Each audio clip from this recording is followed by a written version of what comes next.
Top of the morning, traders, and happy Wednesday, January 28th. And welcome to the most value-packed live trading show where we live trade, breakdown charts, cover impact events, and talk trader mindset. Hopefully, everyone had a great day yesterday and is ready to kick off another opportunity-filled day. If you're joining us for the first time, make sure to smash the like button. We have a marathon stream for you today, jam-packed stream. We have the FOMC press conference. We have the decision, reaction to the decision. Also, I will be revealing my strategy at between 2 o'clock and 2:30 on how to properly trade FOMC. So we're officially open. SPY is going to gap up into new all-time highs, back-to-back all-time highs on SPY. Qs are primed to make all-time highs as well. They did make all-time highs in pre-market. So let's see if we can continue to push. And our first key level, guys, within all-time highs, we have levels as well. So don't be worried. All right, we still have we have key levels within all-time highs. So now that the price has been, and now price is above these levels, we have no prior history in this area. So it's going to go through a process known as price discovery. If we take a look at the IV so far is at between 22, 23 at the money and the money contracts. So now that's our first read. Watch it continue to increase the closer we get to that decision. Okay. Watch it continue to increase the closer we get to that decision. Good morning, good morning, good morning. We had that TOG. If that level that we just discussed, that zone lines up with G50, right, we can't say it's a coincidence. That means the algos have that level on their mind. Okay, where's my TOG? Okay, new all-time highs. There's no stopping this market, guys. There's no stopping this market. Okay. Okay, look at that. Okay, just slightly below. Slightly below. That gives us a nice little area to work with. Beautiful. Boom. There. Nice window there. Okay.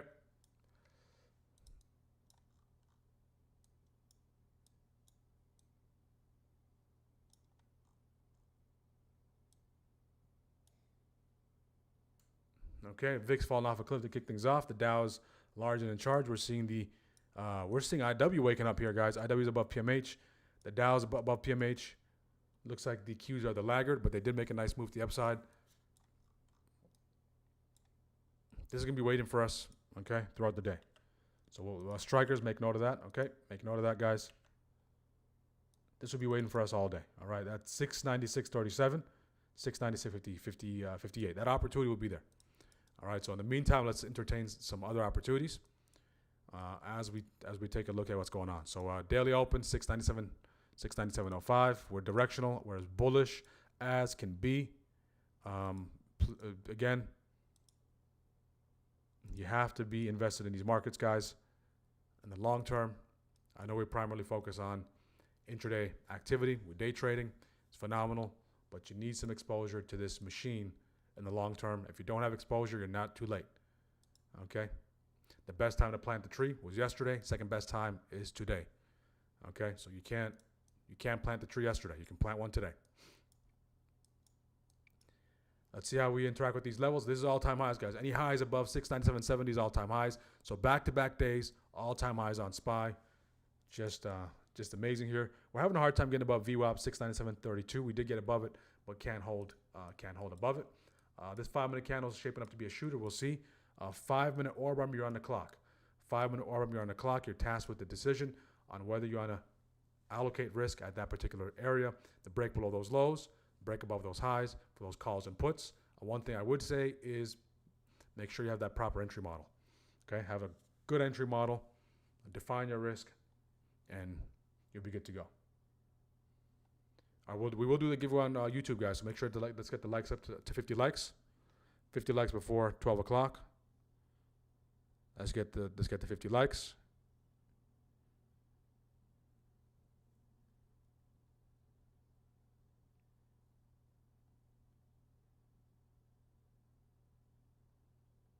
Answer the poll question as well. Poll question for today. Poll question for today is: Let me pull up the poll question. How are you positioning for the Fed decision?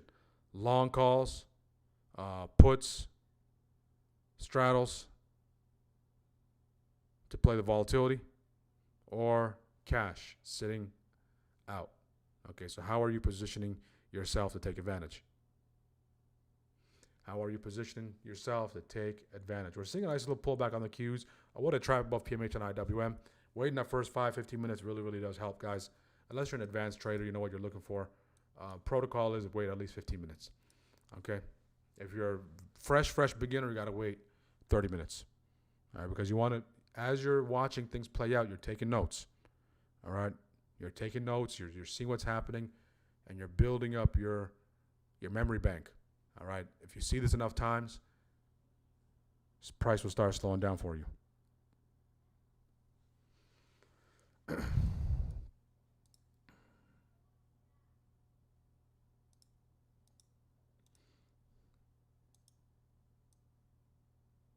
This is what I'm looking at, strikers.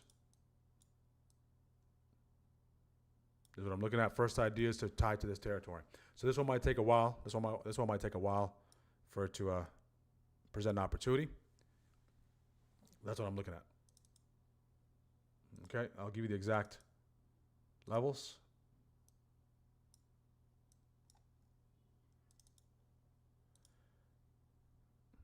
And if you do want to join our community, guys, the links are in the description. Scan the QR code to join our community, our private community. We do have our live stream that kicks off at 9 o'clock. And you get to join me for the pre-market prep. So the pre-market prep is more important than the live trading. Okay, pre-market prep for me is more important than the live trading because I truly believe the preparation is what allows for the separation. Okay, now we're back below that daily open. Can we hold below that daily open? We're seeing the Qs pull back, okay. SPY already made all-time highs. The Qs made all-time highs in pre-market. So we have this. Yesterday we dipped. Yesterday what we did is we did the maneuver with dip and rip. Okay, dip and rip. Into the jaws of the gap. We dipped and ripped. 5-minute orb army. We did get that nice little trigger. If you do trade the orb, two traders can trade the same strategy but have two different entry models. If you are trading the orb, that's your time to shine. If you're waiting for that hold, continue to wait. What I'm going to try to use is I'm going to allow that selling pressure to lead us right into this territory. I'm going to allow the selling pressure, all right, to lead us into that territory. So I'll let the sellers get fed, okay, to lead us into that territory.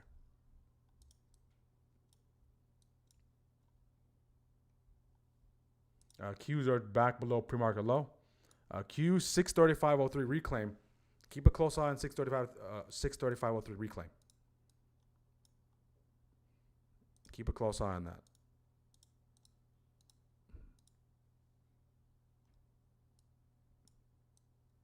Five-minute orb army.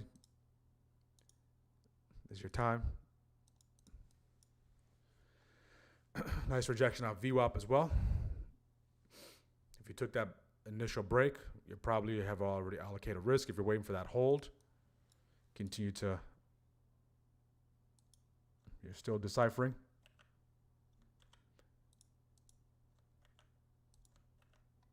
If you're not taking it, you're just watching.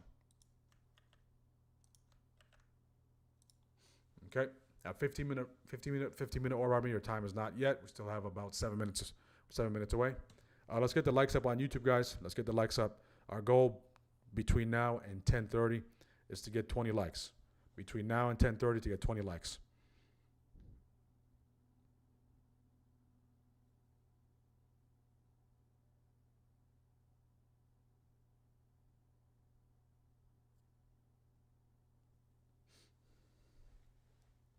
Okay, watch out for that reclaim on the Qs back above 690, 635.03. See if you can reclaim it. Dow falling off a cliff. IW, what a trap on IW. Gets above PMH and now it's back to PML. keep a close eye on IV throughout the day. Okay, we started off at 22. All right, we start off at 22. Don't be surprised if we get to 30s and 35s. Okay, just watch it every hour. So what's happening is the IV is increasing and the contracts are losing value. All right, that's not a formula for success. That's a very low opportunity, poor opportunity environment. So you have to know what you're looking for.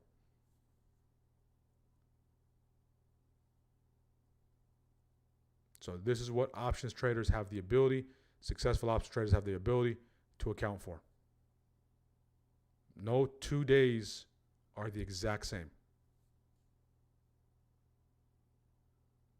Right? Unlike futures where things are relatively the same from the standpoint of there aren't external variables impacting the cost of those contracts or internal variables impacting the cost of the contracts like options. You have to really, really understand how these contracts work. Okay? Today, be a picky eater. Okay? My bulls and my bears, be a picky eater today. Okay? Don't be desperate to get fed. Be very picky on what you're going to eat.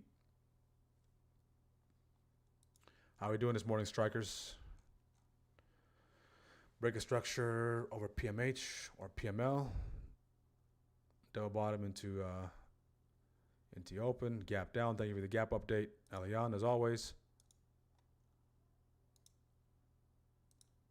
I do see this nice little downward compression.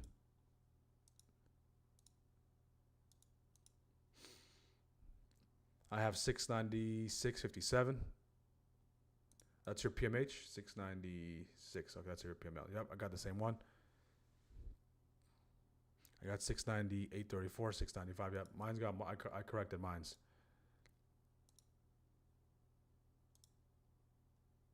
Good, good, good. Appointment has good coffee. And shout out to Retired Fido on grabbing his mug. Again, guys, grab your mugs. It's going to make your coffee taste better. It's going to make your tea taste better. It's going to make you a better trader. Okay. See if you get that nice pushback above 697.39. That's one of my key levels. So what they did is they did a dip and rip, very similar to Monday's action.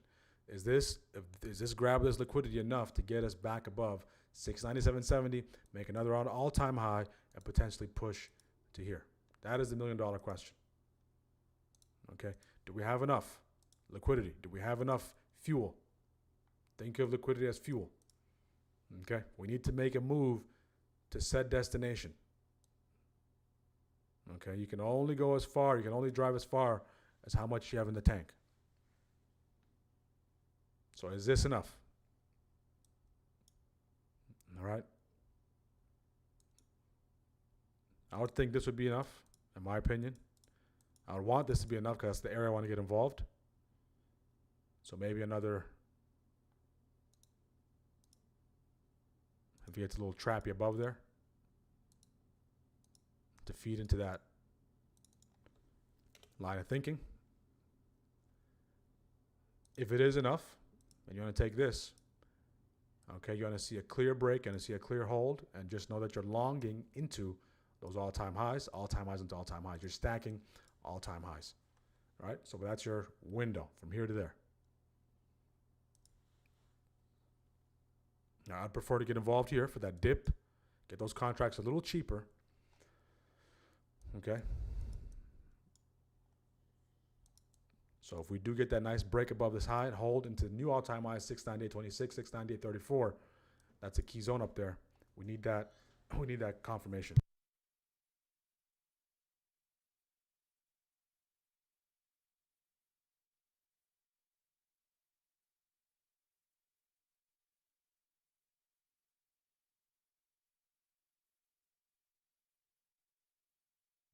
Okay.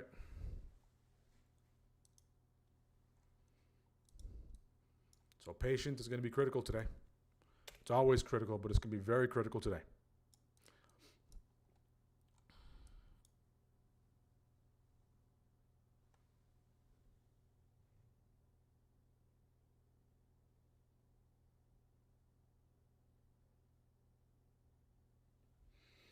We got a comment in the chat. Hi, streamer. More black chart. Looks good. Visually good.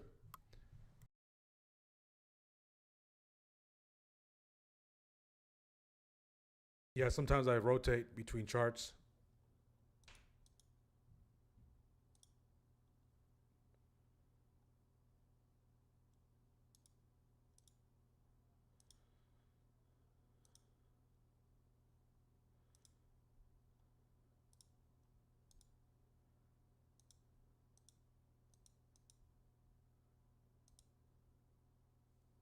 How's the audio, guys? Can you guys hear me?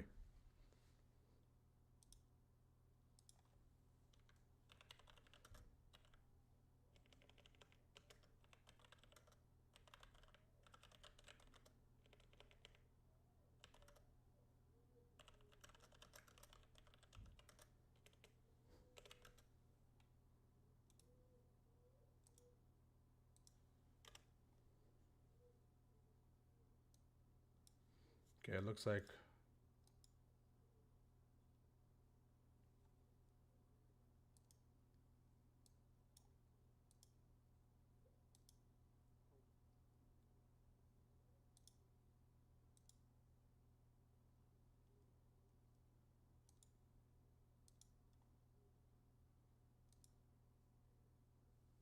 we're getting that nice break.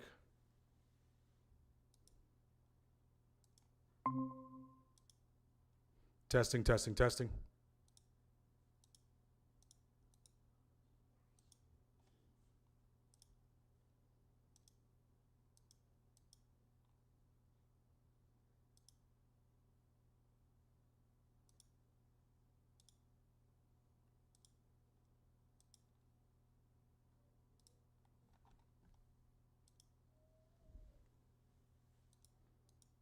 Give me 1 second, folks, on YouTube. Give me 1 second.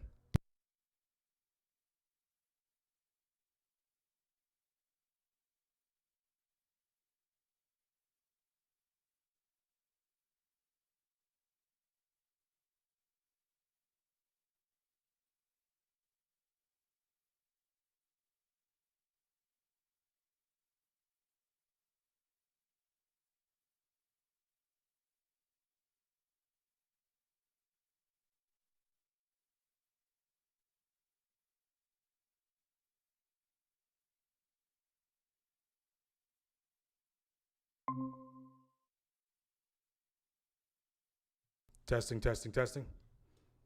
Can you guys hear me now? Google Meets.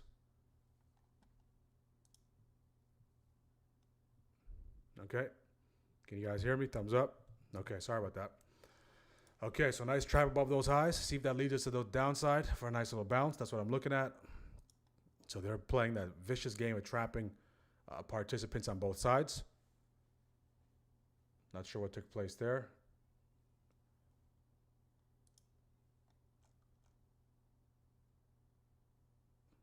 Yes, audio's good. Good, good, good. Okay.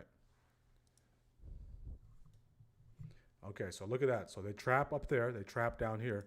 And see if that leads us right into the jaws of where we want to get involved.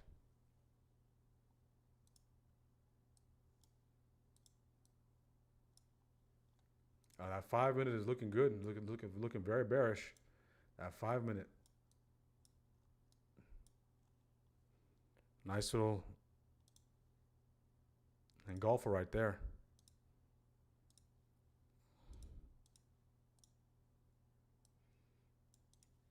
So you see how they trapped those highs? They trapped above. They said thank you very much. So if you don't have the proper entry model, if you're not paying attention to environmental conditions, maybe you fall for the trap. If you do fall for the trap, if you're managing risk, it's just another, it's the cost of doing business. It's just another loss. It's not something that's going to wipe you out, decimate your account. All right? It's defined already. Okay? So I want us to feed into here. Okay? If we go double bottom, continue push. If we want to play that back and forth game, by all means, they can do that. But that just might be just a premium burn. Okay? But sweet spot for me is down here, guys. So we have to allow some of that selling to take place. 15-minute orb army is set as well. Did trigger right there. So it's going to be the same, very similar to the same level. Nice little ripple trigger. Sneaky ripple trigger there.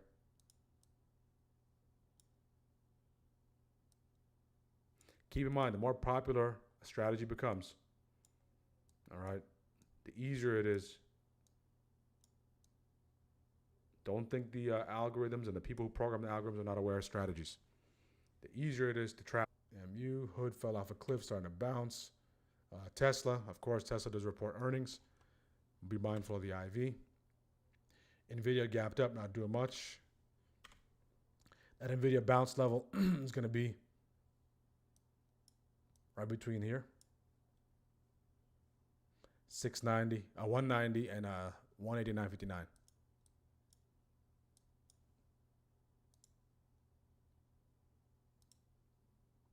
So basically, if you're taking the orb for that hold, your path is from this particular point to this point.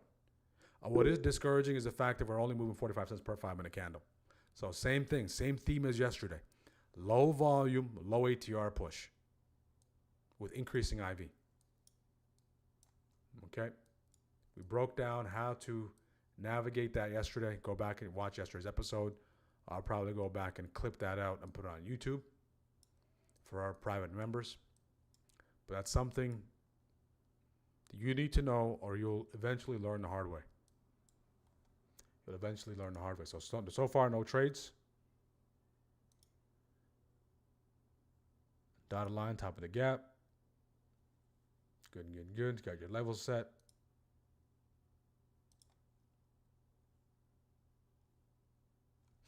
Okay. Let's get the likes up on YouTube, guys. I just played that trap. You guys can hear me on YouTube, right? I just played that trap for 27%. Big, great job mixing. You can only fake me out on the orb so many times, 100%. And that's what it looked like here as well, right? I wanted to use that. I don't think we have enough fuel to get to here, right? Is this double bottom going to send us there? We'll see. I see there's a delay in your video here on YouTube. Do you have a Discord channel? Absolutely. If you do join the Discord, there is no delay. It's through Google Meets, no delay, ad-free. And you also have access to a ton of resources. So if you do want to join that Discord, I do have a promotion as I migrate to a different platform. Okay. Use the code WHOP. I'll drop the link for you on YouTube if you want to join. Delay-free, ad-free. Even with the delay, even with the ads, it's better than 99% of the stuff that's in the space. Okay.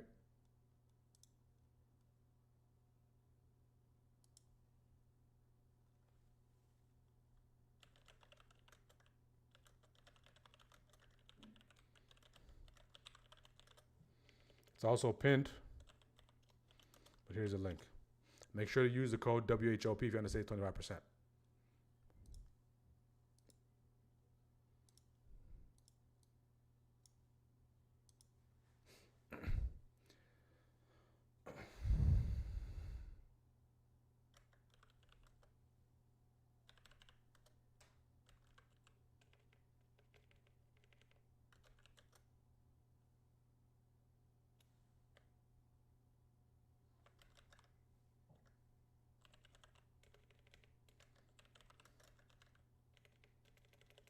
Capital preservation is the name of the game.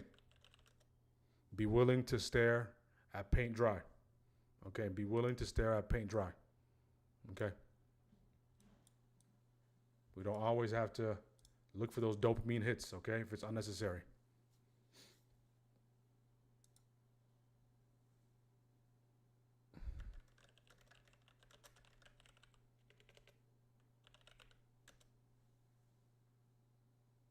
All right, make sure to like the video.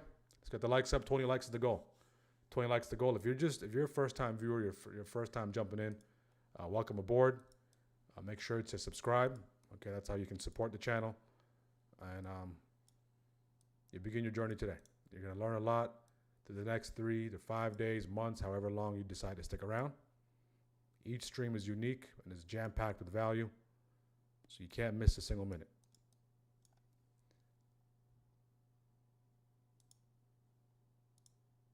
You never know what can take place.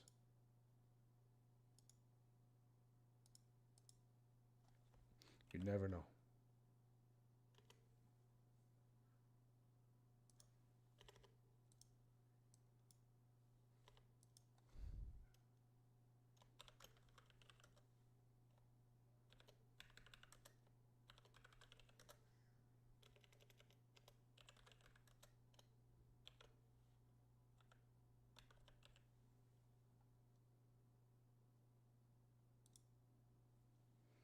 Chopping around. Just chopping around. Absolutely, Arthur. Cannot trade today. We'll watch YouTube. That might be a good day not to trade. All right.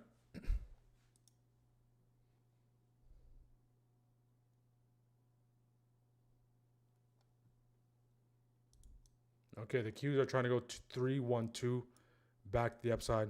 Qs all-time high, including pre-market low 637. So for the team members, we've been screaming from the top of the mountain. Q 630 for the past 3-4 weeks. All right, but we're not going to come on stream and say, I told you so, I told you so, look what we did, look what we did. We don't play that game, okay? We play a game, process over profits. We play a game of getting better at getting these reads and ensuring that our team members and people who are exposed to our channel are properly trained so they're in position to take advantage. All right, we're not taking trades to go scream off a mountain, say, look what we did. Okay, that's not the sole purpose of taking the trade. The purpose of the trade, okay, is to build the process eventually to have your process to the point where you have fruits and you enjoy your fruits. They're your fruits. All right? But the Qs, that was on our radar from weeks ago. That was on our radar from weeks ago. Again, we're range bound, right? Trampoline brick wall. If you do want to play trampoline brick wall, IV is still at 22, so just be mindful. We are as bullish as can be.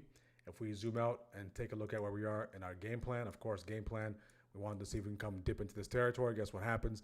In pre-market, we were already there. All right, so in pre-market, we're already there. Get the nice little bounce. Can we get above these? Let me take this off. Can we get above? We're already above all-time highs. Can we get above PMH? Can we get above PMH becomes a question. PMH will be the new all-time highs, including extended trading hours. So if you take a look at it, we're kind of on the bottom half, okay, on the bottom half of this, between these two key zones.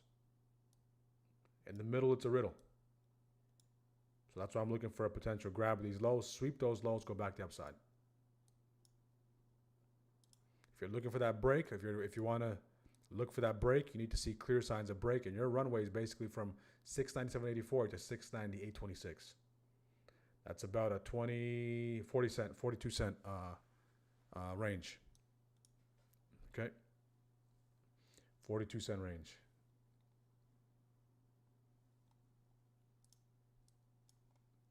Piano keys on the 5. Piano keys on the 5. Nothing really going on. Nothing to see here. Look at SPY. How are we doing, strikers? No setup, no trade, 100%. Speaking of long-term investment, about 2 years ago, I started using my health savings account, another investment account. Now it will come in handy once I'm retired, 100%. IWM broke PML, so keep a close eye on that. IWM PML. No new mic, same mic. Same mic. I think it just increased the volume. My wife and I scanner. Okay, LO popped up. Nice bounce out the 50-minute high. That's an awesome scanner you guys built, and it's awesome to see you guys are attacking the markets as a team. Right, attacking the market as a team. That's very rare to see. That's a dynamic duo, and you can do a lot of damage, especially working as a team. turn into a team sport, you can do a lot of damage. In a good way, in a good way. So let's take a look at OKLO. Popped up on Kevin's scanner. Okay, OKLO. Yep, it's above that PMH. If we kind of take a look at it, where it is, grand scheme of things, it's kind of trying to break out of that channel. But intraday broke above that PMH. We do know that we're broke above the weekly. That's Monday. Okay, weekly upside breaker would be.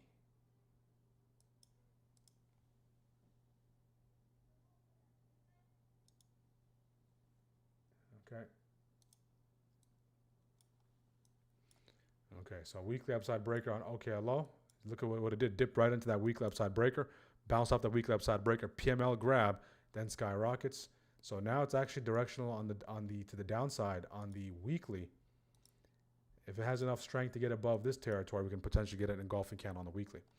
If you do want to play that pullback, possibly that PMH is the shallowest level to get involved. If you accommodate that with another piece of data, maybe VWAP there, maybe another level there between that 88.59, 88.35, very tight window, right? Very tight risk window. So it's either you're right very quickly and you get compensated, or you're wrong and it starts to slide back that daily upside breaker.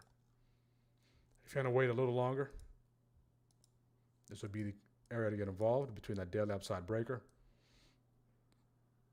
and that weekly upside breaker. Retest that PML. All right, so third time in this territory. Let's see if we get that nice little break back to downside. Again, I'm welcoming the break. Because I'm looking to adopt a bull. All right, I'm looking to adopt a bull. Adopt a bull is kind of like adaptable. All right, adaptable. Adaptable. Has a nice ring to it. Adaptable.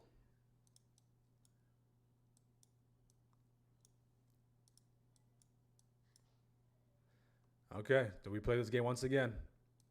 So range, the momentum traders, okay, there's no momentum. Okay, this is for the range traders. Let's get the likes up on YouTube, guys. We have 35 people joining us. Let's get 20 likes. That is the goal for first shift between now and 10:30. I'll put us on good pace. If you're a first-time viewer, let us know where you're joining from. Make sure you're subscribed. Long-time viewers, take advantage, join our community for the delay-free, ad-free stream, along with access to a ton of resources, full access to the Discord.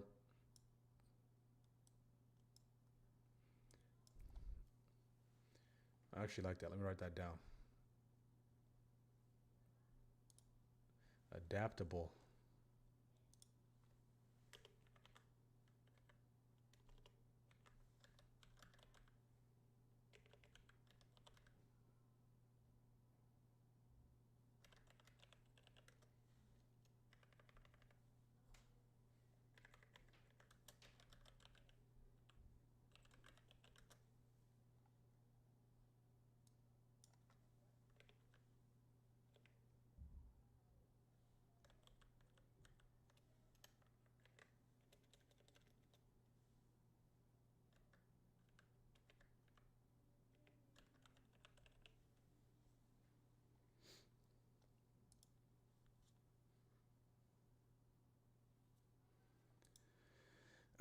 Write that down.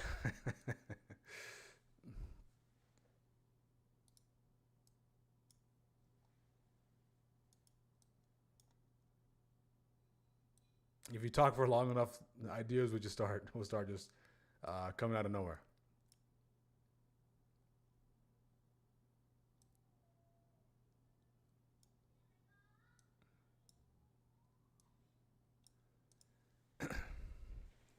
All right, we're just chopping around. So if you didn't take any trades, all right, no harm, no foul. If you did take trades, maybe some bounces, rejections, range-bound trading. If you took maybe some momentum setups, you got stopped out. Again, no harm, no foul. If you're sized accordingly, if you follow your rules. All right, so taking minimal damage is going to be critical to today. That was the most important thing today, right? The way you manage your account, the way you manage your trades, and the way you manage risk. More than any setup, that's going to be paramount today, and that will determine which side of the equation you land on Friday. All right, most of you so far, according to the poll, I can only go based off of that. Most of you are green or break even, right? So you don't want to give things back you worked hard for just very easily, right? You want to see something you like, and what I do like is that territory down there.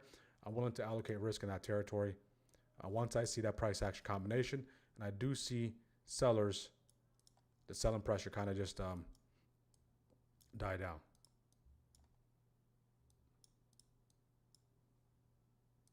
So I'm allowing the selling to take place. That hourly candle on SPY is looking like a shooter. Okay, looking like a shooter here. So it's still 24 minutes left. 15-minute candle. We pumped, we dumped, and now it looks like we're going to continue. 5-minute, as trappy as can be. Trappy type of conditions is ideal for range traders.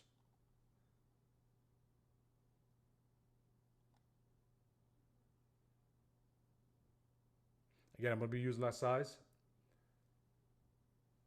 for protection. Those contracts are a little more pricey than usual.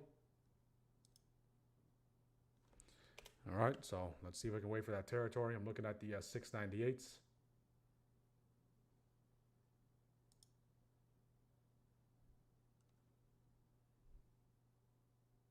The 700s are 53 cents. If you're looking for something cheaper, that could be another way to manage your risk as well. But just know, if you're using percentage as a risk, the cheaper the contracts, the quicker the percentage goes up or down. All right, it's just the laws of numbers.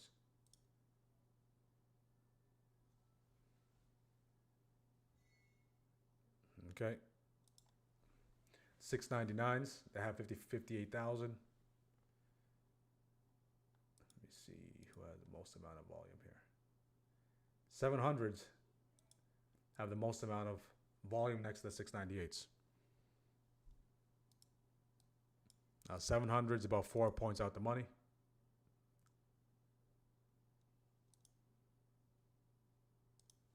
See if you get a nice push in that territory.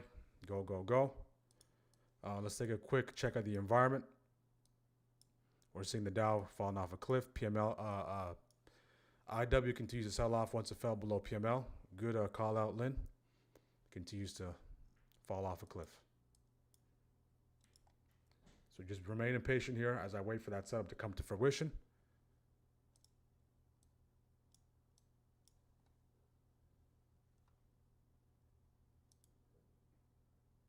The 698s have the most amount of volume, 184,000.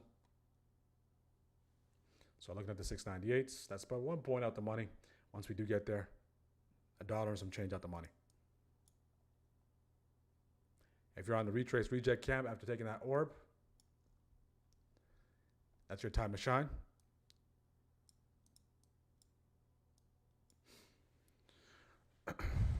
IW selling off. If you're waiting, try to see if you can get a hammer in this territory for my strikers. All right, if you want to wait, the most patient setup is hammer on the 5 in this territory. If you're using other entry models, that's fine as well. So at least you know the selling pressure is slowing down. We are below the VWAP.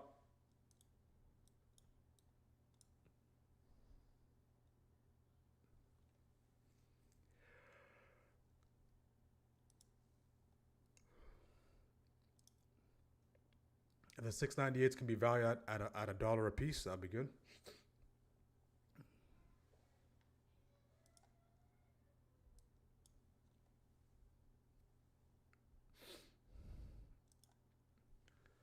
Okay. So we're slowly coming to that moment of truth. Let's see what takes place. 48 cents per 5 minute. The Dow's dumping. IW's dumping. The Qs are dumping. SPY's dumping. So let the dumping slow down. So in this case, we're below those levels. I'll be there for the reclaim. I'll be there for the reclaim or the wick out of there. Okay, I'll take it right there. Let's see if I can get filled. Couldn't get filled there. That wick played out beautifully. See if we can come back into it. I'll take it.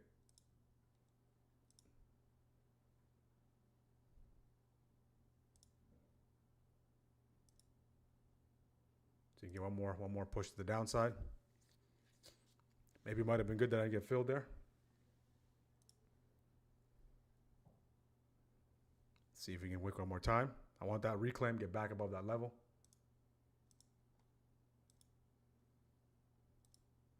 Try again here. Okay, I'm in the calls here. I'm in the calls, see if we get a nice push back the upside. Risk being 696.37.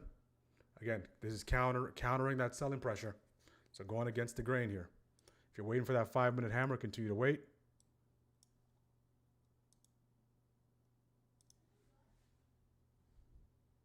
Down 7. See if we can start course correcting here. VIX is shooting out of a rocket, so it might be wrong here if it gets to 10%-ish. We need to bounce off that level. If it doesn't hold, that 50% retrace, that 696.37 needs to hold. 696.37 needs to hold. Down 5.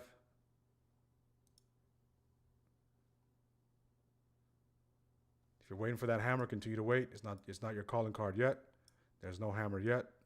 I'm just taking that early 1-minute entry.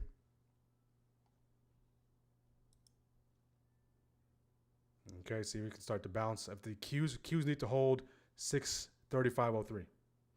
Qs need to hold 635.03. Need a hammer on the 5.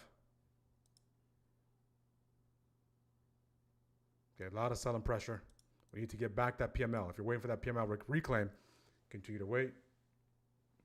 We need the buyers to start stepping in here. Qs hold PML 635.03. That would help the case. I don't want to see a continued breakdown here. So I don't want to see another leg. So that would invalidate the setup.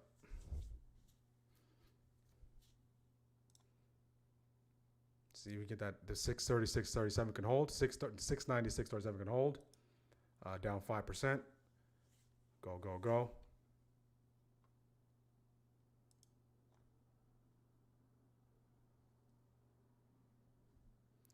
That 5 minutes still has 2 minutes left. Again, might have been a little too early here. Could have just waited a little longer, but I like it. I'm willing to allocate the risk there. Down 7, down 9, down 10. Close that right there. I stopped that at 10 right there. So stopped that at 10. Couldn't get any follow through there. Minus 10 on the calls.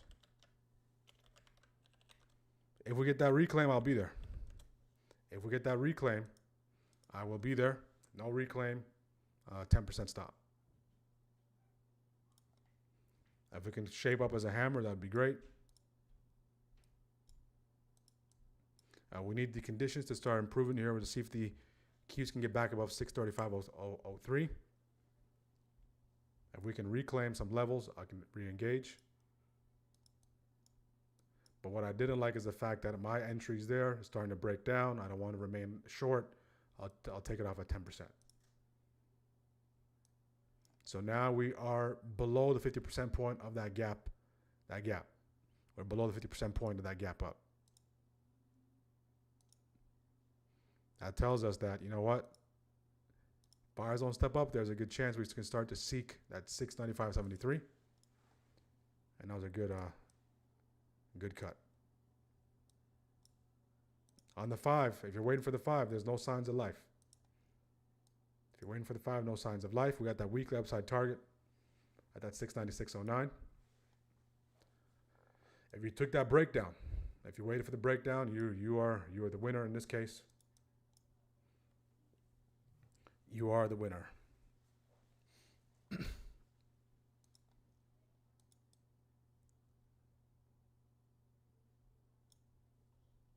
Still a little selling pressure left. Did we get the gap fill? Who thinks we get the gap fill? Right, we have this level, and then we have gap fill. Folks in the puts, you're laughing to the bank. So take it level by level. Take it level by level. And just like that, look at that, guys. If we get the reclaim, I shall be there. If we get that reclaim, I shall be there. Look at that.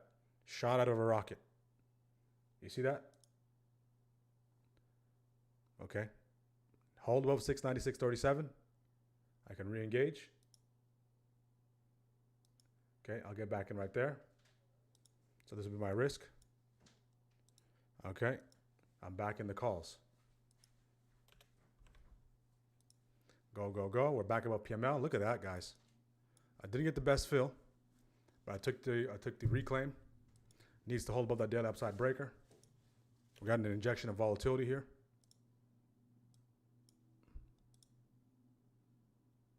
See if you can stay above that 50% retrace. 50% retrace, stay above it. I think I got a better fill than before. My fill before was like, nah, I didn't get it. Yeah, I got a better fill. 110 was my fill before. I got a 106, 105 fill now. Okay, so you can see that. If you waited, you can catch that reclaim. Go, go, go. If you took that bounce, you're laughing to the bank. If you took that bounce, you're laughing to the bank. Up 6. Okay. Make sure you manage accordingly. We got a nice engulfing candle on the 5. We need that to sustain. We need that to sustain. We're seeing a lot of volatility here. Is that FOMC day? All right. But look at that. Look where it bounced off of, 696.09. I needed to hold above that PML. I need the Qs to continue to go. Can you Qs continue to go? That'd be great. If you did take this, manage accordingly, TP where you need to. I did get stopped out initially at 10. Haven't seen double digits yet. My fine line, the sand will be 696.37. No close back below that. It does turn to a retrace reject. I want this 5-minute candle engulfer to remain. If it's a retrace reject off that PML, that'll be an aggressive retrace reject. So we need to get above that PML with aggression.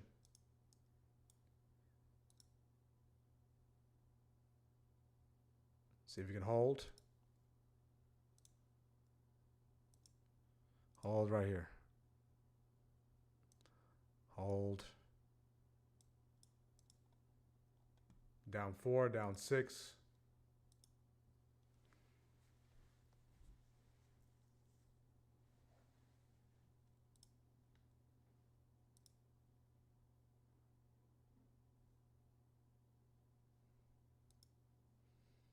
Okay, it needs to hold here. Need to get that bounce. I don't want that 5-minute candle to go shooter. That rejection of PML, very aggressive.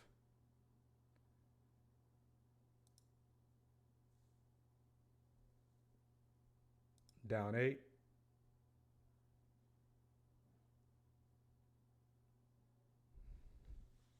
See if you can hold. If that buy block can hold. If not, we'll get stopped out.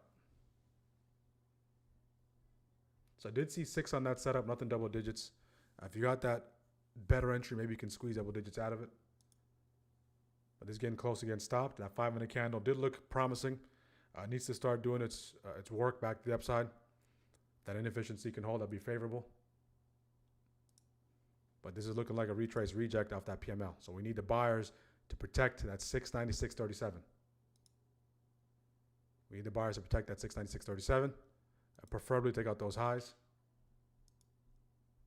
Go 2 down, 2 up. IW continues to fall off a cliff. IW continues to fall off a cliff. Qs are giving back a lot of those gains off that pop. So we need to get back above 696.37 and continue to push forward. VIX is starting to fade, which is favorable. Okay, which is favorable. See if you can reclaim 696.37 and give another run at this PML. That's all I'm asking for here. Give that another attempt. Okay, if we can get above it during that attempt, that opens the door to VWAP. All right. Opens the door to VWAP, opens the door for that retrace reject. Go, go, go. If you're waiting for a better setup after that push, coming back to that buy block hammer, that's great. I want that aggressive reclaim. I want that aggressive reclaim. All right, so all we're asking for is price to come back to PML and attempt one more time. And now it's getting past it. Up 6, go, go, go. We need to hold above PML now. We need to hold above PML. If we can trigger these highs, we're going to go 3, 2 continuation on the 5. Now stay above PML and trigger 696 to 79. Feel free to TP where you need to, guys. If you have a better entry than I do. Up 6. Go, go, go. So my risk is going to be closed back below PML. All right, round break even.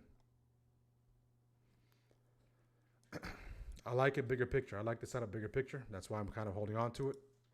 Up 8. Follow through needed.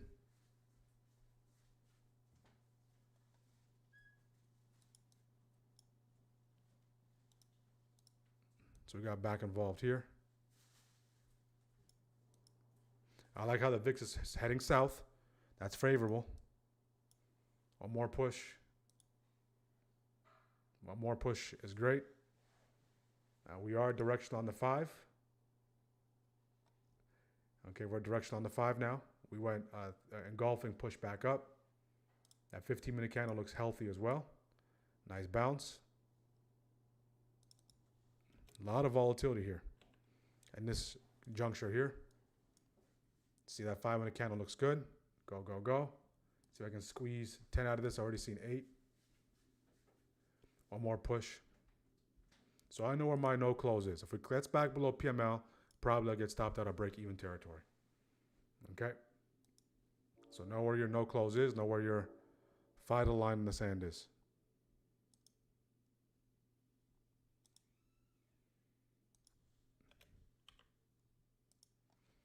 Okay. Qs. I want the Qs to hold 635, 635.03. We're flipping the waves here. There we go.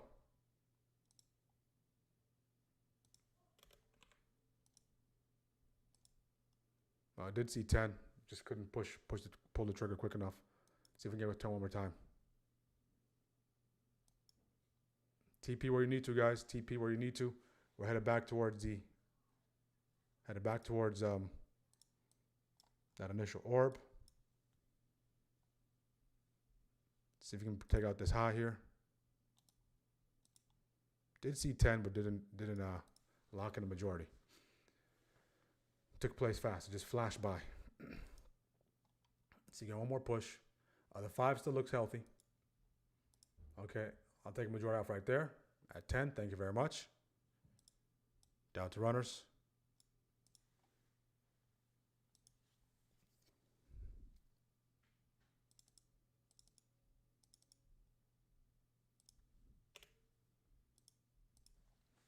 Okay, still up 6.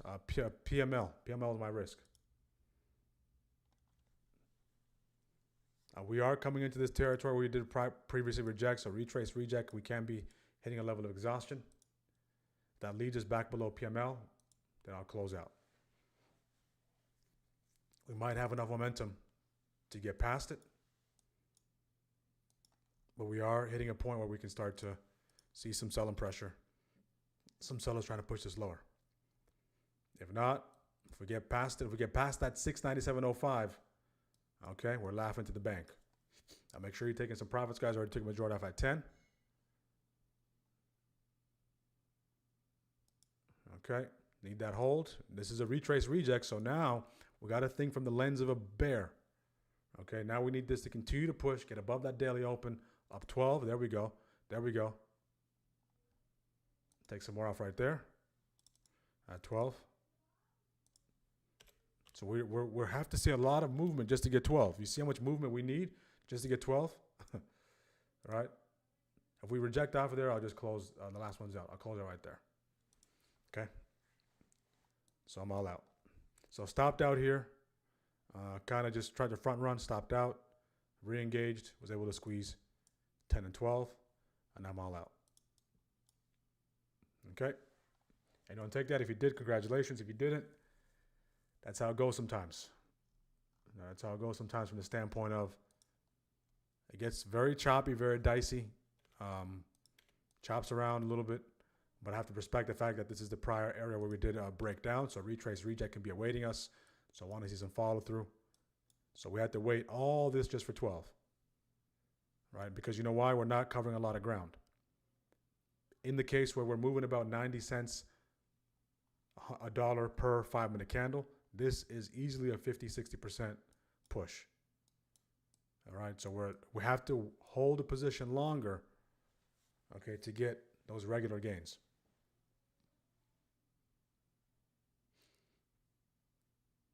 We learn how new stuff speak. Absolutely, closing 2 contracts I purchased on Friday. I actually forgot to check this account Monday. Beautiful, beautiful, 94%, 94% for Lynn. That was a good management on the trade. Stopped out here. Right, looks like they wanted to clear the sellers. All of a sudden, stopped selling at that 696. Took this initial entry there. Usually, I don't take that momentum entry, but I liked how it looked.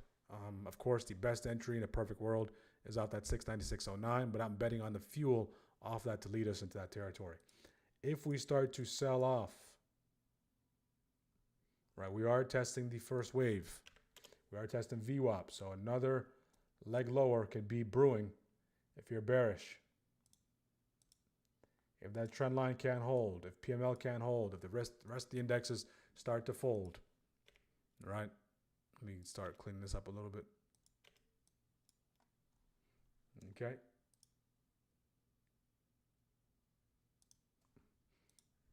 If you took the retrace reject, you exist there. You let it break, you let it come back, you take the retrace reject. So I have to respect the fact that there is sellers here. So this is mutual respect. So now what you're betting on is there enough selling pressure to lead us back to the downside? Is this a dead cat bounce? That's what you're deciphering if you're bearish. If you took that retrace reject already, you're wanting to see if you can get a little more. But what I do got to tell you guys, you have to sit through a lot for very little. Okay, so I have to sit through a lot for very little. Okay. How are we doing on YouTube? Great exit, 10% profit. Good. Great job, guys. Make sure to like the video. Make sure to subscribe. We did take this, took two attempts. Took 2 attempts to get this to work. And both of those attempts are based on entry model. If you waited a little longer, and the thing with entry is more of, after it's a science, it becomes an art. Because sometimes these bounce entries, okay, they don't give you that ideal entry. They bounce and go. There's been times where they bounce and go. I'm looking for the perfect entry and I get left out. So I have to look for the next best entry off the momentum off the bounce. Sometimes if you have an early entry, right, you get stopped out a little early, but the idea is still valid. But don't let an early entry make you compromise on your risk. Your risk rules don't change based on entry. Risk is fixed. Okay, at least for me. It can be different for you, but whatever your risk management protocol is, stick to it. Don't redefine it on the fly. Don't change the rules on the fly. Okay? Don't change the rules on the fly. All right, so nice push up. Yeah, we have room to catch it into this territory. Nice retrace reject. So the question now becomes, do we start to break down here? So if you think we're going to start breaking down here, put a Y in the chat on YouTube. Any breakdowns? Anyone think we're going to start to break down? We're going to get that second leg move to the downside.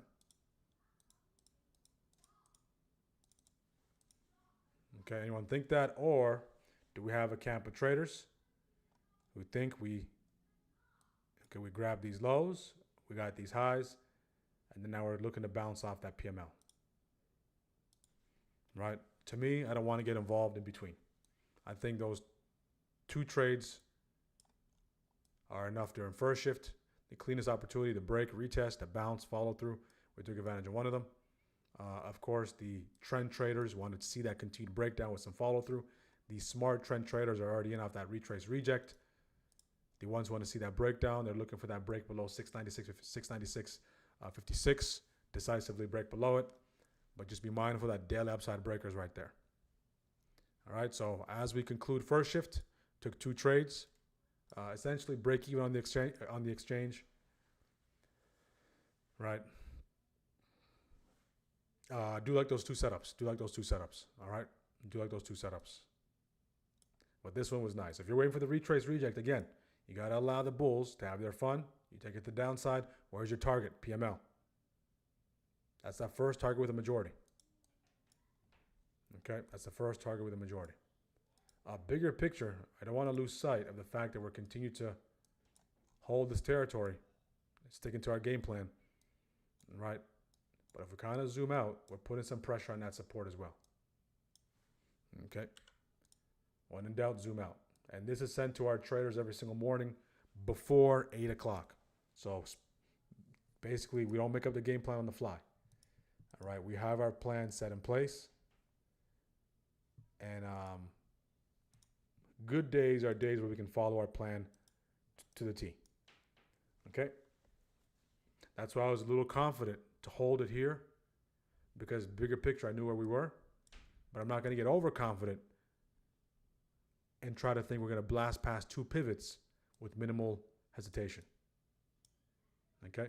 So we got it back above here. That's what I wanted, right? I want to see if we can get above that, and then gives us our double-digit TP. But to get past 2 key levels in this kind of condition, where we were just chopping around prior to breaking down here, it's going to be a tough task. Because here, look, we broke down below this key level. We got below PML. Second key level, we bounced. Right, we're trading in a very tight range. The expansions are just 1 key level. The next key level goes the other way. You get some sort of friction. You get some sort of pushback. Okay? So make sure to like the video on YouTube. Let's get the likes up.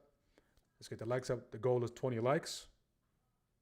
20 likes in first shift. We can do that. We have about 30 plus people joining us. If you're a first-time viewer, let us know where you're joining us from. If you're a long-time viewer, take the next steps. Join our community.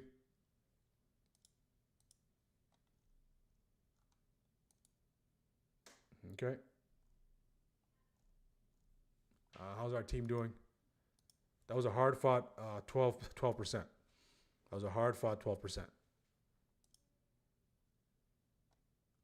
2 orbs in a row. That retrace reject was beautiful. POC rejection, beautiful job.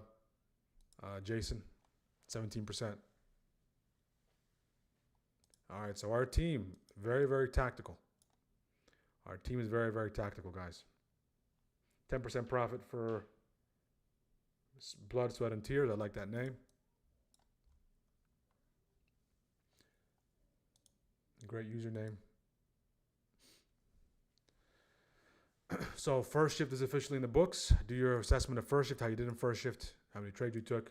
I took 1 idea, 2 trades, 2 attempts. First attempt got stopped out. Second attempt was able to make back what I lost, a little bit more, but break even on first on that exchange.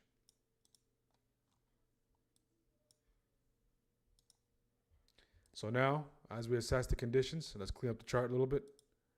We're officially in second shift. If you took that rejection, you're laughing to the bank. Okay. We have some resistance up there as well. We have this key level we bounced off of. So guess what? I'll be there for that grab of those lows. I will be there for the grab of those lows.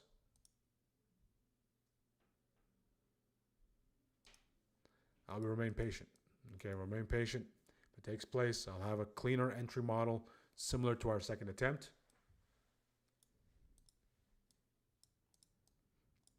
Okay, if not, I don't mind walking away. Break even. But I want to get some trades in. Some high probability trades in. Only if they present themselves. So in this territory, as we go for that gap fill,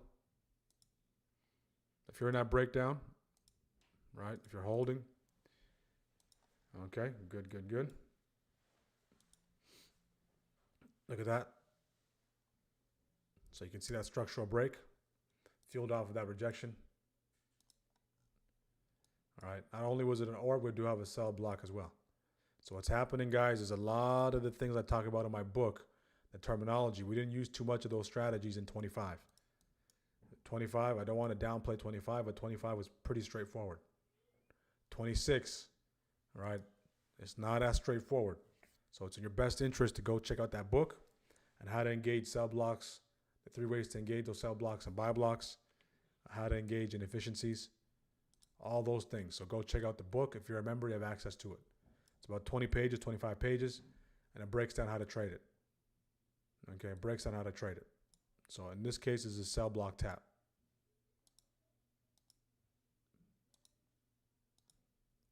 The reason when I was long, okay, the reason when I was long, basically off of this guy, I basically got filled up here, right? The reason why I was long was that I was able to hold the long into this territory and be all out is because I know that, of course, we have the 15-minute orb and we also have a sell block there. Okay? And in the back of my mind, okay, you have to have a healthy level of skepticism as a trader. There's a healthy level of paranoia is necessary. Okay, back of my mind, I'm thinking, okay, we do have a potential breakdown brewing if we can't get above that level. Okay. So we automatically know this is going to be a key battleground throughout the day. Okay. If the bulls want to take this thing back up to all-time highs, they're going to have to address this territory. What's encompassed in this territory? The daily open, 15-minute orb, sell block. So everything beneath that level, okay, can merely just be a liquidity grab, market structure shift to lead us into this territory for continued push. So if you're going to disregard everything below, you can send an alert at this level and see what kind of activity does take place. If you're bullish, you're going to see bullish activity there because your window of opportunity becomes from here to here. Okay, so if you're bullish, this is the areas you're going to be bullish. Once we get past this level, once we overcome this level, once we overcome this resistance territory, this is your opportunity. That's one way to be bullish. Another way to be bullish, of course, is if you're looking for a dip buy back into that resistance. Okay? So what are the ways to be bearish? You're going to exist right here. You're allowing the dip back, the dip buy to take place to come into that territory. Unless we have new areas of structure where we can take a short. You have to allow the opposing participation group to drive price into your area. If I'm a dip buyer, I need to allow. I can't panic when the selling is taking place. All right. The essence of a dip, especially on the higher on the bigger picture. If you're looking for a 20% correction, a 20%, I don't want to say the word crash, but a 20% bull market on SPY to make your first entry in a large position. You need to allow that selling pressure to drive price all the way to where you want to get involved. Now that price is where you want to get involved, all of a sudden you can't be petrified and just completely go the other way and say, you know what? There's too much selling pressure. If you're waiting for a specific area, okay, don't get spooked by what's coming your way because that's the area you're looking for. All you need to do now is look for a handful of things in that territory to make your decision because it's there. It's right there.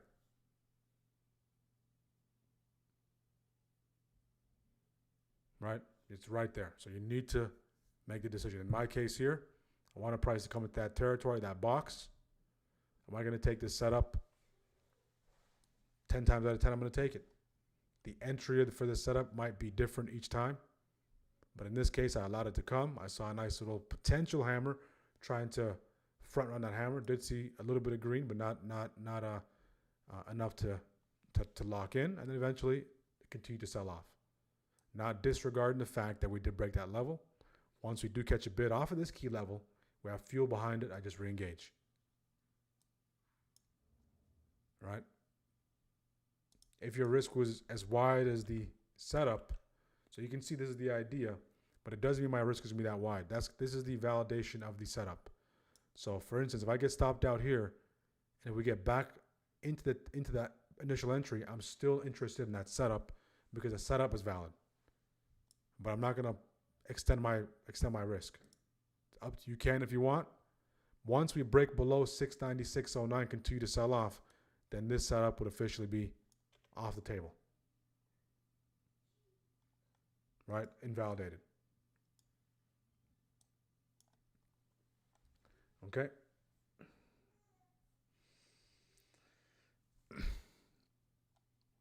Some more chop. So we chopped up here. Now we're doing the same chop dance here. We chopped up here. Now we're doing the same chop dance here. I think we're just buying time. We're just chewing premium until FOMC. We are chewing premium until FOMC. Chewing premium until then.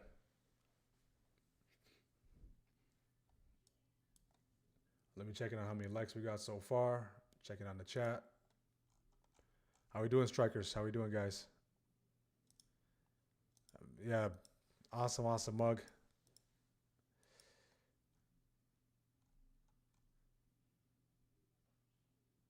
%. Further dated contracts will be a great way.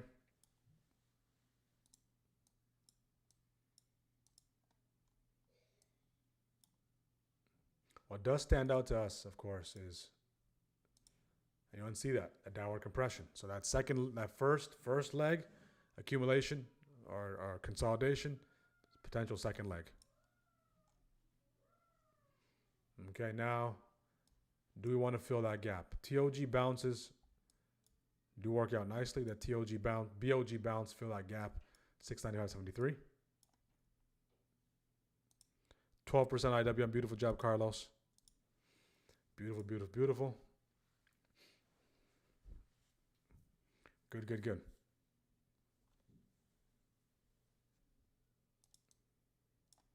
Anyone take the breakdown?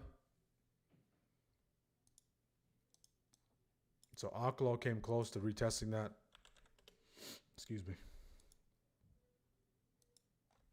IWM. I want to break down IW. You know what I'm going to do? I'm going to duplicate this, close this, and then do this,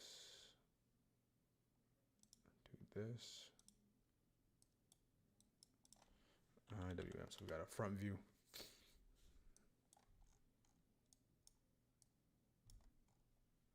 Some levels from yesterday. So IW, let's see on the 5 as well. IW is potentially looking to slide to the downside as well after that first leg. QQQ slide to the downside as well. DIA is actually going the opposite way. So in this case, if you're playing those slides, you need the accumulation break. Okay, you want to see some sort of accumulation, some signs of life, and then that disappears for that breakdown. So flags would be the best approach here. SPY. On the 1, you can see. So you can see that breakdown played out nicely. Trading below VWAP. So see if you can get pops back into the waves, collide. Level I can think of for that rejection, PML. Nothing super clean, nothing super high probability. Nothing super clean, nothing super high probability.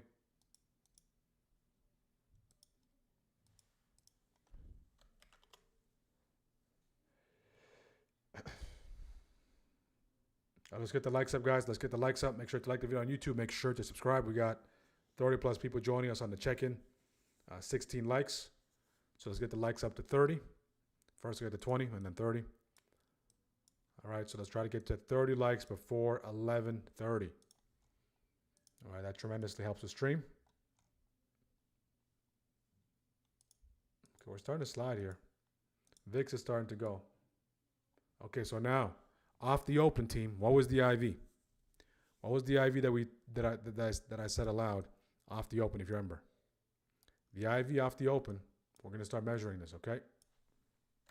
Just to show you, we'll have a in first shift. The IV was 22. Okay. I want to use this as an example for how it increases. Second shift, the IV, okay, is 24.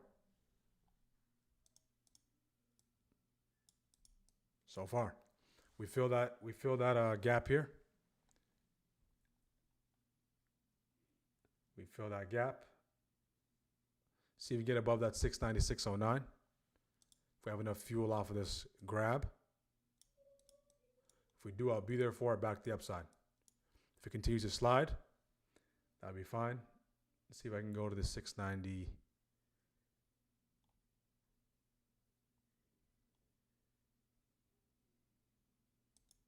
$698. I want that reclaim, risk being that BOG.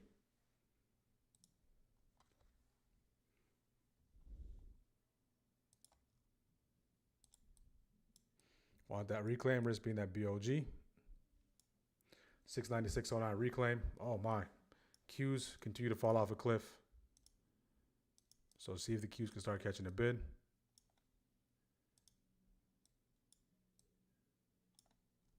Want to see if we can sweep these lows, get back above it, and start to work our way back to, let me take this off, back to that 690, 653 territory. Gap has officially been filled. Next key zone, guys, is here. If we do continue to slide between 695.06 and 695. Let's zoom out for a second as the VIX continues to push. So now we did get initial response off here, not enough to shift us back to the upside. Now we're officially starting to break trend. All right, so we're still in this buy zone, right? But we're starting to break trend of what? Of this multi-week channel to the upside on SPY. Okay, so let's see if buyers step up off of the lows of the sweeps. If I'm looking to go short, it's fading the pop. Fading the pop.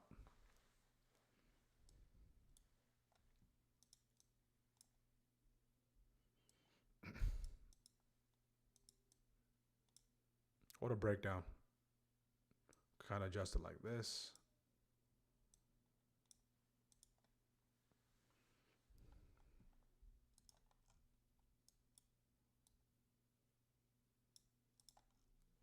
Okay, so you get that nice bounce with some follow through. I want a 5-minute combo back to the upside. Combo number 5. Combo number 5.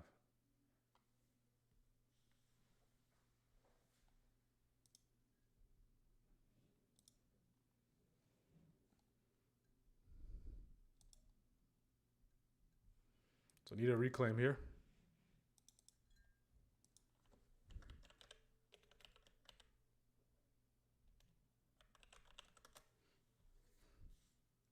Again, it's gonna be in the jaws. It's gonna be in the jaws of the waves. Okay, in the jaws of the waves. So I look for that reclaim, and that can potentially be the risk as well.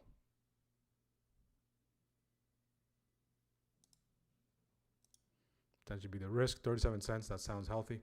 That gives us a little bit of room, about 1.5, 1.6 to 1. Back to PML, potential run at this downward compression break at resistance. So y'all keep an eye on that. See if the VIX can start to cool off here. VIX is firing on all cylinders.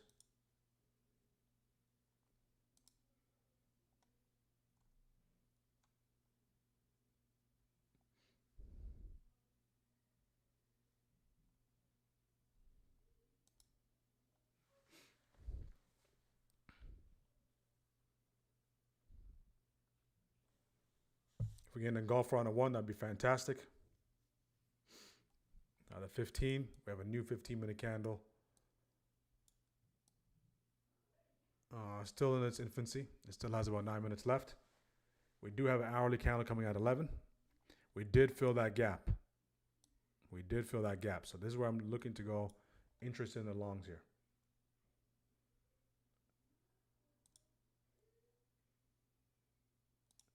Interested in the longs here. Okay, want to see some signs of life. If VIX can cool off, that'd be great. But we know the VIX sometimes when we get to those all-time highs, okay, the rules in space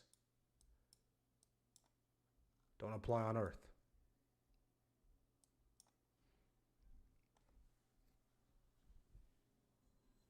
If it continues to slice right through it, I mean the bears are laughing to the bank. Just imagine all the buyers who just were super optimistic off the opening positions to continue to push the upside. Back-to-back all-time highs. We're still not creating full separation away from this territory. Buyers are trying to protect that area. If you're a trend trader, all right, you want to see if you can get a pop. All right, your shallow retrace reject is 696.09, the area I'm looking for a reclaim. All right, if this can go hammered back to the upside, I'll take it back to the upside. See if that's that 1 minute that makes a big difference.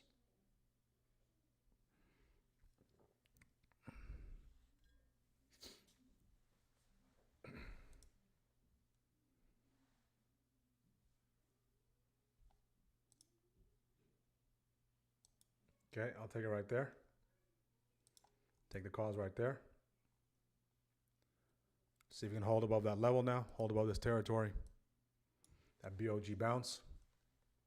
Again, the waves are in front of us. A lot of things going on. So if we break below these lows, I'll close out. Very tight risk.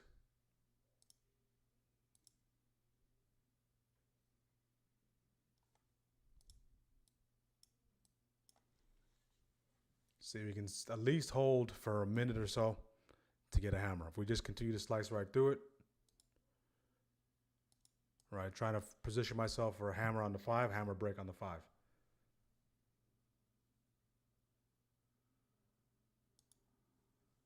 Hammer break on the 5 would be great.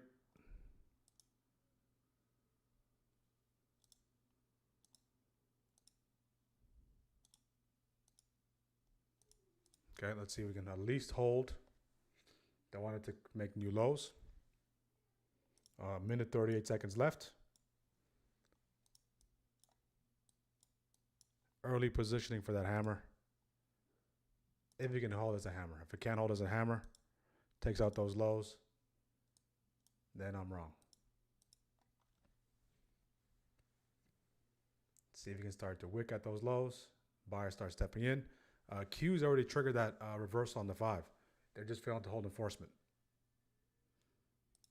They just failing to hold enforcement. See if we can at least get it closed back above 695.70. 695.70 close. I'm not disregarding the fact that we are headed to the downside. We are going to go and test the first wave here. Okay. There we go. And the contracts are moving atrociously. All right, to say the least. That pop is just 1%. Okay, so we need more of a pop into that reclaim so you get that continued push. I want this hammer now 34 seconds to hold. Next 34 seconds, hold. So we can get a cohort of bars on the 5 to start stepping in.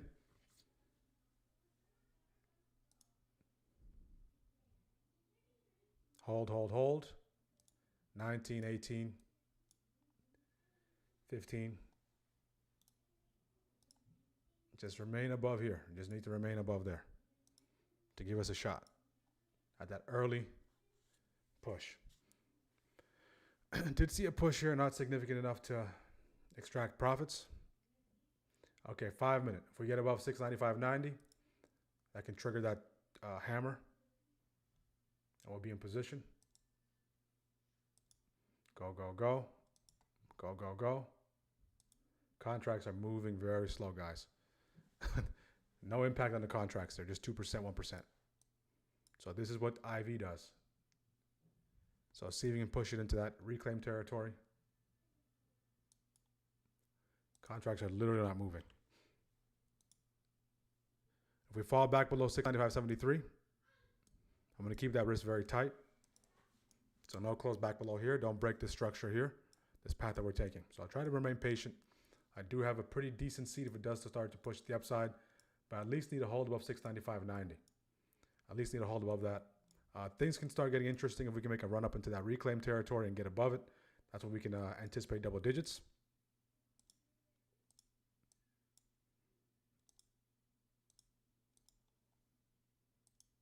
Okay.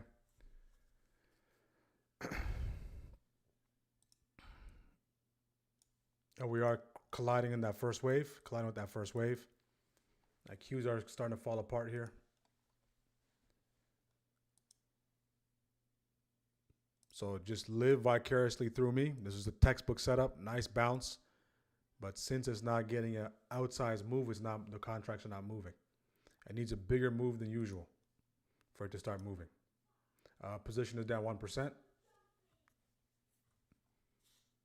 So if you're a bear, you're looking for potential, to be a potential retrace reject off first wave.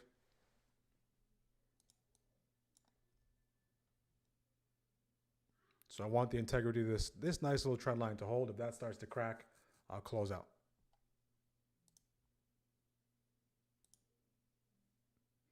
If that starts to crack, we close back below 695.73. Then I have to respect that the sellers are there. Okay, I'll close right there. Okay, so -3.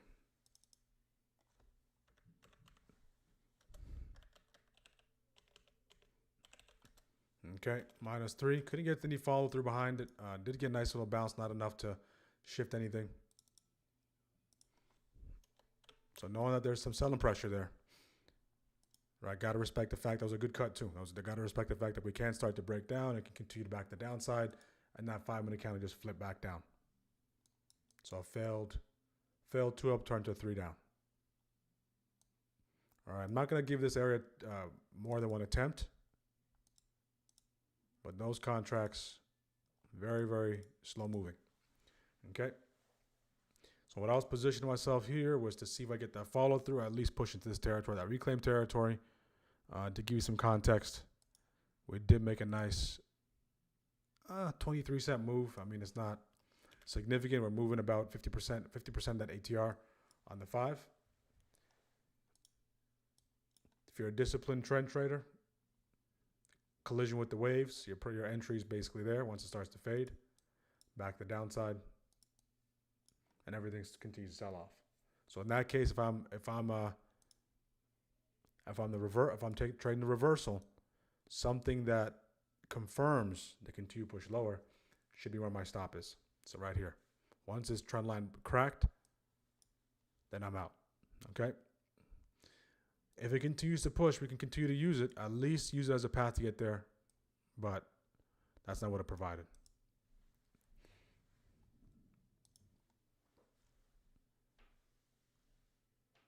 %, beautiful job. It looks like if you're hammering the puts off those pops, that's the way to go. Nice break as well. I do see that break. JB. All right, so far all my trades have been back the upside.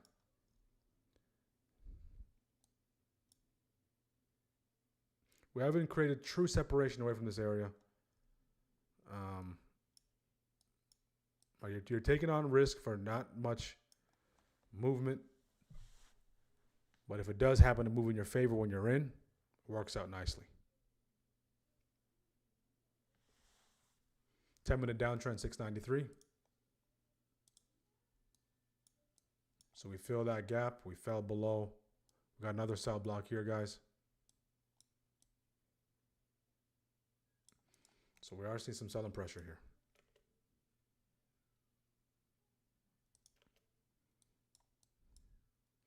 Gotta respect the sellers. Beautiful job. Beautiful job scalping, Jason. You took that nice little breakdown there. Off that pop. That was nice.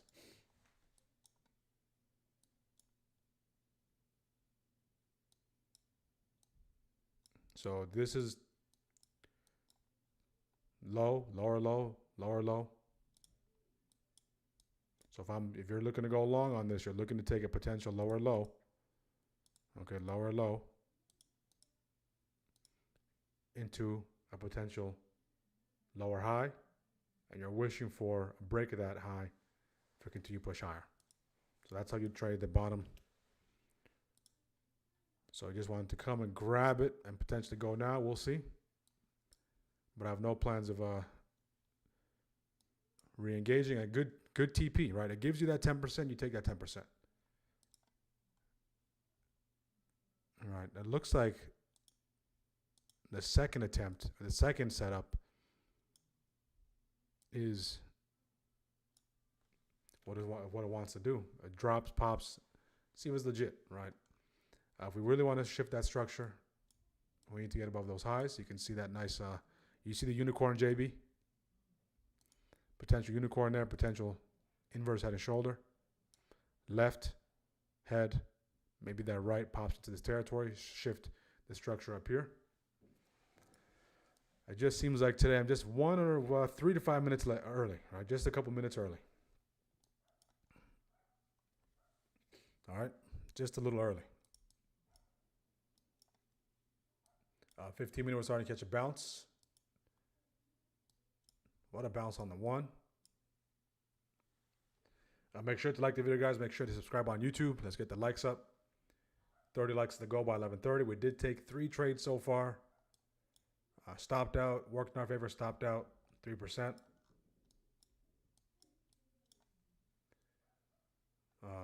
That BOG reclaim, I think the reclaim played out a little more beautifully here. After it broke down, after it grabbed these lows, then it goes.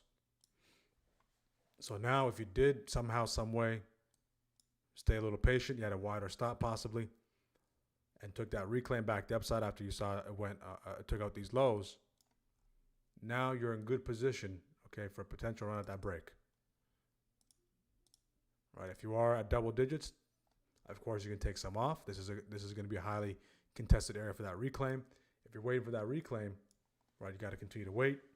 But you can see that there are ways and tactics you can use to find the relative lows. Okay, might have been a little over-indexing for position here, for precision. So now if you're a bear, this is the area where you get contested, highly contested. So now, if you're a bull, you want to welcome the selling to see if you get that right shoulder. That right shoulder, if that right shoulder can hold, remain above that 6.954, show some signs of life, can get potential right shoulder. Okay, so IV now is at 25. Okay, so went from 24 to 25. Don't be surprised if it gets to 30. Don't be surprised if it gets to 30. Anyone catch the calls down here? If you're a little more patient. If you got off those lows, you have a little bit of a buffer to sit through that reclaim.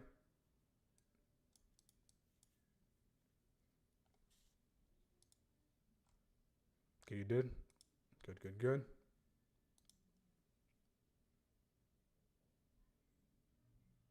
I'm still holding. Good job mixing.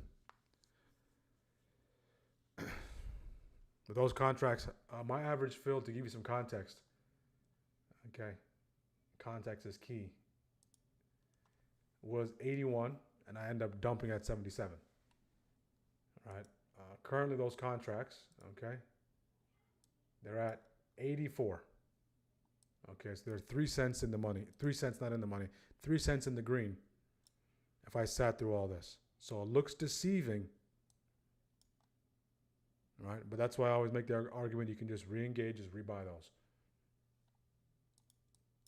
So they're finally back in the green. Okay, but for it to really be green, to get the double digits, it needs to get above that reclaim. So this is positioning for that reclaim. So you're not buying calls at that resistance territory. You already are in position. You're up high single digits, maybe double digits.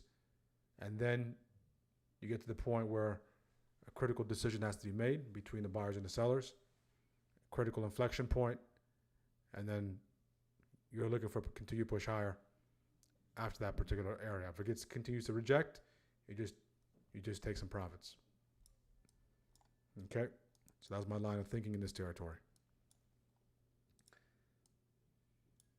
And those contracts are now at 81. So technically, if I still had those, they would be back in the red. So I don't want to sit through that back and forth, forth and back. Back and forth, forth and back. If you're more patient, further data would be the best way to go.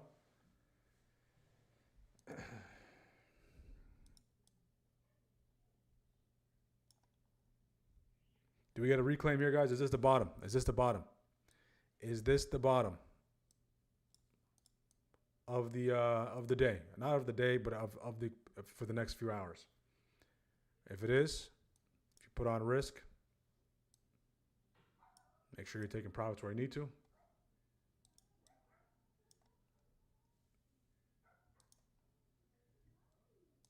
Good, good, good.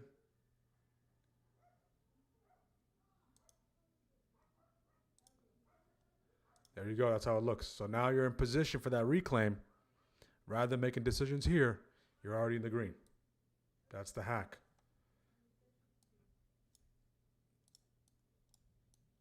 Okay, so now if it starts to go, okay, your first target is from here to here. Okay, you can continue to move your NC, but now your destination is from here to here. You're able to clear from here to here, not from here to there.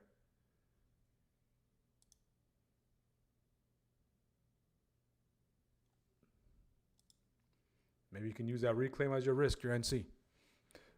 VIX is heading south, which is favorable. Qs are heading north.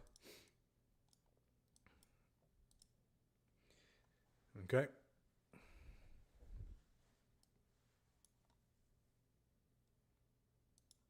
How we doing, guys? How we doing, strikers?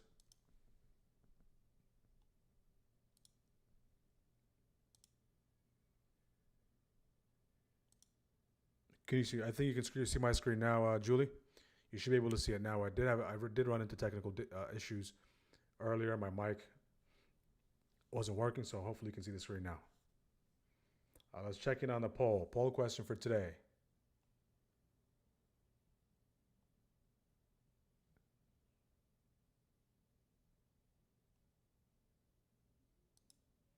Poll question for today is,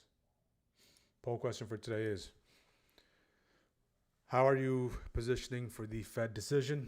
Bullish bet, bearish bet, straddle, playing the volatility, or sitting on cash? So 26% of you are sitting on cash. 16% of you are playing the volatility via straddle or strangle. 21% of you, bearish bet. 37% of you, bullish bet. So again, we will have that coverage for you, press conference and everything at 2 o'clock. You don't want to miss that. If there's an opportunity there that aligns with our setup, we'll take it. We'll break it down in real time and look to capitalize off the move. So far, if you're just jumping in, not a lot of activity on my end. We did take 3 trades. I got stopped out, worked in our favor, stopped out for 3. I could have been a little more patient, holding for the positioning and to see if I get that nice little push. But again, don't want to sit through too much back and forth. End up parting ways with it at -3. We're currently back out that reclaim territory. If you did take that, beautiful job. Just manage accordingly. I just don't want anyone to overtrade, over leverage, and be on the other side of a rule violation, violating your own rules. Okay, so don't let this kind of action entice you to violate any rules. If you have a max trade limit, whether it's 3 trades, whether it's 5 trades, make sure you're sticking to that. Okay? And if you notice, both those trades, you're going to have to get the price to move in your favor fairly quickly, okay, to start seeing that double digits, unless you're going to sit through a little back and forth. That's the nature of the beast currently. We're still moving 48 cents per 5-minute candle, atrocious ATR. IV continues to spike. This is the worst scenario. I'm not trying to be a pessimist, but I'm just letting you know this is the worst kind of scenario we can be in. Increasing IV, decreasing ATR, decreasing volume. Those contracts essentially get IV crushed if you don't move. If the underlying doesn't move. Okay? So the best approach would be is to look for setups that are going to make clean moves. Look for critical areas where you can see a potential retrace reject with a clean move. Or play further dated contracts. That might have been the best protocol in hindsight on my end to take this to the further dated contract, to sit through the back and forth. All right, so I can just let it bake. I put the turkey in the oven, or put the bear in the oven and let it bake. Okay. But nonetheless, hopefully you guys are finding value on how to spot these opportunities. We're doing this with real action, with real market action. So it's hindsight. There's no hindsight. It's real time. This is not a recording. Okay. No trades until after the announcement today. I fail on FOMC days if I trade earlier. That's a very smart thing to do. You guys know the data. You have the data. Very smart.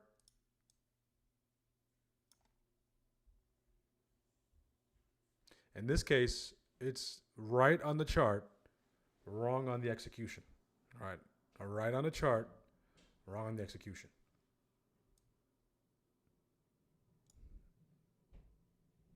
From my end.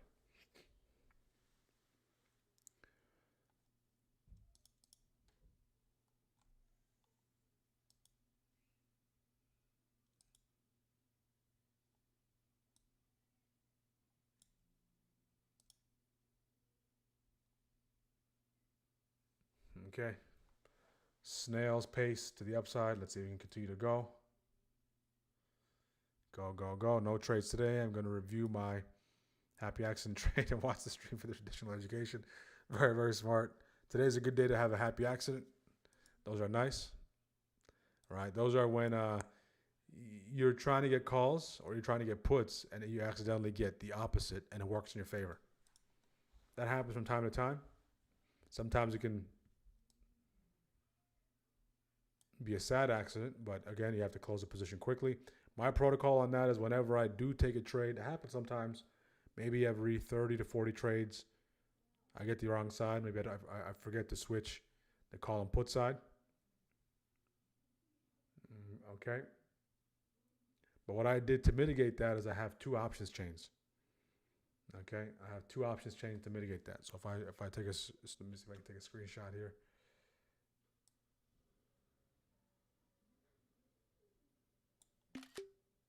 Put it here. Okay.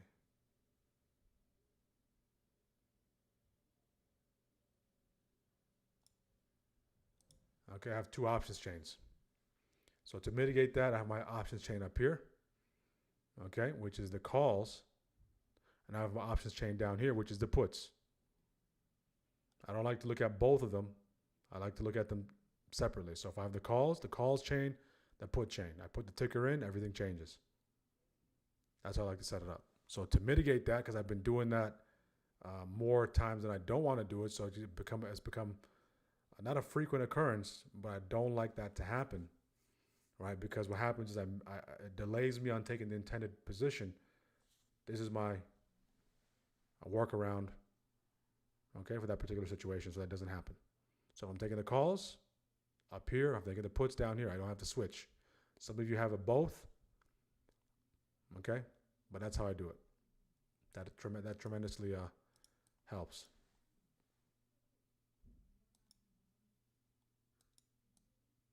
But whenever I am wrong, say if I say I want to take the calls here, but I end up taking puts by accident, even though it's working in my favor, I'm not going to wait and see. I'm just going to close right away.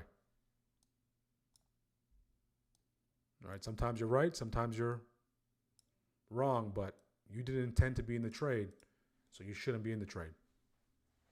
There's no might as well. I trade my long-term account instead of my short-term account. Good way to separate the two.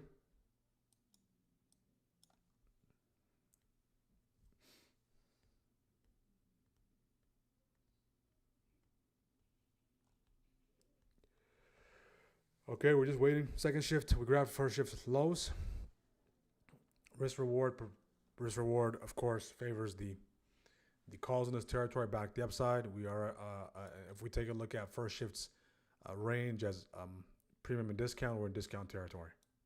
If you're a trend trader, right, trends still remain still intact on the 5. The one is going back and forth, but the 5 looks as healthy as can be. This is our first legit test of that 5-minute wave. So this reclaim, right, having a hard time there. So where do you want to exist on the 5-minute if you're looking for that downside push? Are these two areas. Okay, here. Why? Because you are playing, okay, you are playing the lower low, okay? Sorry, you're playing the lower high into a lower low. Keep that in mind. That's what bears need to play in a downtrend. That's what I believe. I don't think it's smart or sustainable as a bear to play a low into a lower low. If you're a smart bear and an uptrend in the downtrend, you play the lower high into a lower low. Where do the bulls exist in the downtrend? They're looking for that low into a higher low in hopes of a breakout. So that's exactly what the setup was earlier. Okay, the idea earlier was that lower low into a lower high. Okay, that's how you trade it. So if it does turn into, if this high does end up breaking out, you're a big winner. If it doesn't, it's just a standard trade. You take profits. But if it dips lower on that particular setup, then you get stopped out. So both participation groups can coexist.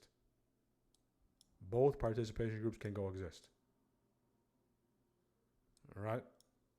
But it's very difficult to take the lows into lower lows, highs into higher highs. Those are special situations when there's clear momentum where you take those setups. Okay?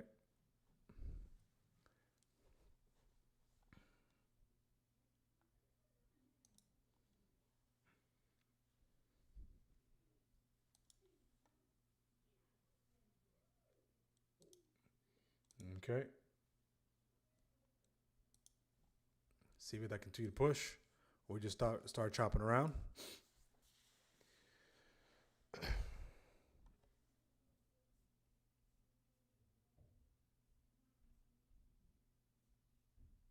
Let's get the likes up, guys. Make sure to like the video. Make sure to subscribe. 50 likes will do the giveaway.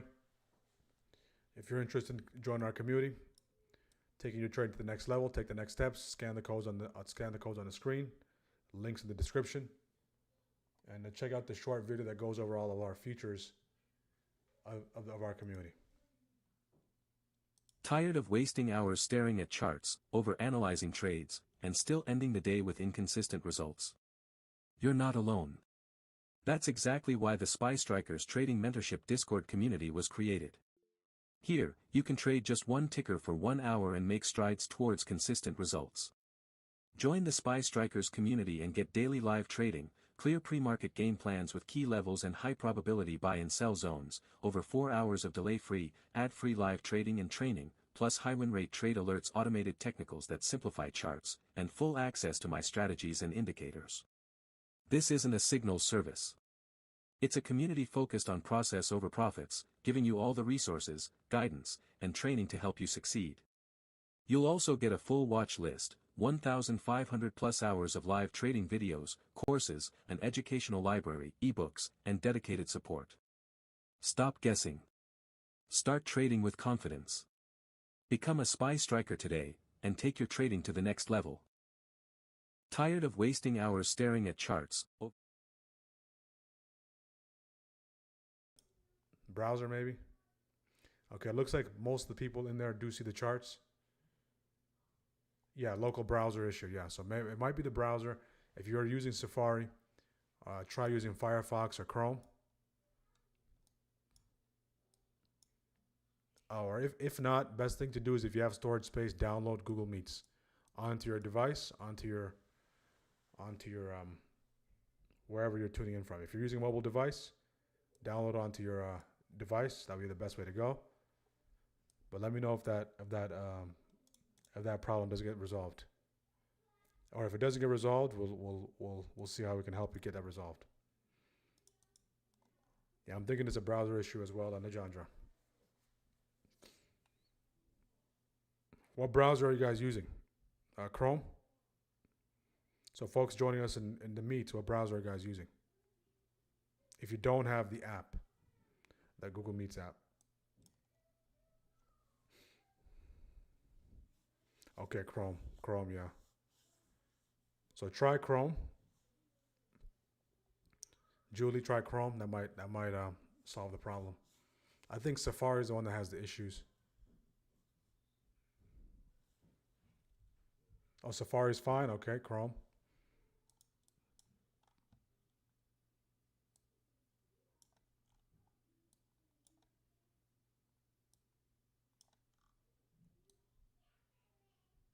Who remembers Opera? I'm Chrome. I like Firefox, so I like Firefox. Huh, still a green screen. Okay, let me see how I can help you here.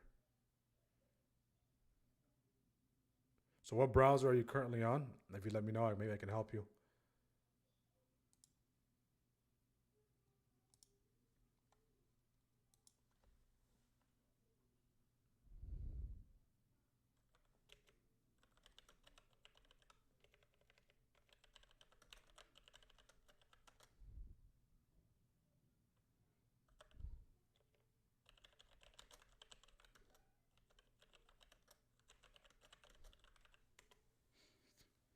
Okay, we're back at those lows.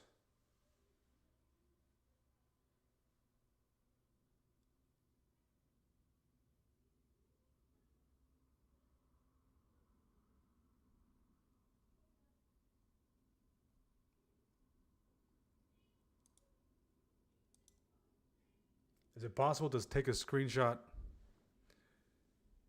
Is it possible to take a screenshot of what you see on your side and post it in the Discord chat? If you can, maybe I can help you a little further. And if anyone else is experiencing that, we'll have a workaround for it. Okay, nice breakdown, retrace, reject. So we're looking to make lower lows. So this bounce just led us into this territory. Short reclaim, trap above this breakout. If you just play this breakout on its own, if you're not managing risk, get wiped out. So you gotta position yourself into those breakouts. So a slow grind lower here to kick things off. VIX accelerating. Okay, so now we're seeing the IV since the beginning of this shift till now, 26%. So it ticked up. Huh. This is interesting.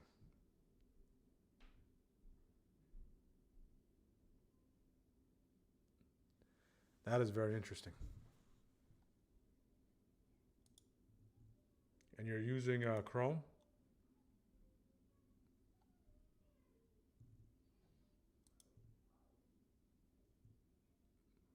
See if I can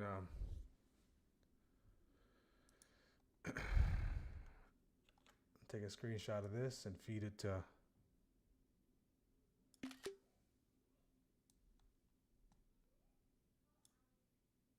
the folks who are working like IT support, system administration. You must be loving AI. I do see the screenshot.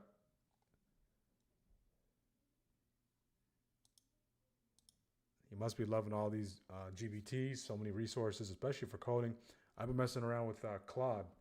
My goodness. Some powerful stuff, guys. Some powerful stuff. Oh, I'm kind of out of touch with the industry, but I want to just get back in just for the sake of keep myself sharp. Keep in mind, if we do have anyone in IT, when I was in, of course, virtual machines were very, very popular. Virtualization was very popular, but we were migrating from virtual machines to containers. Kubernetes and all those things were kind of starting to emerge. Automation through Ansible was starting to emerge. Jenkins, all those things were kind of bubbling on, starting to be used across the board. So I can only imagine the things that are being used in the development and automation world now, since basically 2019, 2020.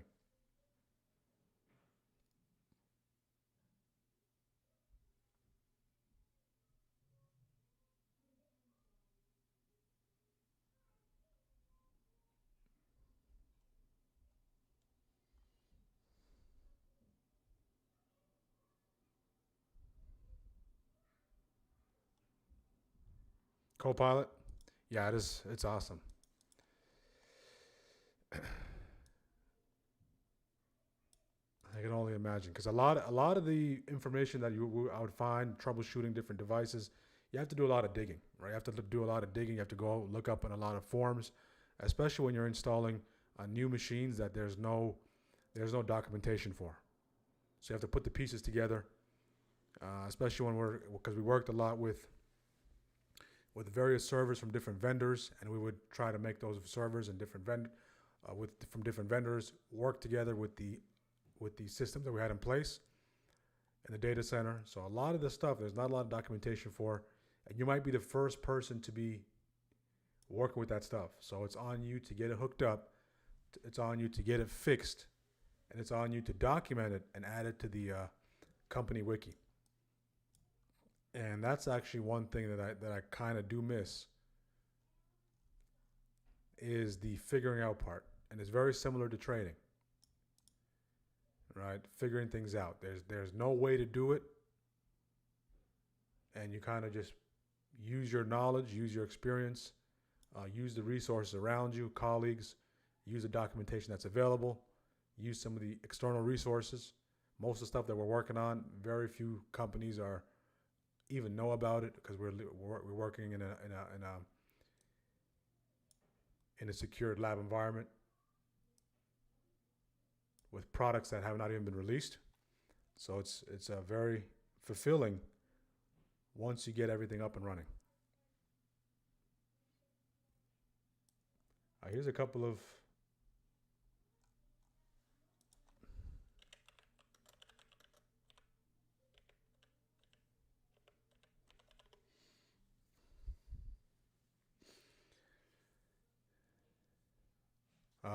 the sound is much better today. Okay, that's good. Again, didn't do anything different.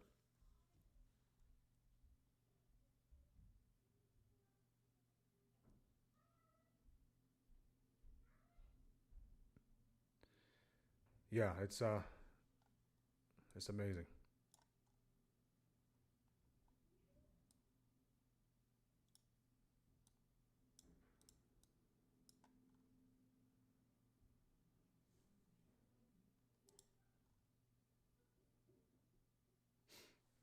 I'm working on the workaround for you, Julie. Try closing the browser. Try jumping back in. I'm going to post something real quick that can potentially help you.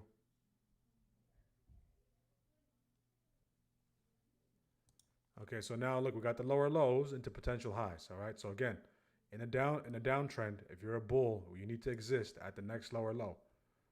All right, is every low going to be a lower low? Not necessarily, but you need to use your technical ability.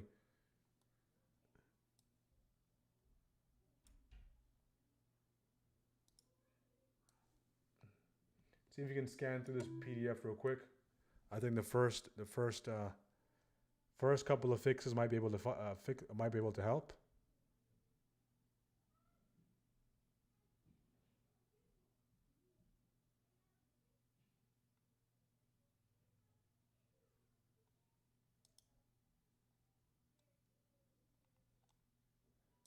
Okay. The first fix might be able to help. The rest of them are more pertaining to a person who's hosting.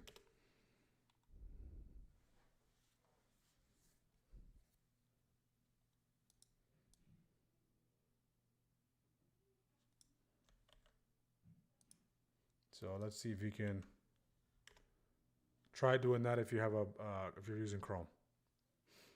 Another rejection here. So if you took the lower low into the lower high, you're able to take it. If you take that lower high into a lower low, you're back in.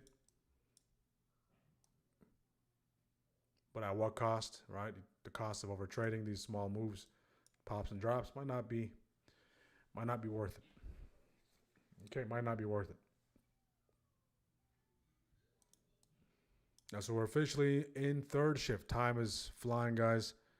We're now officially 3 hours away from the long-awaited press conference, from the decision. We're 2.5 hours away. So on that note, let's take a listen to CNBC, our friends at CNBC. Let me know if that helps, Julie.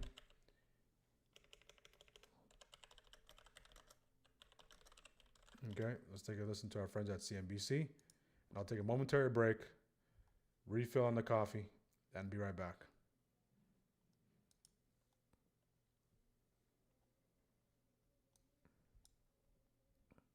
Dollar lowest level since 2022. All of this is who the next Fed chair is going to be and what's going to happen. And I thought it was particularly eye-opening that he said there are 4 candidates still in the running. What a rejection. And I did just clarify that does include Kevin Hassett, even though, remember, a few, days or weeks ago, Sure. hard to keep track, that where the president seemed to rule him out because he was doing such a good job on TV communicating. But the Treasury Secretary said he spoke to the president about this yesterday on the way back from Iowa. No word on when that announcement is going to come. I said, shouldn't it come before this weekend when Stephen Myron's term is up as governor? He said, it doesn't have to be up as governor. That could extend. So no word on whether we'll get an announcement before that. Clearly, it's something that is top of mind for both the president and the secretary. Yeah, and then roll in some political calculus like Tillis, unwilling to further nominees until they clear up some of the DOJ Powell stuff. Really, really complicated, Yeah. Sarah. Let's take a look at shares of Starbucks today, up more than 2%, though well off the early morning highs. Company did miss on earnings, but did have a second consecutive quarter of comp growth as they gear up for their investor day tomorrow. Is the print a sign that the turnaround strategy is working? Joining us this morning to break it down, Evercore ISI Restaurants and Food Producers Research Head, David Palmer. David, what a morning. Did the comps take you by surprise? Strong, the street and us. We were at 2% comps. They did 4. It was a round up 4, but it nonetheless a 4% comp. And so people are feeling good about this result. Certainly that's part of it. The other part of it is they signaled that they have some good news coming up tomorrow. They have a big analyst day tomorrow here in New York. They're going to talk about innovation pipelines and other sales drivers. And they are also saying that $2 billion worth of productivity is coming. So those were good teasers that are going to keep people in it at least through tomorrow. And we'll see how good the news is about the long term. Right. High today, 104.82, which is just, I think, a few pennies from your target. Are you re-rating in any way? Well, it is. Life comes at you fast. The stock's up 16% just in this few weeks of the year so far. And right now you're trading over 40 times the sort of the higher end of the guidance range or thereabouts. So it's certainly baking in a big recovery beyond this fiscal year ending September. But that's what the company's signaling. So what we will see tomorrow is how much upside or downside versus the street number in 2028, for example. They're going to give 3-year type targets. How much is that $2 billion of productivity savings that they're teasing? Does that flow through, meaning upside to that $3.50, or at least making that super reasonable, at least from the get-go? And they're going to talk about sales drivers as well. Do they make us imagine mid-single digit comps? The answers sound like it will be yes to those going into the day, the way that they teased it today. So we'll see tomorrow where everybody's targets end up. Right. Finally, nice comps out of Chili's for Brinker. I'm just looking in general, David, at McDonald's, Brinker, Chipotle. Are you convinced that maybe there is a path out of the weakness that we saw last fall for all the group? It's probably. And, one of the things that's been happening is we've had this stimulus hope, particularly for casual dining. It's a little bit of a treat for the family. It doesn't have the GLP-1 negative thing hanging over it that some traditional fast food would. So you saw a massive outperformance by casual dining that was further encouraged by the weather comparisons earlier. Now we're seeing the sales getting banged around by the storm Fern, and even Brinker talked about that today. But by the time we get to the second quarter, it looks very likely that this industry will be getting going finally after a tough 2 years, basically. And the question is, do we see some surprises? Do we see anything in fast food or fast casual get going alongside of casual dining, which seems to be the consensus trade? Right. And it's sometimes the worry is traffic, sometimes it's pricing. It's always something when it comes to restaurants and food, David. Thanks so much. Good to talk to you. David Palmer. Yeah, thanks, Carl. Sarah. Former Atlanta Fed President Dennis Lockhart is coming up with us next. Fed Chair Powell with some of his first public remarks at this afternoon's FOMC meeting since coming out against the Trump administration, saying its lawsuit against him is in retaliation for not lowering rates. Should make for a very interesting news conference. We'll help you get ready when we come right back.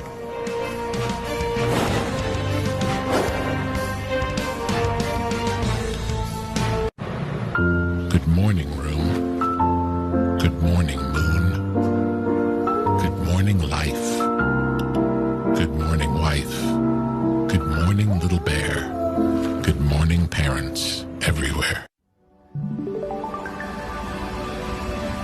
Precise designs, subtle curves, curated upgrades, elevated design for thoughtful living. Thuma. Briacel is in its final phase 3 trial for metastatic breast cancer, offering patients cutting-edge immunotherapy. With a novel platform technology targeting multiple cancers, Briacel is shaping the future of cancer care. Briacel.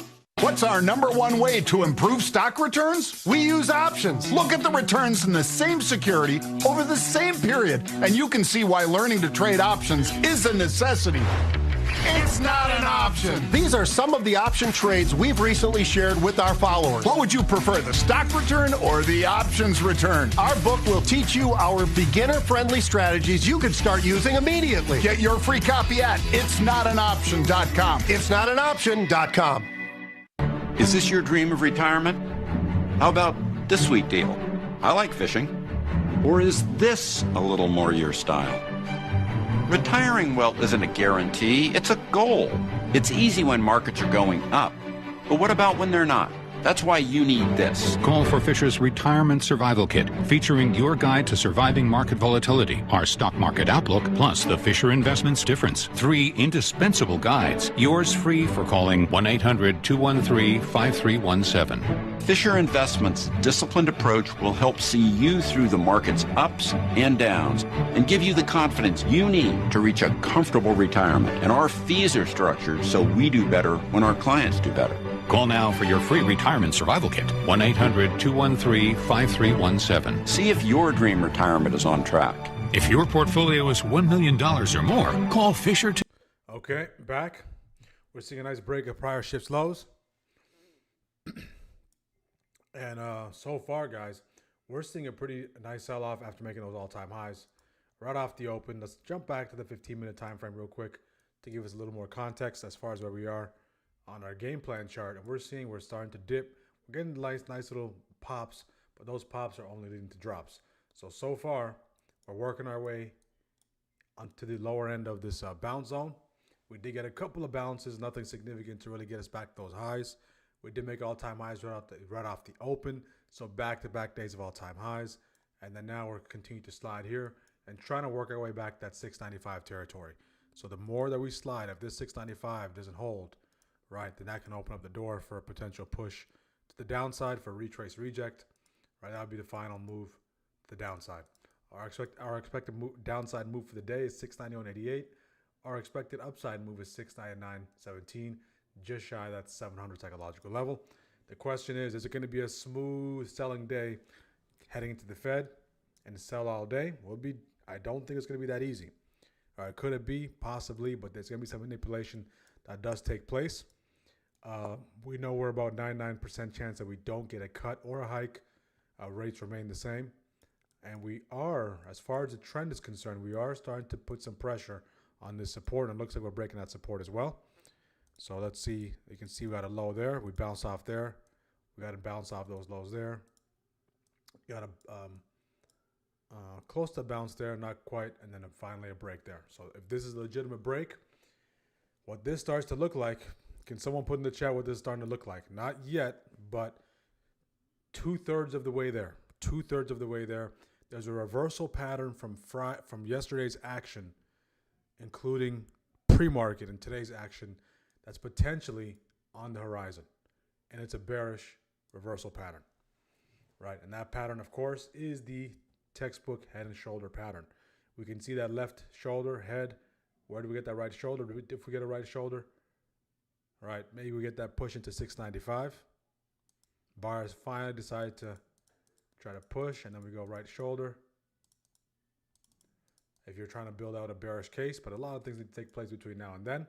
And of course, we do have the Fed meeting. So what I'm looking to do is during the Fed meeting, I'm looking for reversion type of setups. I'm not looking for continuation. All right, I'm looking for reversion. So far we're selling off. Is this sell off just to get a little bit of, just take off the edge off that all-time high push? And then we work our way back to the upside, or is this going to be a straight sell, pre-Fed, straight sell, with maybe a pop and a drop during the announcement and a straight sell during the press conference? That kind of, that occurring is very rare, but we'll see what does take place, and we can only play what we see. All right, so we are seeing a nice continued break with some follow through. We're back at that 50% retrace of the daily. We're back at that 695 psychological level. So these two levels need to hold. If they don't, that opens the door for a slide into the J27's gap up. Okay, that is yesterday's gap up, and of course that daily downside breaker. If somehow, someway we get into the jaws of that 693.58, that means on the daily time frame we're engulfing. If we zoom out to the daily time frame, look what's going on here, guys. This daily time frame, if we get below 693.58, this daily time frame candle, right, is still it's in its infancy, 4 hours left, can potentially go engulfing back to downside. And if you take a look at it, we're probably diverging as well. Let's take a look. These highs, yeah, we're seeing a little bit of divergence. I would say hidden divergence there. All right, on the daily. So that's what we're on. That's what we're on watch for. So back-to-back days of all-time highs here. Back-to-back days of all-time highs, and both days we made all-time highs in two different ways. The two ways are different. We're starting to see a nice little, maybe a bounce off this key zone here. See if buyers catch a bid here. If not, that slide continues. Opens the door for that push into 693.88. Now let me just clean this chart up a little bit.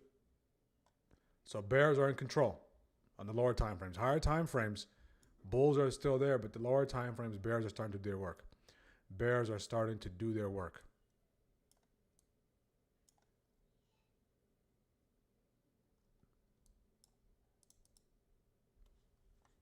Yep, we're approaching those levels. Kevin, I do see that as well. Thank you for the update.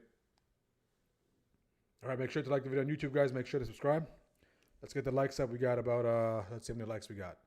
The goal is 30 likes. We can easily get 30 likes, guys. We've been struggling on the like front. The likes are insignificant to you. All it takes is clicking a button, but are significant for the growth and the health of the channel. So if you're enjoying the content on the channel, right, make sure to smash the like button. All right, that helps the channel. That's how YouTube grades the channel and decides if it wants to continue to push that channel forward, right, based on the algorithm.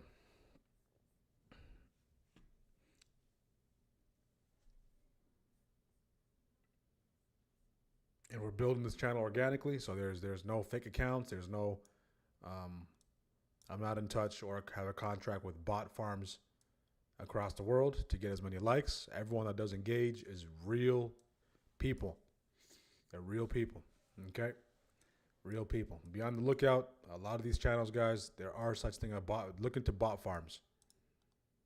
Okay, look into bot farms, look into click farms. Okay, you can do a whole deep dive on click farms.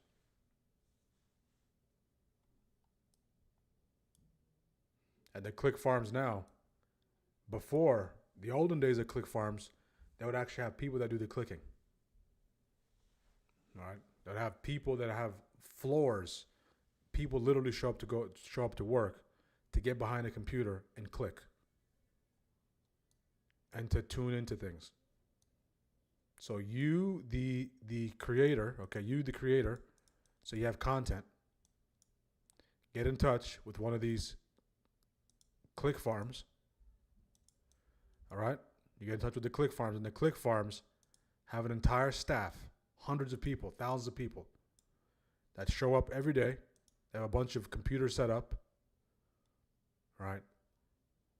And you pay for how much of a service you want, and they open up different tabs, open up different things, and start clicking. Now all of this is automated. Now what they have is they have entire data centers with mobile phones. If you've seen it before, it's pretty smart. They have entire data centers, mini data centers, but some of them are large scale. But these are like small, mid-tier operations, right? They have small mini data centers within a certain area with hundreds and thousands of phones, right? All programmed to click and to tune in for viewership. So you can get in touch with those click farms, but the only issue is that's not real viewers. So why do you want to inflate your viewership numbers? Because of sponsors. Right, but when you peel the layers back, you have to pay attention to conversion. You have to pay attention to how long are people tuning in. That's the tell. The retention. Retention is very, very important. And our videos, they have a very, very high retention rate, plus 35 minutes. So people are literally spending over 35 minutes of their 24 hours. Okay? Tune into the program. All right, so in that case, make sure to like, make sure to subscribe. There are traders out there looking for content like this, so it's on you to do your part. And try to see if the algorithm can feed those traders seeking this kind of information. At some point in time, you are not aware of this channel.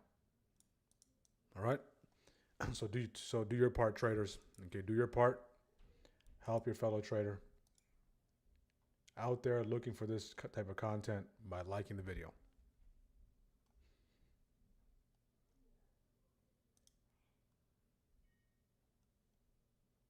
So it looks like 37% of you are bullish going into FOMC, bullish bet.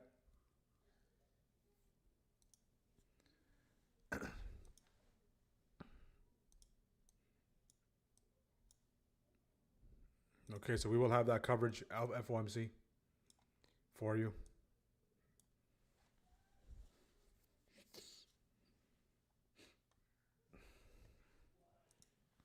See if you get a nice little, is this the lower low off those key zones for continued push?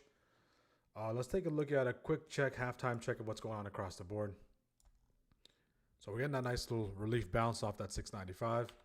Mags continue to sell off. Let's start from the very top. Okay, we'll go with silver. Silver's flirting with 115, did peak into 116 all-time highs. Bitcoin, 89,000, did peak above it for 90,000. VIX at 17, VIX is up 4%. Oil above 60, did peak into 63. It's up 0.54%. Gold can't be stopped. It's looking to crack 5,300. Did push above 5,300 all-time highs. Now it's trading above 5,200. Dollar is at 96. It's up 0.73. 10-year up 0.24. 2-year up 1.11. 0.11. Okay, QQQ. Okay, QQQ. So QQQ at 630 looks very interesting. If you can continue to sell off at 630, can be very, very interesting. And just imagine how many people started jumping in when they saw the Qs gapping up. This is a textbook trap, right?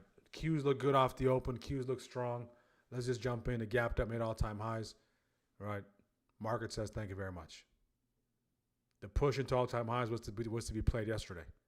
That 630 break and that retest slightly above that 630, that 630.26 territory. Okay, so the Qs pulling back slightly, but did make a push. Nice push.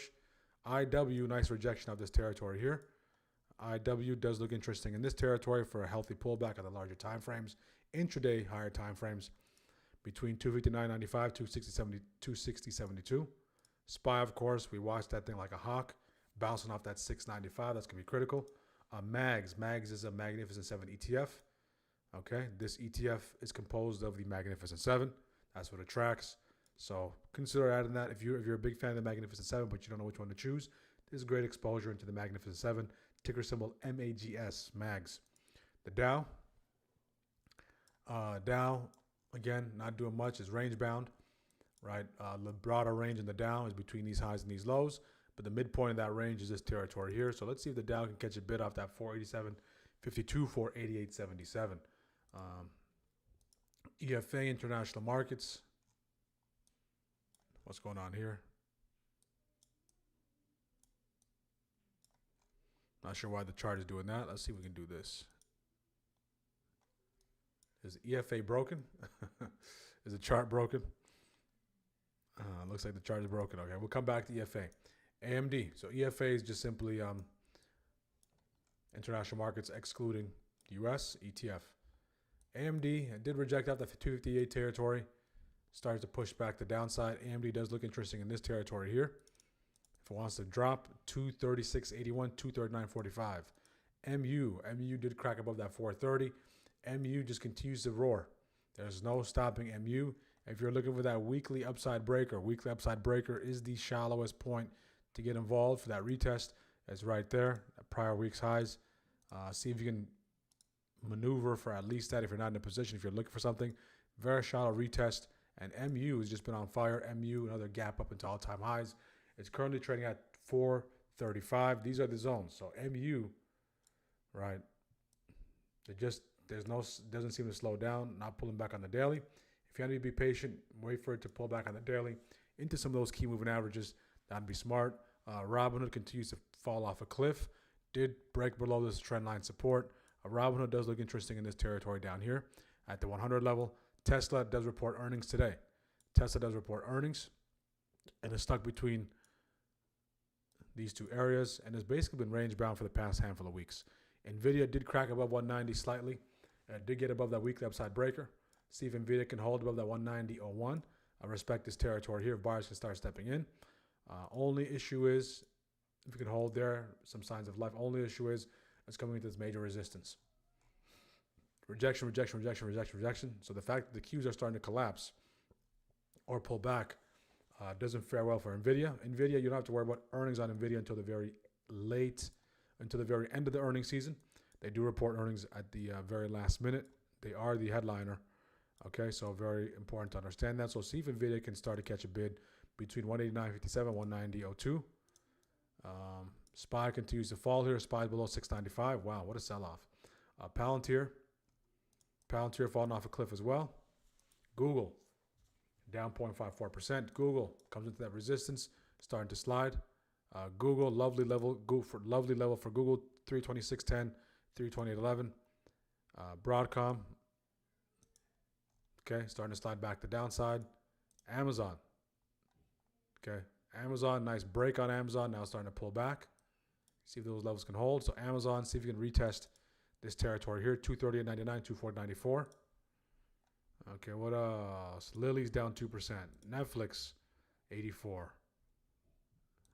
Apple down 1%. Apple does report earnings. Apple came right into that resistance. So I'm not sure who it was who asked for the chart request on Apple. Right, but we said pay attention to that resistance here. Look at the level 2 and time on sale starting to speed up here. Okay, so we got caught up. Halftime check. SPY. Down goes SPY. Down goes SPY. Down goes SPY. Man, they are really paying the bears today. Okay. Nice rejection there. Nice rejection here. Okay, let's get a check back on the IV. Okay, so we're doing a check every hour to show you the importance of paying attention to the IV. We're going to do our check now, guys. You know where we are? We are at 28 on the verge of 29. If we round up, we're at 29. 28.8. 28.9, I should say. So IV is 29. Do you see this? From 22, 24, 29.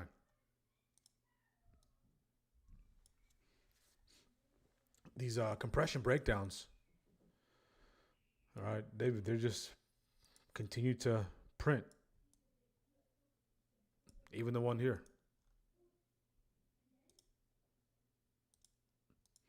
All right, collides with that first wave.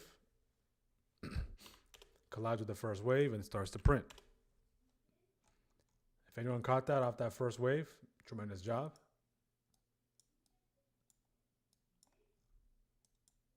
We're able to get the screen resolved, Julie.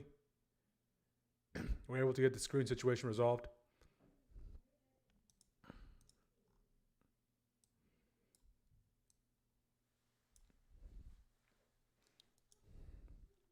I might be a little fixated to the upside for some reason.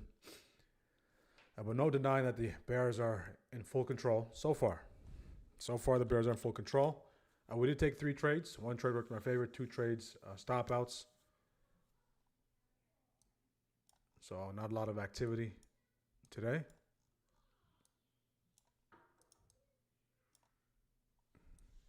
If you're taking that breakdown, your final destination is 693.88. 693.88 is the final destination.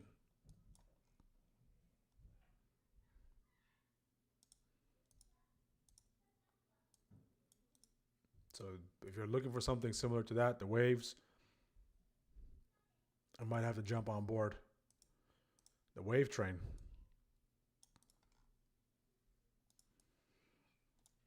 Instead of trying to be a contrarian and catch the bottom. VIX above 17.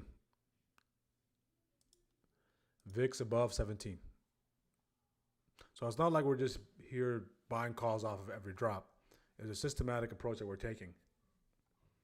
But they are compensating the pop and drop.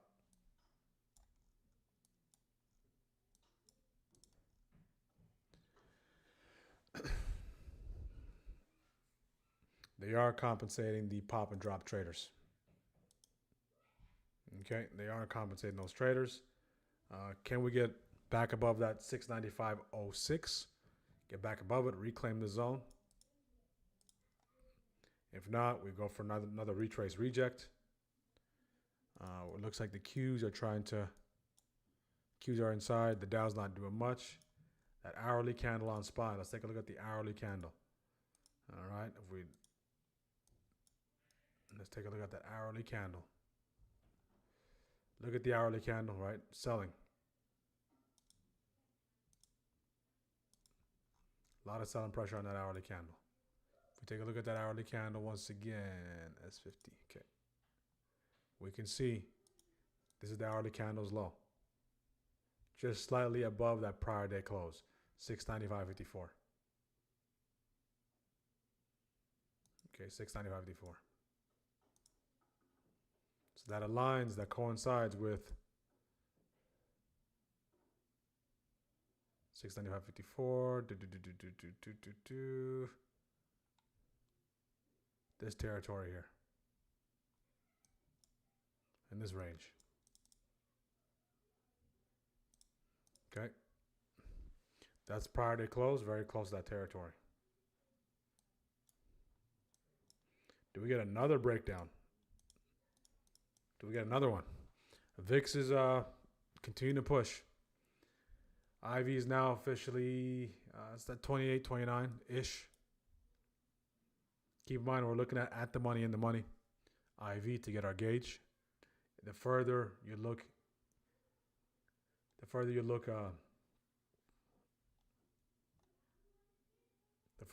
in the money, all right, the higher it's going to be.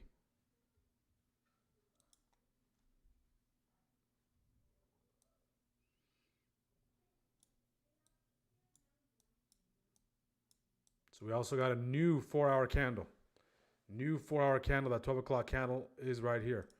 4-hour candle low right here, guys. Don't forget, new 4-hour candle, new hourly candle, new every candle possible. There's a compound break level. Compound break. There's a compound level. Okay. Let me illustrate to you real quick. If we take a look at the 4-hour. Look at the 4-hour, guys. The 4-hour went shooter, broke below those lows, continued to sell off. Now already reversed. Now if you're asking for the 4-hour, you're looking for a break of the 4-hour for continue to drop into this target 693.58 territory. Right? So for us to be continuation on the 4-hour, we need to break these lows.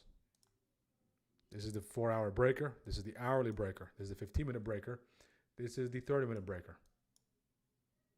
Okay. All the time frames. This breaker will be the trigger to the downside. So it'd be in your best interest if you're looking to go to the downside, of course, try to see if you can align yourself beforehand prior gets to this territory. If you are a breakdown trader, you have that level marked out on your chart. If we can get a rejection off of this territory here, I'll take the downside. See if I can pursue it into that 4-hour candle's lows. Okay. I want to break below those lows. Using very little size here. See if I can catch that move back to downside. If we fail to reclaim this territory here, if we reclaim it, that might be the point where it wants to go back the upside.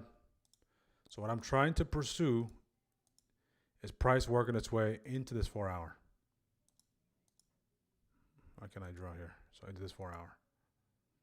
So instead of playing it here, see if I can take it from there into here to be really, really green. Okay? To be really, really green.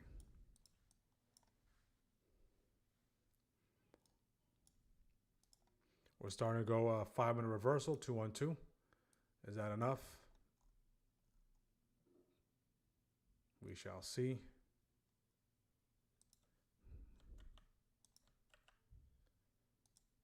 So this is a shallow retrace reject, very shallow. That 5 minutes still has a lot of room left. That 5 minutes still has a lot of room. If we break back below 695, I'll be there for it, for that retrace reject. We just need the VIX to stay where it is or start pushing back the upside. VIX is, Qs are showing some signs of life here.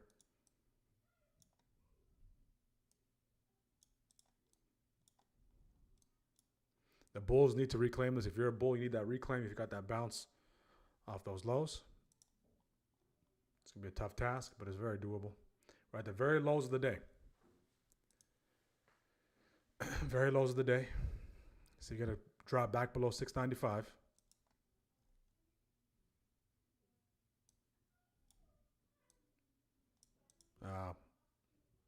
Looks like a reclaim here possibly. If we're past the 695.06 decisively on the 5, then that reclaim can be on the table. If we get back below it, I'll be there for the shorts.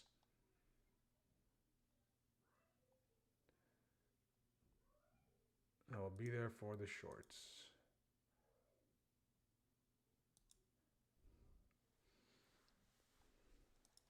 Another dead cat bounce possibly. We did take out these highs. So the bulls are starting to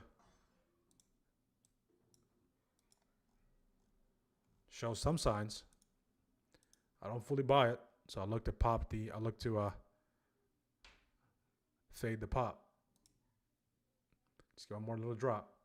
Fade the pop, one more little drop. And get back in alignment with the waves. Okay, I'll take it right there.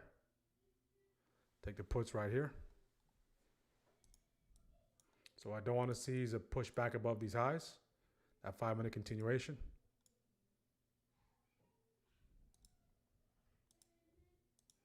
So I'm in the puts here, so you get a nice break below 695. Break below 695 would be great.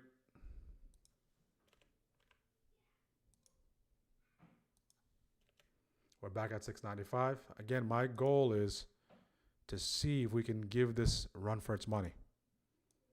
Right? Rather than going short there, see if I can be in position with those runners for that bigger break and pop and short the pop. Okay, looks like the puts are moving a little better than the calls here. Go, go, go. Need a hold below 695. Need a hold below this territory here. Now put pressure on this support. I want that support to crack. I want that support to crack. I want us to break structure. There we go. Up 8. TP where you need to. Biggest fear for the bears now is that inverse head and shoulder. Biggest fear is potential inverse head and shoulder. So now we need to get below that low. Because now we don't want this to turn into a right shoulder. So we need that selling pressure to continue. So as long as we can hold this, put pressure back on the bulls for us to crack back the downside would be great. Get back in alignment with the waves. A structural break would be great as well. Did see 8.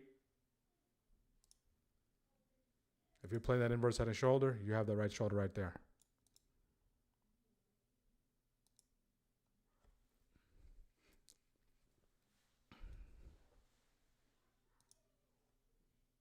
That was a quick pickup by the bulls. So there's a lot of bulls there for that right shoulder. If you're playing neckline break, you want to see a clear break above these highs. Continue acceleration. Reversal traders. If you play that right shoulder, if you're trained to play that right shoulder, you're probably already in. That might have been that TP there for 8. Still in position. Unless we get a break of those highs convincingly. What I do got to say is the puts are moving a little smoother than the calls. So in this case, again, we're inside on the 5. See if we get one more drop back to downside.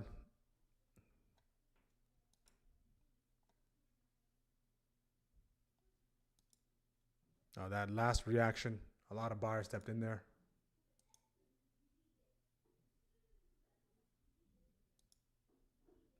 Down 7, down 8. Going a little further data using significant less size here. Okay. See if we get a nice rejection. Nice rejection off that would be great. This is the neckline. This is the neckline. So it's going to come down to who can dictate the pace above that level.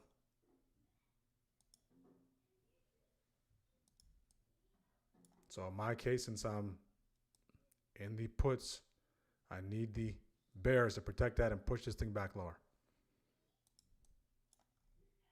The waves are trying to flip here on the 1.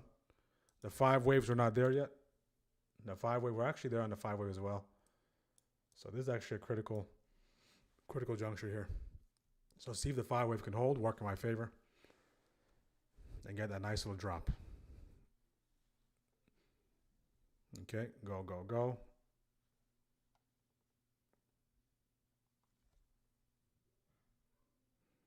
We need to get below 695. All right, we need to get below 695. We need to get below 695.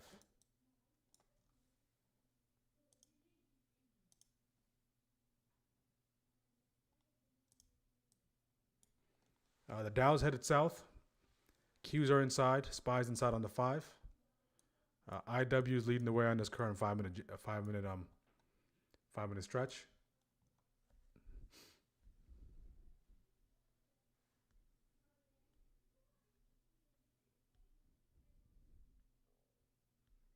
Okay, so you get that nice little push back lower. So put some pressure on that support. Put some sort of pressure on this support here. All right, the bulls are using this as a path. As long as it holds, okay, they can use it. Put some pressure on that trend line support. Down 5 here.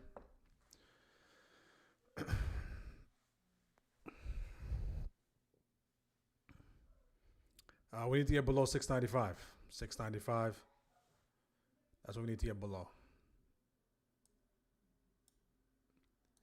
It would be helpful if the VIX can go south, to go north.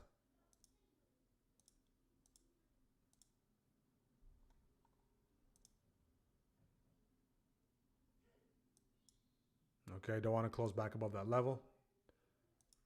Down 8, down 9. See if you can wick back the downside.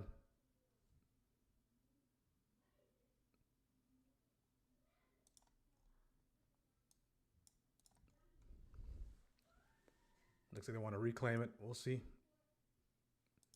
We shall see. Unless it's a clear reclaim, if it's within risk, I'll hold the position. If it's a clear reclaim, then I have to get out.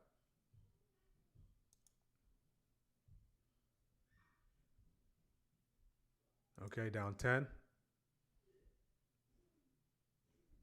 Looks like they want to reclaim it. About to get stopped out here. Okay, got to get out of there. So out at 12. So stopped out on minus 12. Might have been a little too late to the party. And it turned out to be a reclaim after bouncing off that right shoulder, get above that neckline.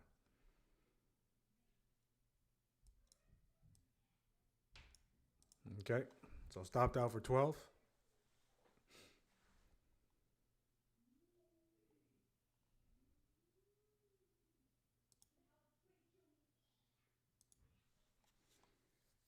If we can get back below it, if the VIX can start heading north, if the Qs can start going south,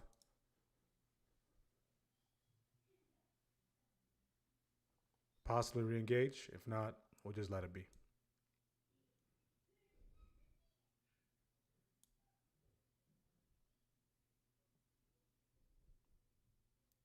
If not, we'll just let it be.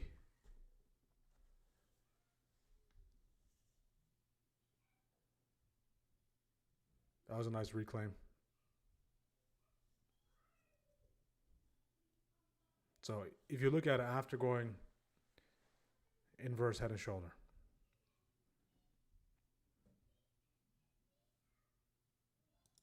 so you see after I get invalidated, I'm not staying in the position. I'm not saying, hey, let's see what takes place. I'm respecting that there's a cohort of buyers stepping in. I'm respecting that the Qs are starting to go. I'm respecting that the VIX is starting to go south. Right? Inverse head and shoulder traders are the winners in this case. See how far this thing wants to go. Especially right shoulder. Right shoulder participants. Right. The level was right there. So in this case, I did see 8-9 here. And that thing immediately wicked. And Barr said, we got to protect that. So left, head, right, blast off. 3, 2, 1, blast off.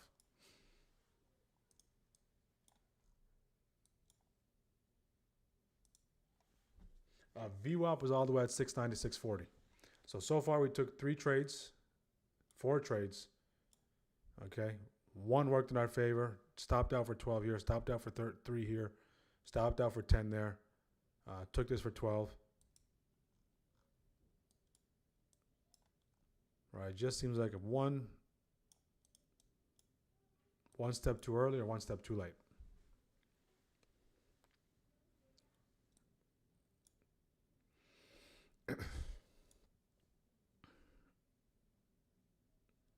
One step too early or 1 step too late. So the bulls are using this trendline support on their way up. Watching 15-minute 200 EMA hold or dump. MU, yeah, there's no stopping MU. MU is just out of here. Waves have flipped. Yeah, MU. MU right now is a little range bound. All right, so that can be encouraging for potential break. But what a reversal here, guys. What a reversal. All right, so we can see the characteristics of the reversals here. The ones that didn't work out and the characteristics are here. So multiple things had to take place. It wasn't just a one-shot, It was we get these lows, we get a drop below it, we get the sweep of those lows, we get those relative equal highs or a little bit higher than those highs. We dip back into that right shoulder, and then we start pushing forward. If you took that right shoulder bounce, the right shoulder neckline break, maybe you're seeing a little bit of profits. Okay, so let's see if this thing wants to put some pressure on this support as it's dumping here. If it does, I can potentially get back on board. If it does, I can potentially get back on board.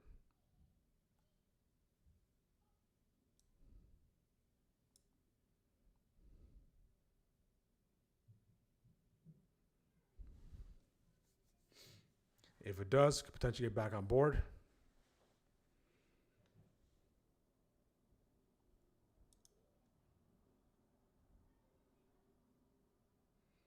So if you take a look at the 692s, they're a little further out. They do have the second most or third most amount of volume. 60 cents a pop. If they get back those lows, they can appreciate for 30 bucks. If you look at the 695s at the money, they're currently at 151. If they do get a pop back those lows, you can appreciate for 50 bucks. So the thing is, it needs to, for it to really appreciate with the low ATR, we need to get a pop. Okay, we need to get a pop. We need to get a full drop. All right, we need to get that full drop. If you want to go less than that, maybe 691s that are a little cheaper.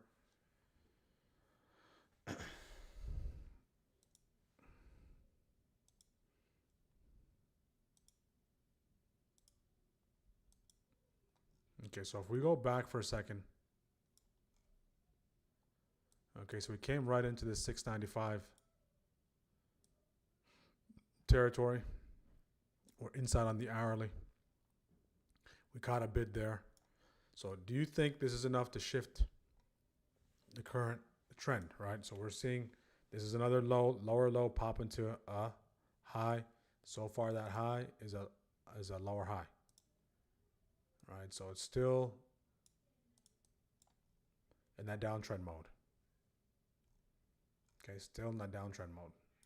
Let me take this off real quick so it's less distracting.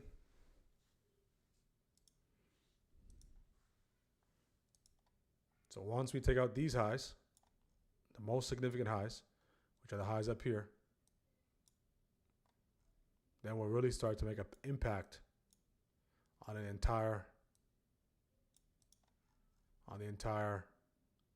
downtrend. So you can see rejection. We're starting to break. Nice retest there. Can we get back above BOG 695.73? Back above BOG 695.73. We did sweep for second shift lows.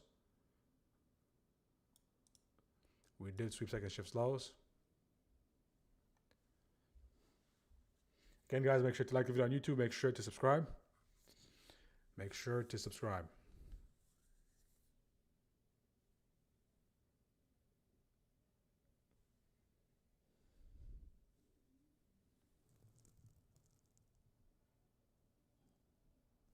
Anyone looking to play the break on the 15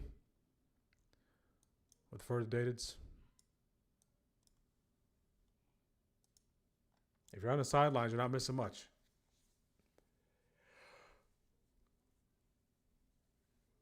If you're on the sidelines, you're not missing much. Cash is a position. Sitting on cash is a position.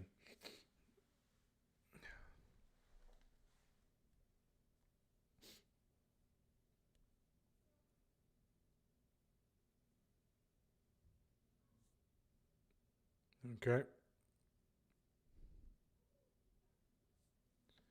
So SPY is using this nice little path back to those highs. So far SPY went 212 back to the upside. So this would be the critical area.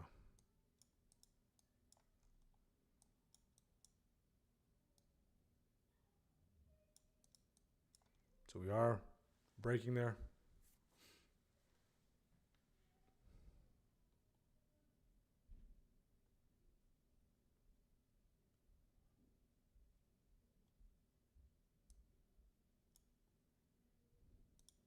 Once it broke above these highs, it was basically inverse head and shoulder time. Even that reclaim gets below it, reclaims it, and then goes. So the participants, the bulls, off of the lower low into the lower high. Right, you already got compensated. If you're still in, you're seeing if this lower high could potentially turn into an equal high or a higher high to get more compensated, right?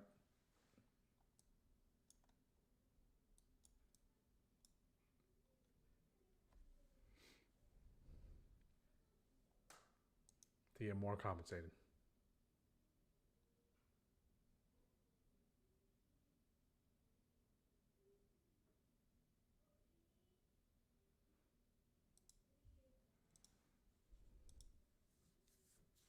Okay, it looks like they like that path. Looks like they like that path. Questions, can we get back above 695.73? Questions, can we get back above 695.73?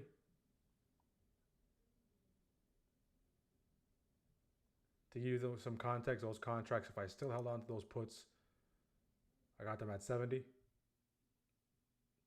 Got rid of them at 60.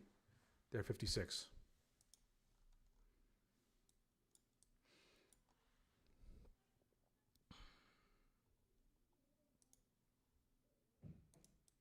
Okay, now this is the 5-minute wave test.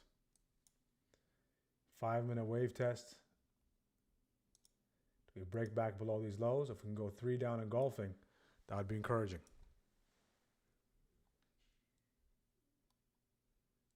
If that's the case, see if I can get involved. Okay, I like that 3 down on the 5. Starting to sell off aggressively on the 5. We're putting pressure on that resistance.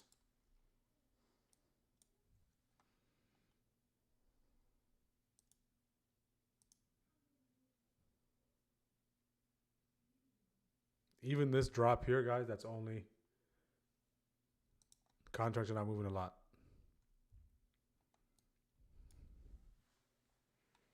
See if we can drop down below that 695. That break level on the 5 was right here.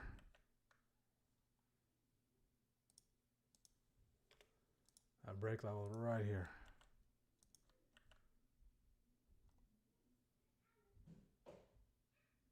$695.23.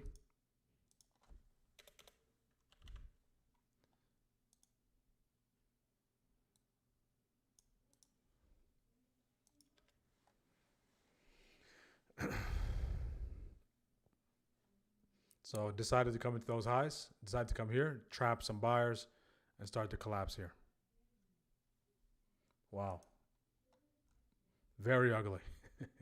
So again, buyers, if you took this right shoulder, if you took that break, just use that trend line support as your gauge to know when your time is up. We finally get that crack of that support here. Start to slide.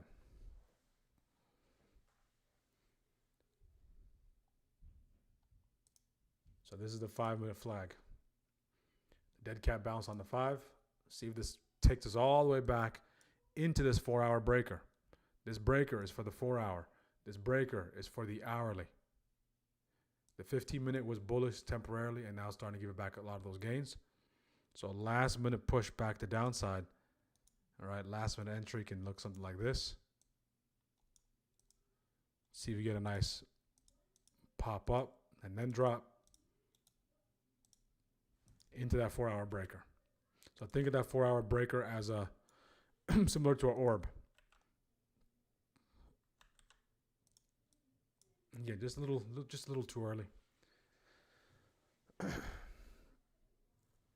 So 1, 2, 3, 4, 5, 6. 6 minutes of selling.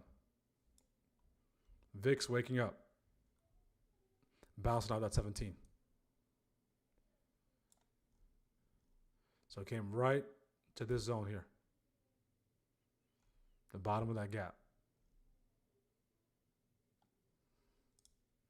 Came right, okay, to the bottom of that sell block. To a T, rejects off of it. This sell block here. So now the downtrend continues. Okay. High, high, high, high. All those highs are lower. Low, low, low, low. All those lows are lower.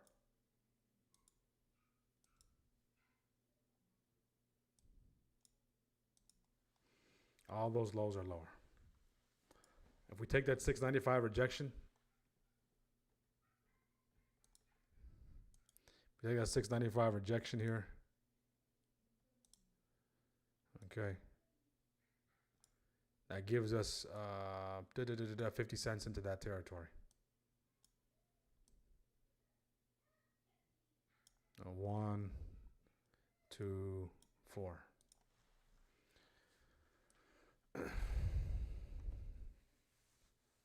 What time is it? 12:26. Okay, almost 12:30. Almost the beginning of fourth shift. Anyone catches, by the way? Anyone catches rejection or that breakdown? If you did, I mean, kudos to you on remaining patient.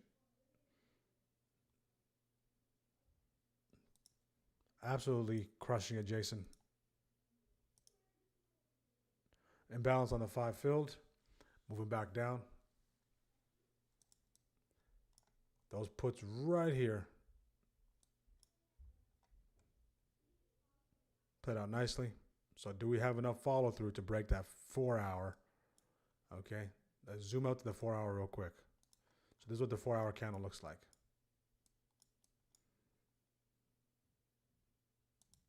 So once the 4 hour candle breaks those lows, basically, as long as we remain below that high. Okay, that's the first target. There's a second target.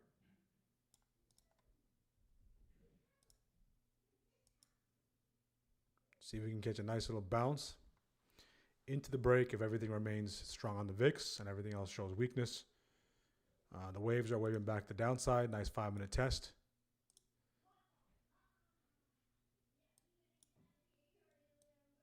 That 15-minute is about to go 3 down. 15 minutes about to go engulfing, guys. If not, I did go engulfing already. 15-minute went engulfing. 15-minute engulfing took place already. If you're just jumping in, make sure to like the video. Make sure to subscribe. If you're a first-time viewer, let us know you're joining from. Long-time viewers, take the next steps. Join our community. We are live trading SPY. We are about 2 hours away from the press conference, hour and a half away from the decision, the Fed decision that is. We're leaning towards 99% no decision, meaning no cut or no hike. That's what we're leaning towards. So far, the market has been selling downtrend. We did gap up, make all-time highs for the second consecutive day on SPY, and now we continue to sell off. And every pop leads to a drop, and every drop low leads to a pop. So again, textbook downtrend setup. We did take a handful of trades so far today. Just seems like a little slow on the trigger. Did get stopped out for 10, 12, minus to minus 3. Last trade here, minus 12. Okay. But there are opportunities. There are some tremendous opportunities taking place. It just seems like I'm just arriving at the party a little too late or too early. See if we can get that pop in the 695. 695 pop. Let's make this 50 cents. That would allow you to sit through. And ATR is below 50 cents. If you have 50 cent stop, that allows you to sit through this. Right? So that means this would be a 1-to-1. This would be a 1-to-1. All right? So you get that 4 hour break. And some of those targets after that 4 hour break, you have to sit is the gap, TOG, of January 27th. Okay, that means yesterday's gap. To those lows, it's a 1-to-1. To this territory, it's a 2.1-to-1.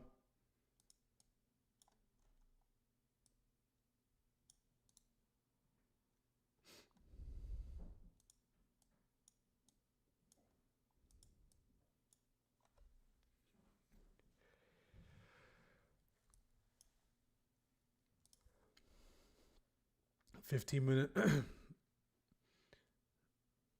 15-minute tracking for a little loss. Good, good, good. That's a good job on cutting that risk. Cutting the trade when you're wrong. Stopped out here last trade 12%. And I kind of got trapped in that inverse head and shoulder, right shoulder formation. And you can see, I'm going to go back and review the video, of course. Almost got that break. I did see 8%, but it was so quick to lock anything in. But I was actually looking for a potential breakdown with some follow-through. So something similar to this, my calculation was just a little too short. Had to let it fully develop and then break into that territory. So I just underestimated the buying pressure, and overestimated that the sellers would start stepping in here for that break, but eventually took place off that level there. In that case as well, the difference is if you go back and rewind and watch that, the VIX was headed to the downside when we're here. In this case, the VIX is going to the upside. All right, so everything is headed back to the downside. So environmental conditions favor this push lower, as opposed to the one where I took here, we were kind of countering the environmental conditions. So being in the position before the environmental conditions and seeing if that position could lead to the change of the condition. So that's basically the definition of front running. Right?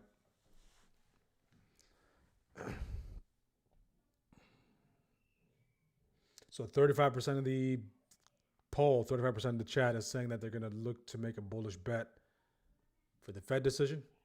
22% bearish, 13% playing the volatility, and a 30% sitting out cash on the sidelines. Okay, so the bullish bet can lose, bearish bet can lose. Playing the volatility with the straddle strangle can lose. Cash sitting out, you're not going to lose. You're gonna have the same amount of capital you had coming into the day.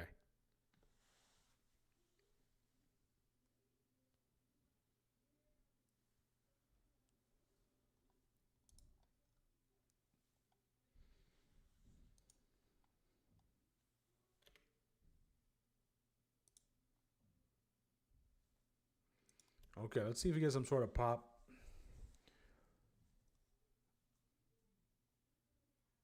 So now that reconfirms that first shift waves for a 1 minute wave.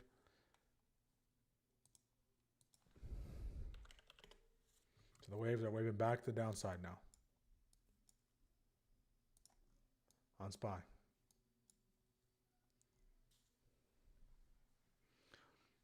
Just a little too early here. This is the idea, guys. Hopefully you guys are getting the idea. But this is the kind of thing you want to look for when you see a critical compound level. Right, you want to see if you can get a drop into it for the ones who did take the puts anywhere in this territory, especially as long as you got your entry near that 695, the latest entry. You're in good position to see what does take place. If we do go double bottom, right? If we do go double bottom, okay, you can withstand some of that double bottom activity as long as it's not too major, rather than going short off support. Okay, rather than going short off support. So we're at this 4-hour candles lows. Keep in mind, if you're playing the 4-hour candle, further dated contracts are required. If we do play that 4-hour candle low break,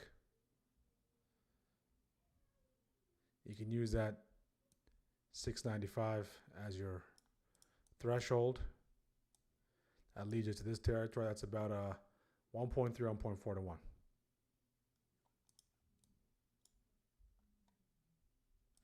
Okay.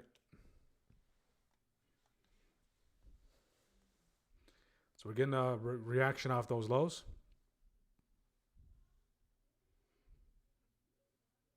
Those lows are holding. Nice double bottom.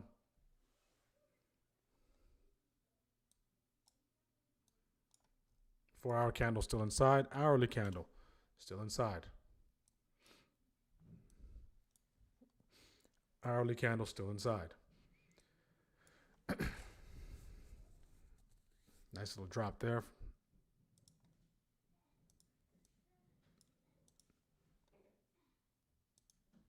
Okay, see if we get a nice little bounce into this range and those two key levels, and then start to fold.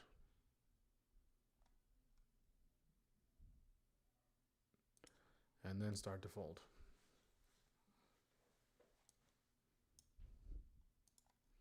Might not even have enough strength.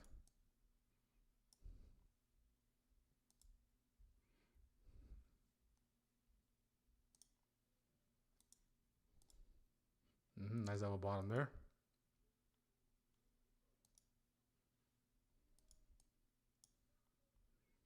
So at about 1:30, 1:50, 1:30, I will take a break, and then we'll be back at like 1:45ish for the reaction to the Fed, the decision. As of now, 99% chance, 99% chance, no hike or no cut. Let's see the betting market.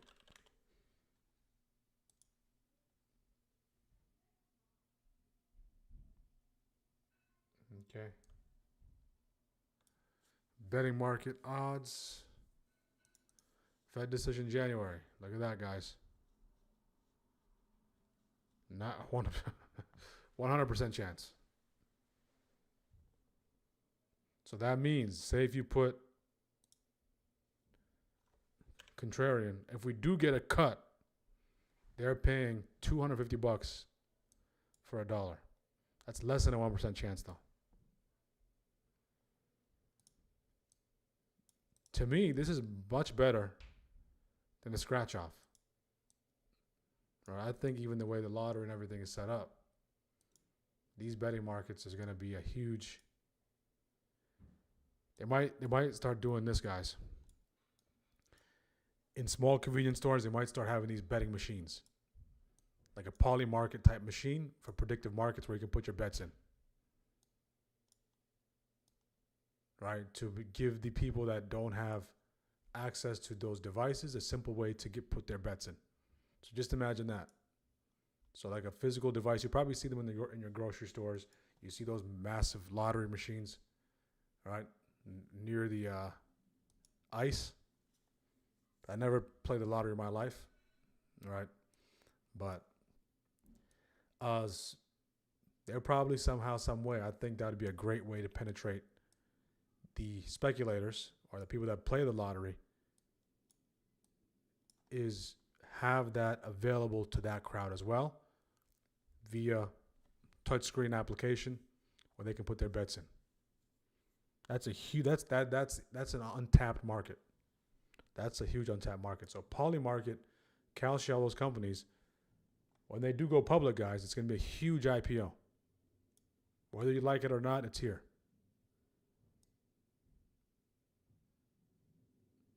Right, it's going to be a huge, huge IPO. So some of the IPOs,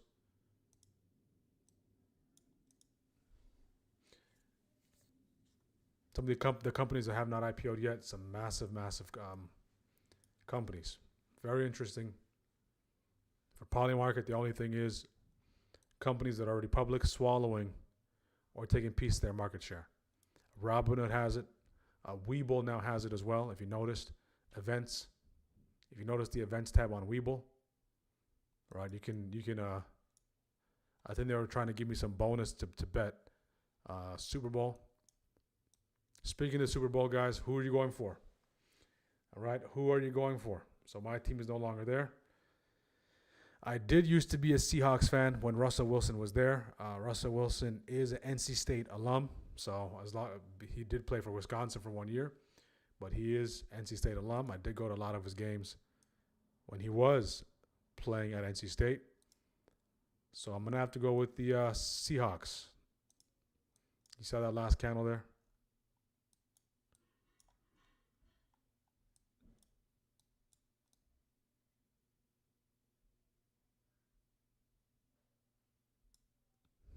You saw that manipulation candle?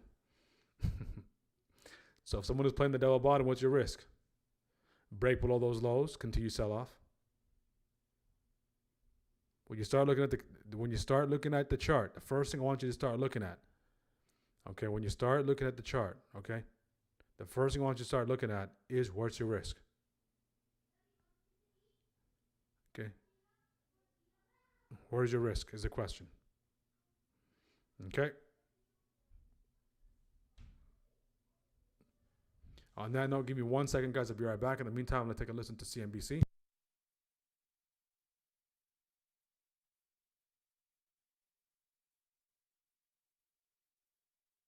A lot of the best companies and most innovative companies are private. So one of the other crusades that I'm working on, which I think is very complementary to the Trump Accounts initiative, is how do we get regular people exposure to these private companies and upside.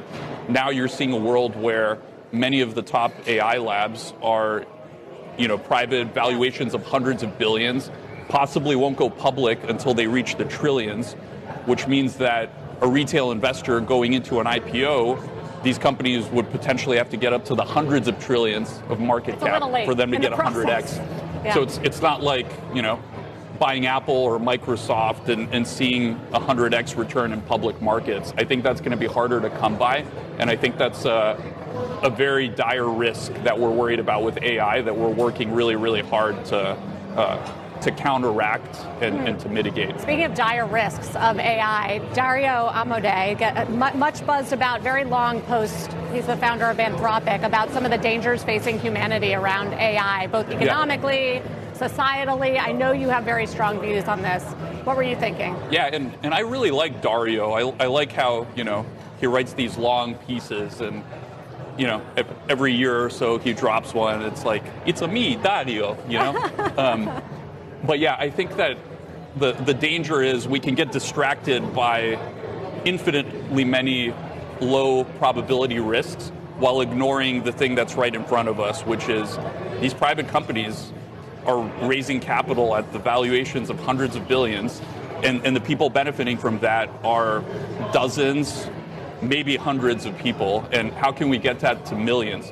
Because, you think it's hypocritical? Well, if retail investors don't get exposure to these companies, then what I worry about is they're going to fight against it. It's not like in crypto. Crypto did this right from a very early point by distributing the value, letting regular people have exposure to it. And now, whenever there's sort of like risks of government overreach, you have an army of millions of people defending the industry.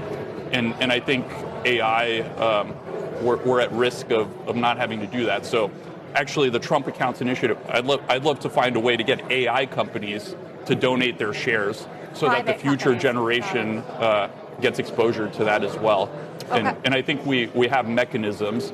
That's why I'm excited, because this isn't just a one-time donation by the government. It's a platform for private individuals, businesses, philanthropic organizations, churches, to all direct money into the future, rather than just borrowing money from the future and leaving the next generation with higher and higher debt, which is what's largely been happening. So, yeah, I think the president has done a tremendous leadership.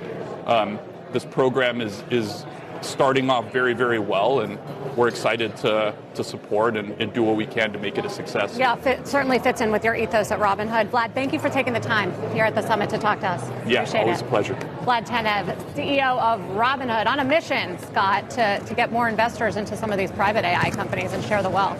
All right, Sarah, thanks for that. Up next, Santoli with his midday word.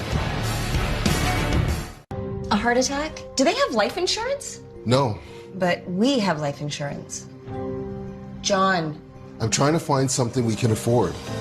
Fortunately, in only a few minutes, SelectQuote found John a $500,000 policy for only $29 a month, and his wife Anne a $500,000 policy for only $21 a month. Go to SelectQuote.com now and get the insurance your family needs at a price you can afford. SelectQuote. We shop, you save. The FBI calls it house stealing, the latest scam where a cyber thief transfers the title of your home out of your name and steals your hard-earned equity.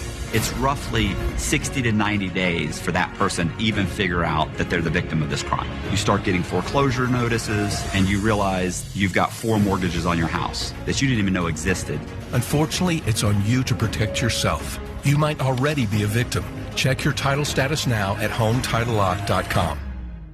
Do you have a life insurance policy you no longer need? Now you can sell your policy, even a term policy, for an immediate cash payment. We thought we had planned carefully for our retirement. But we quickly realized we needed a way to supplement our income. If you have $100,000 or more of life insurance, you may qualify to sell your policy. Don't cancel or let your policy lapse without finding out what it's worth. Visit CoventryDirect.com to find out if your policy qualifies, or call 1-800-523-6900. Coventry Direct, redefining insurance. We created the club to give investors more confidence in their investing decisions. The biggest impact is really the confidence investing my own money.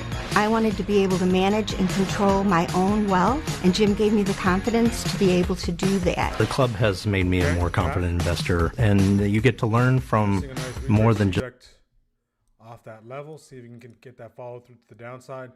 The closer we get to 1 o'clock, 2 o'clock, the more choppy it's going to become. So keep a close eye on those levels.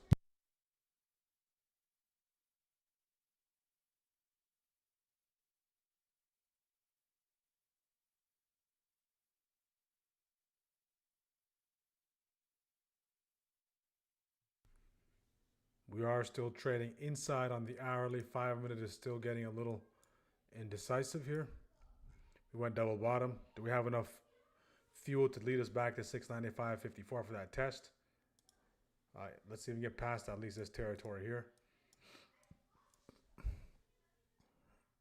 We're about less than 2.5 hours away.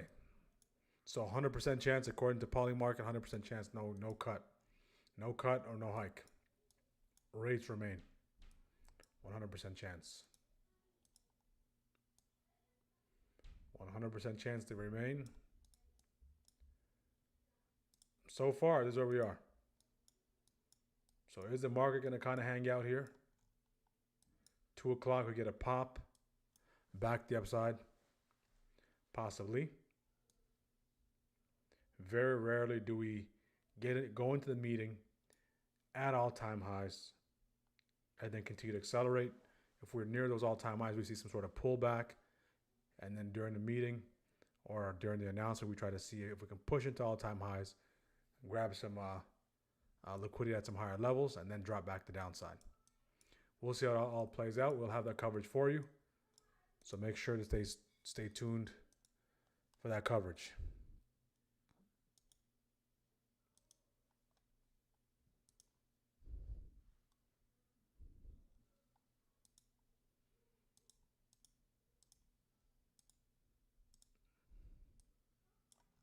Okay, nice rejection there.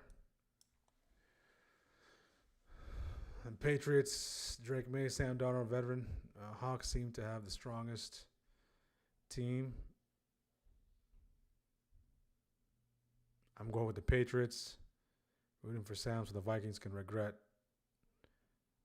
And what a journey Sam has been on, right? So he's been on multiple teams. And he's really starting to mature and get better as a quarterback.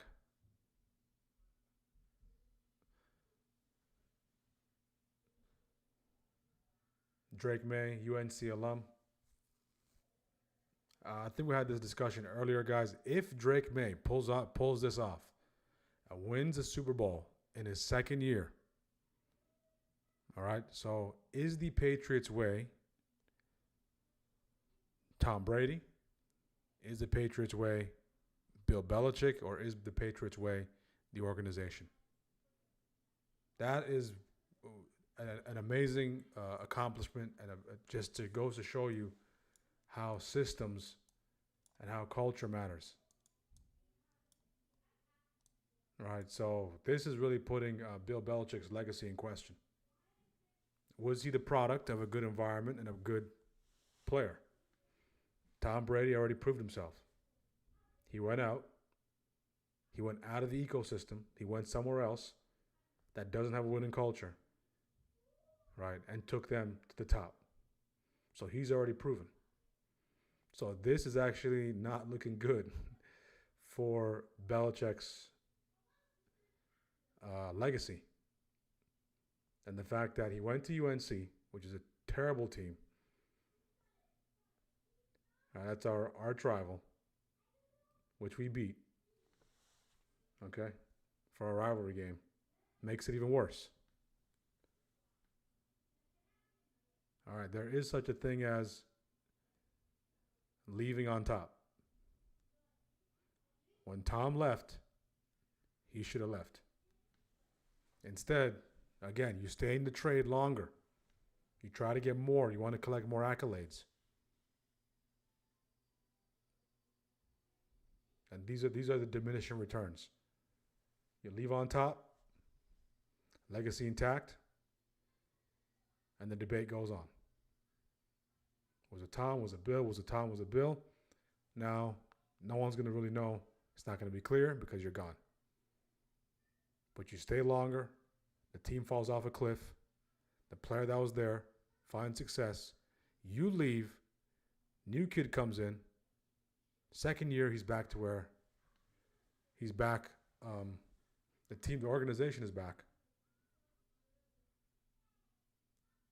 And we're on a verge of another dynasty.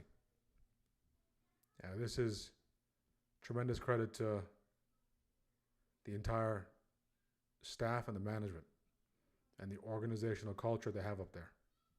Whether you like them or not, I'm not a big Patriots fan, but you got to respect it. All right? You have to respect what they got going on up there.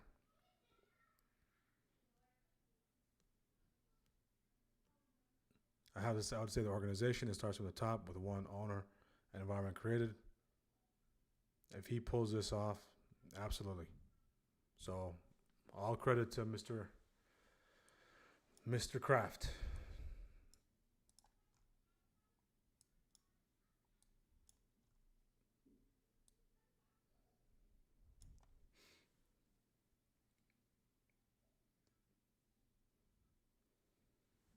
And has anyone won the Super Bowl in their second year as a starting QB?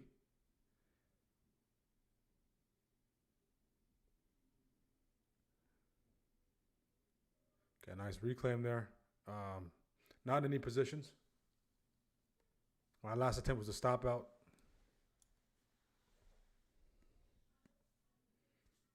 He might be the first one or just very few. So now, if he wins the Super Bowl, he leapfrogs all the other quarterbacks. He leapfrogs Lamar Jackson. He leapfrogs Josh Allen. He automatically goes in the top 3, top 5.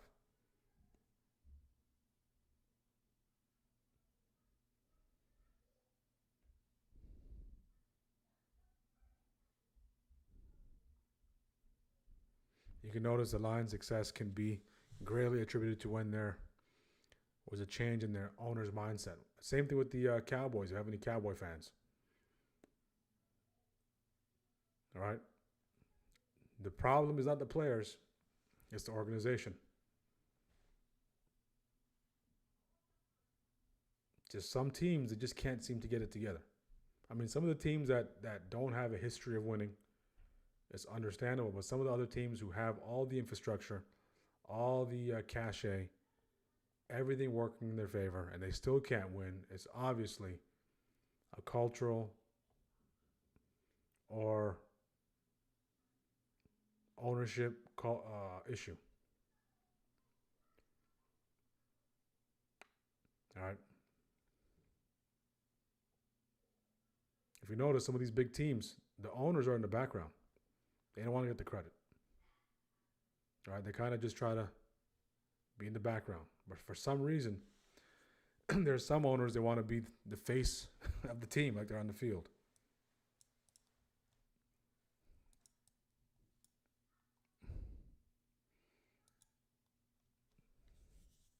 Right? It's interesting to see how that all plays out. And this ties into leadership of a company as well. The way an organization is run is parallel in everything. The way teams are run, organizations are run, whether it's corporate, whether it's a team structure, whether it's a professional sports team, right? Systems and culture get the job done. And when you think of the Mag 7, the companies that have the best culture, are the companies that have really good leadership. They're the ones that you want to position yourself in. All right, the companies that have volatile leadership, they tend to be volatile stocks. All right, I mean, look at Tesla.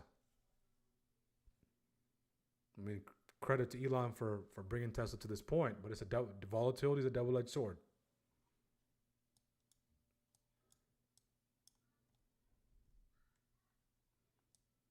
Right, so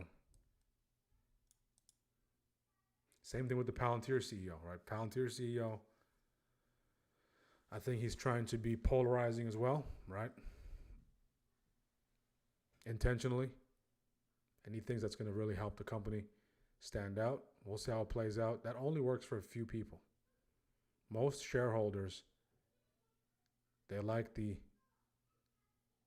calculated, slow and steady, politically correct leaders because they don't want their money to be shifting back and forth, the value of the stock going back and forth. So those are exceptions to the rule.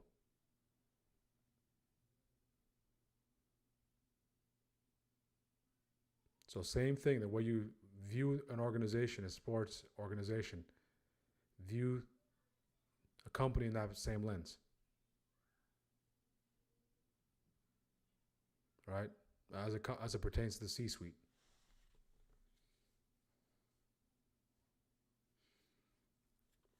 Leave Jerry alone. Right? As it pertains to the C-suite.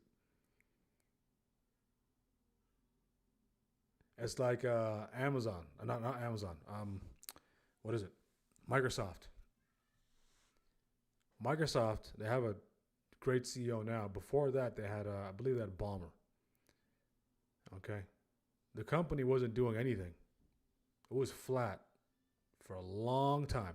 The product itself, right? It's Microsoft is Microsoft. Microsoft is not going anywhere anytime soon. It's going to be hard to disrupt Microsoft, right? Because they have their tentacles and everything,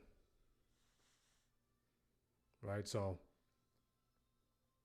if you look at the performance under Ballmer in comparison to the performance under Nadal, complete difference. Fundamentally, the company didn't change. So leadership, especially with these companies, matters a lot.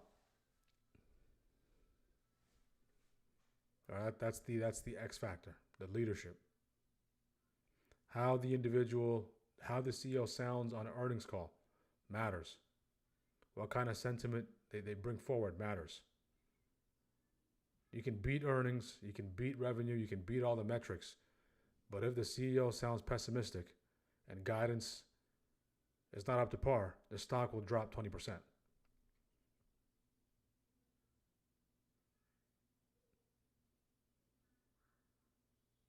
So as a leader, you have to, especially these Mag 7 companies, right? Everybody can't be Elon. There's only one Elon. All right, hate him or like him, there's only one Elon. Not everyone can get away with what he's doing. So 99% of the CEOs, look at that nice breakdown. Took some time to play out, back below 695. So it's the same way. And if you approach it that way, researching these companies becomes just as fun. I won't say just as fun, of course, but almost as fun as researching, if you're a big sports fan, as researching or looking at your team roster construction, the leadership, and all that good stuff. Same thing. The difference is you're probably not putting money behind a nice breakdown below 695. See if you can put some pressure on that support. You're probably not putting money behind your team.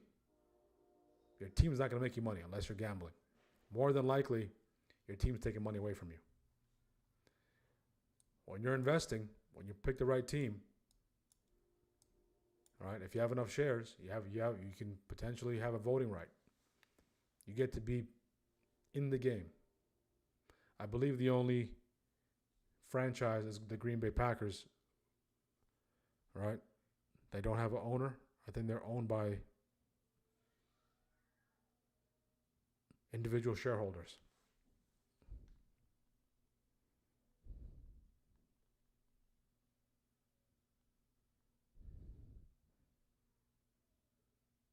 So they're a nonprofit, publicly owned nonprofit, with 538,000 stockholders. 538,000.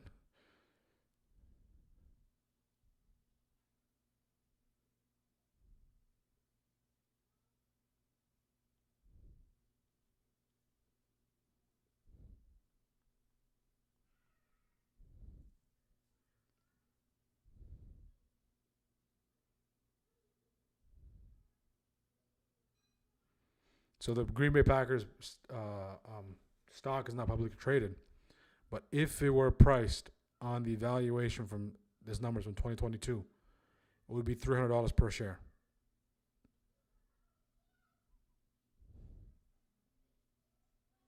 Close to $330 to $400 per share. What a breakdown. So if you take this, if you take that initial push up, you sit through a little bit of drawdown. If you take the reclaim back to downside, you're in the green. Now this sets you in position to get that nice little drop into that 4-hour breaker. So you want to take it into that level. All right. So in this case, 50-cent stop, a 2.1, 2.1, 2.2 to 1 risk reward. Do we go triple bottom? If you're already short from up here, you don't have to worry about that triple bottom situation. You're not making entry decisions here. You're deciding whether you want to lock in your profit, take off the rest of your position, or possibly, for some of you, add to the position. Okay, so we're just using this movement here,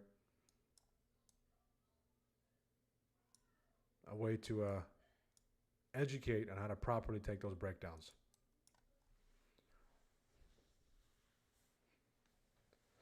How to properly take. So we've just been kind of moving around this territory, waiting for JP. Again, 90%, 100% chance, no cut. Just imagine if JP wants to go rogue before his term ends. He just says, you know what? I'm going to hike. The market wouldn't know what to do. The market would not know what to do. Make sure to like the video on YouTube, guys. Make sure to subscribe. We will have that coverage for you. We will have that coverage for you at 2 o'clock and 2:30. So hang tight. In the meantime, make sure you like the video.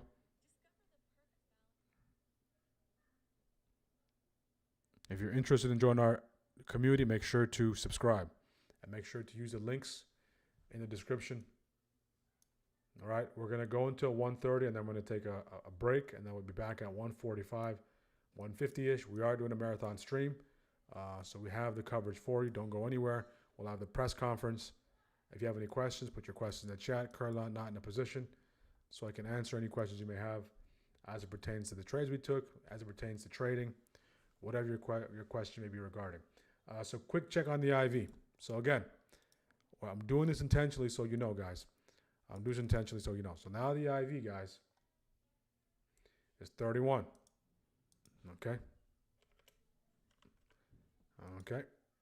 So what did we say yesterday? What was the number I said yesterday? Does anyone remember the number I said yesterday the IV will get to by the time the press conference, by the time the decision gets made?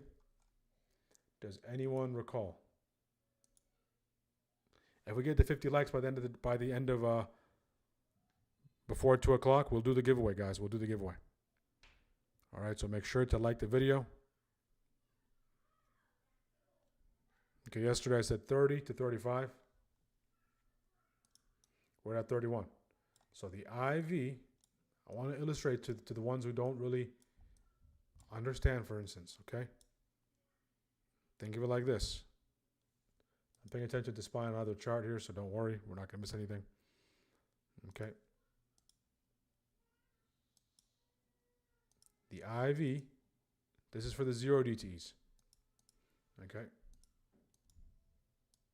This is for the 0 DTEs. 0 DTEs are born every day at 9:30. 0 DTEs are like mosquitoes. I think mosquitoes live for a few hours or a few days. I forgot what their lifespan is. All right? They're born at the very beginning of the day. By the end of the day, they no longer exist. They're dead. They're worthless. They expire. So they have a short life. This is one day.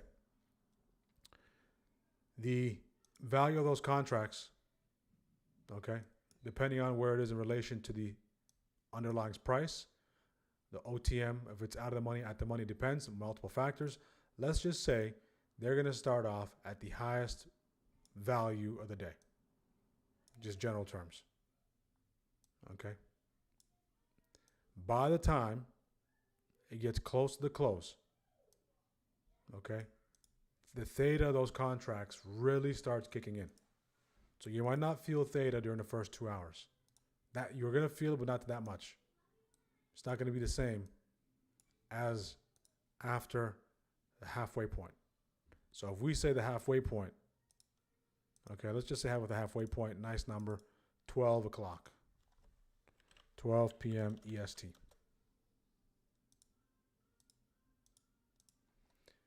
After that time, the value of those contracts starts to accelerate exponentially. All right, from 12 o'clock to 1 o'clock, the value of those contracts are losing value exponentially. And it continues to go. It continues to lose value rapidly. The closer it gets to the close, because it has to go to 0.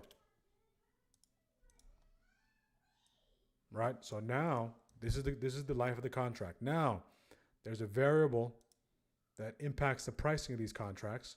And let's say normal conditions. Okay, the IVs, okay, just normal IV. We'll just say steady IV. Regardless of the IV, okay, regardless of the IV is relatively steady. There's nothing we're trying to price in. Say just hovering between the HV. Okay, just give or take. All right, the IV is going to impact those contracts, but it's not fluctuating too much. Theta still kicking in, same things apply. In this case, as the market is anticipating the decision and the conference, what's happening is now the IV is going up. Okay? I want you to see this visually and understand it mentally as well. Okay? And the IV is going up every hour. All right? And let's say the IV starts to top at, I would say probably 40. I probably can top at 40. It can get higher, but I would say 40. 40. So now, look at the scenario, guys. The contracts are losing value. The IV is trading above. Let's say this is the standard IV, the HV. Okay, the IV is trading above. This is the historical volatility. The IV is spiking as we're going into the remainder of the day. The contracts are losing value. And guess when the press conference is? The press conference and the meeting are right here. Okay? Are right here. In the heart of the time when the contracts are losing the most amount of value and IV spiking. So is this the best condition to be a trader? Okay, is this the best condition to be a trader? This is the worst condition to be a trader. The reason is because on the chart, when we translate this to the chart, you need to be right, okay, right away. If you are not right away, any downtime, any chop you may face, those contracts are losing value at an exponential rate, and the IV is pricing in the move. So when the press conference and the decision get made, we are trading at the point where the contracts are losing value exponentially, the closer they get to the close. And typically Powell goes from 130 all the way to 230, sometimes 3, right? Okay, so let's just say he goes to 230. So by the time he finishes, let's say it's done at 230, 220, whatever it is, we have an hour and a half left. So in this window, okay, this is known as the lotto window. Lotto window. You do not want to be foolish enough to treat this as optimal conditions to put substantial size behind these moves, because the conditions are not ideal. Okay? So in this case, if you do decide to engage, what you are playing is lottos. If you do decide to play. Okay, not just randomly, strategically, using your setups, you're playing lottos. So if the trade works against you, if you're going up, if the trade works against you, right, you do get stopped out, but that stop out is a small percentage of the entirety of your account. Very small percentage. All right, if you do get reward, you're not looking to take profits at 10 to 20%. You are looking to get handsomely rewarded. 50, 60, 70, 80, 100, 150%. Therefore, you're capping your downsize by using lottos, okay, by having a wider stop to play these conditions. So this is the only participants who look to engage in this territory. I know a lot of people are going to buy funded accounts and try to use FOMC to trade those accounts to pass it in one day. All right? Some firms allow that, some firms don't. But if you ask me, that's not sustainable. Can it work? Sure. Things don't have to be sustainable to work. The difference between things working once and being sustainable is you have some sort of mechanism in place to be able to repeat those results. So this is what we're approaching. Okay, so this is a full breakdown of why we're paying attention to the IV closely from the very beginning of the day to where it is now. And we can see a peak into 40. Don't be surprised. Okay, it's very possible. Maybe we get to 36, 37-ish. I wouldn't be surprised if we get to 40. All right, that's why when we're in the position, it's moving, but it's not moving. We need an outsized move. On top of that, there's a third variable. Okay? The ATR is low, below average. The ATR is low. Okay, so there's a sweet spot that you want to operate in when you're using your full position size. There's a sweet spot. Is the ATR going to start to expand? Yes, it's going to start to expand because the IV is increasing, volatility increases, ATR will start to expand slowly but surely. So we'll keep a close eye on the ATR, see if we can cross back above 60. Okay, so far, this is where we were existing. We were trading in this territory in the first 2 hours. All right? IV's gradually going up, contracts gradually losing value, and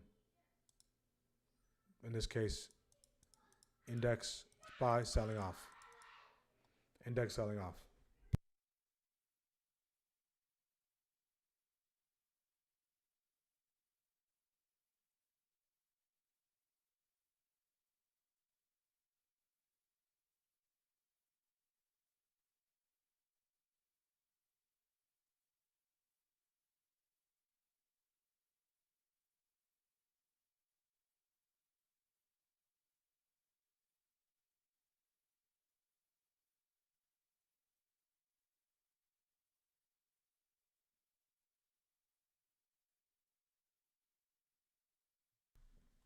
Okay, that's what you're going to pay attention to.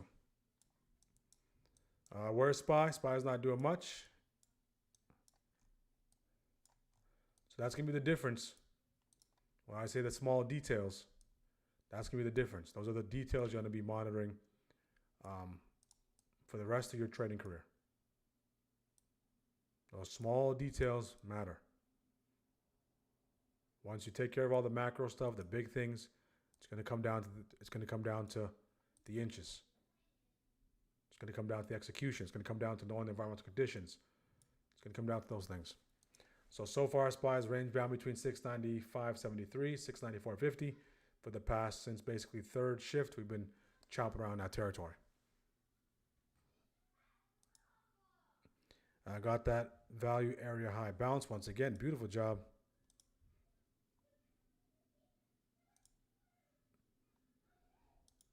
You know, I just rinse and repeat mode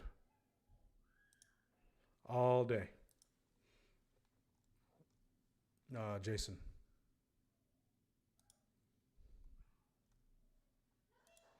Okay, make sure to like the video, guys. Make sure to like. We are now less than 45 minutes away. On that note, I'll take a quick break. Okay, we'll be back on the other side around 1:40-ish, 1:30, 1:40-ish, okay? I will have your coverage for the decision. Keep a close eye on this territory. We are chopping around. In the meantime, make sure to like the video. AI, a good deal of what we do in healthcare, but we've incrementally moved to add non-U.S. assets, right? And that is definitely to get exposure. And year to date, we're 4% stronger in non-U.S. equities than we are in the U.S. And we're keeping allocation to the CIA group and things like assets like gold, which are, again, like you said, behaving like a meme stock. But you're in it. You're in the trade. You're not fading it yet. That's interesting. Not jumping out just at this moment. We appreciate both of you joining us today to kick things off. Obviously, it'll be a busy next hour. Claudia Sam, Stephen Whiting, we appreciate it. Coming up, 3 Mag 7 companies are also on deck to report results after the bell today. We'll tell you how high or low the bar is ahead of those prints. But first, we'll hear from the Commissioner of the Social Security Administration on that program and the launch of Trump accounts for newborn babies. JP Morgan, I think, is the latest company to say they'll match contributions. 45 minutes until the Fed move on interest rates or lack thereof. We're back after this. This is The Exchange on CNBC.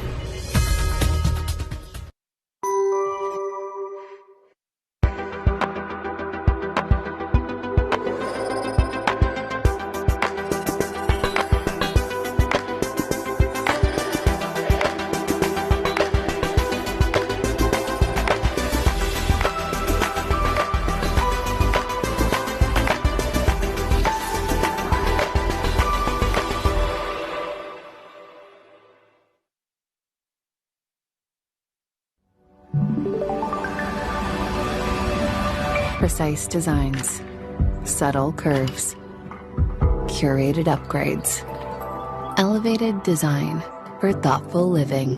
Thuma. Anybody who's struggling with alcohol should try Or Health. Within a week, the cravings were completely gone. Or Health is safe, science-backed, and it works. I couldn't believe how easy it was. Alcohol doesn't run my life anymore. Text CNBC to 710-710 to learn more. With political pressures mounting, what is the Fed's next move? Does the recent data signal rate cuts ahead, or will a pause be the likely path forward? Powell's message to investors. Power Lunch, today 2 Eastern, and streaming on CNBC Plus. Weeknights. A battleground stock is exhausting. You begin to feel like it's your only position that matters, so you forget the rest of your portfolio and any opportunities that might be ahead. Mad Money, weeknight 6 Eastern, and streaming on CNBC Plus. Do you have a life insurance policy you no longer need? Now you can sell your policy, even a term policy, for an immediate cash payment. Call Coventry Direct to learn more. We thought we had planned carefully for our retirement. But we quickly realized we needed a way to supplement our income. Our friends sold their policy to help pay their medical bills. And that got me thinking. Maybe selling our policy could help with our retirement. I was skeptical, so I did some research and called Coventry Direct. They explained life insurance is a valuable asset that can be sold. We learned we could sell all of our policy or keep part of it with no future payments. Who knew? We sold our policy. Now we can relax and enjoy our retirement as we had planned. If you have $100,000 or more of life insurance, you may qualify to sell your policy. Don't cancel or let your policy lapse without finding out what it's worth. Visit CoventryDirect.com to find out if your policy qualifies, or call 1-800-514-7800. Coventry Direct, redefining insurance. The Treasury Department's Trump Account Summit is underway in Washington. We've been hearing from a number of high-profile players there all day long. Sarah Eisen joins us now with Social Security Administration Commissioner and IRS CEO Frank Bisignano, a familiar face to our audience as tax season kicks off. Hi, Sarah.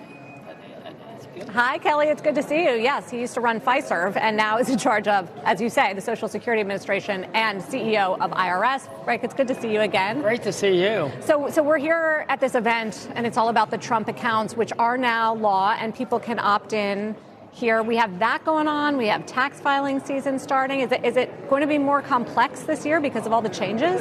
Well, of course, change always creates more opportunity to make things better and cause more quality control. So we went through a huge quality control test and runs to make sure everything was in good shape. We declared Monday was first day of filing season, which was on time, maybe even argued by some early. And, we've processed millions of tax returns already and began refunds coming out for those early filers. I would imagine you're getting them early because people are expecting bigger refunds.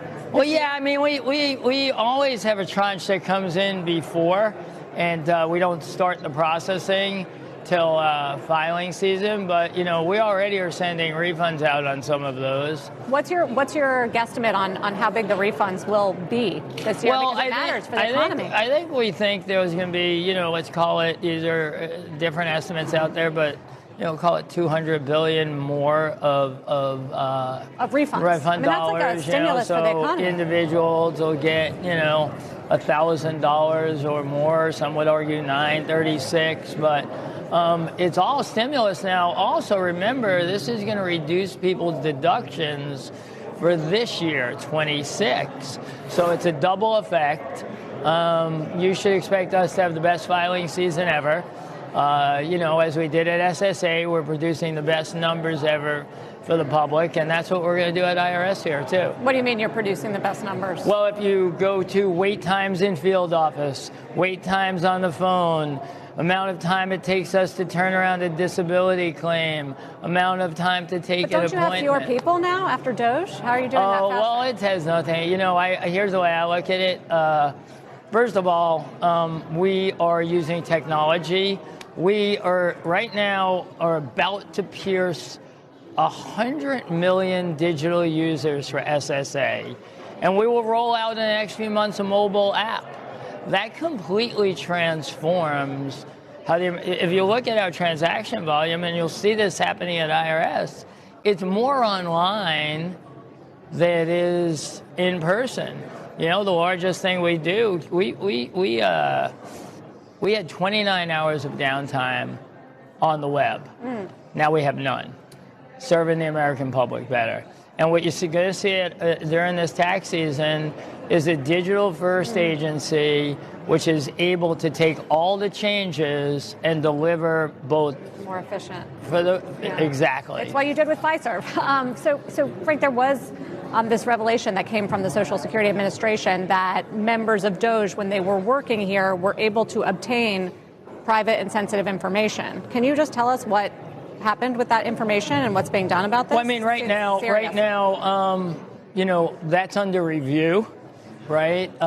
There's a series of law cases going on, and I think, though, that the people had, this is all before my time as commissioner, had assigned access. These were not people who broke into a system to get information.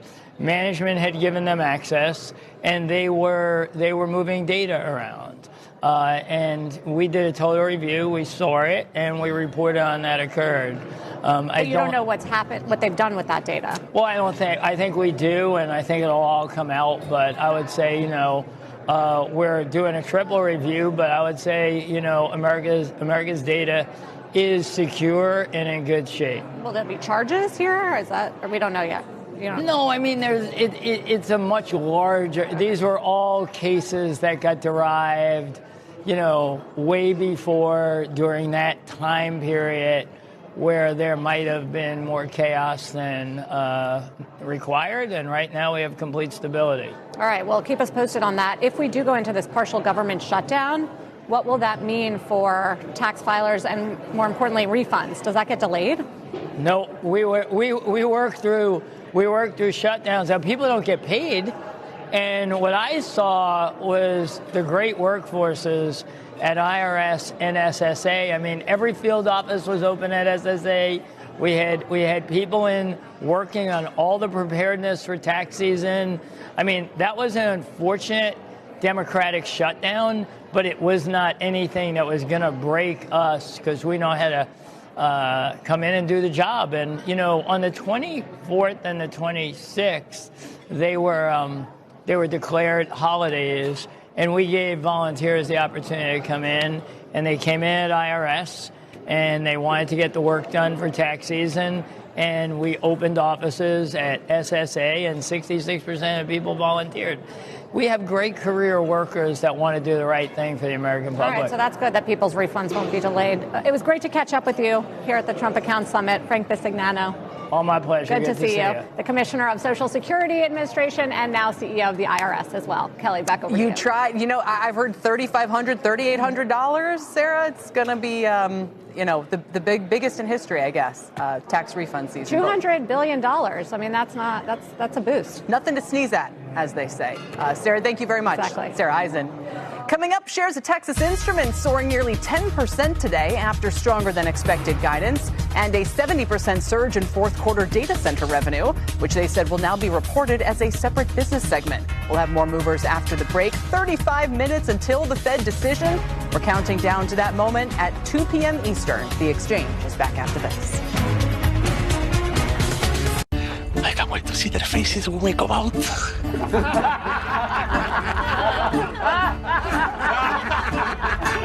What seems to be the problem, soldier? The belly's full of Greeks. Sneaky cowards. Innovation changes everything. Send it back! With one investment, you can access the NASDAQ 100 innovators who are rethinking the world. Before investing carefully, read and consider fund investment objectives, risks, charges, expenses, and more in prospectus at Invesco.com. This is the story of the one who doesn't just see a broken dock, he sees work stalled to a halt. Thankfully, he has Grainger, offering the scale to deliver fast.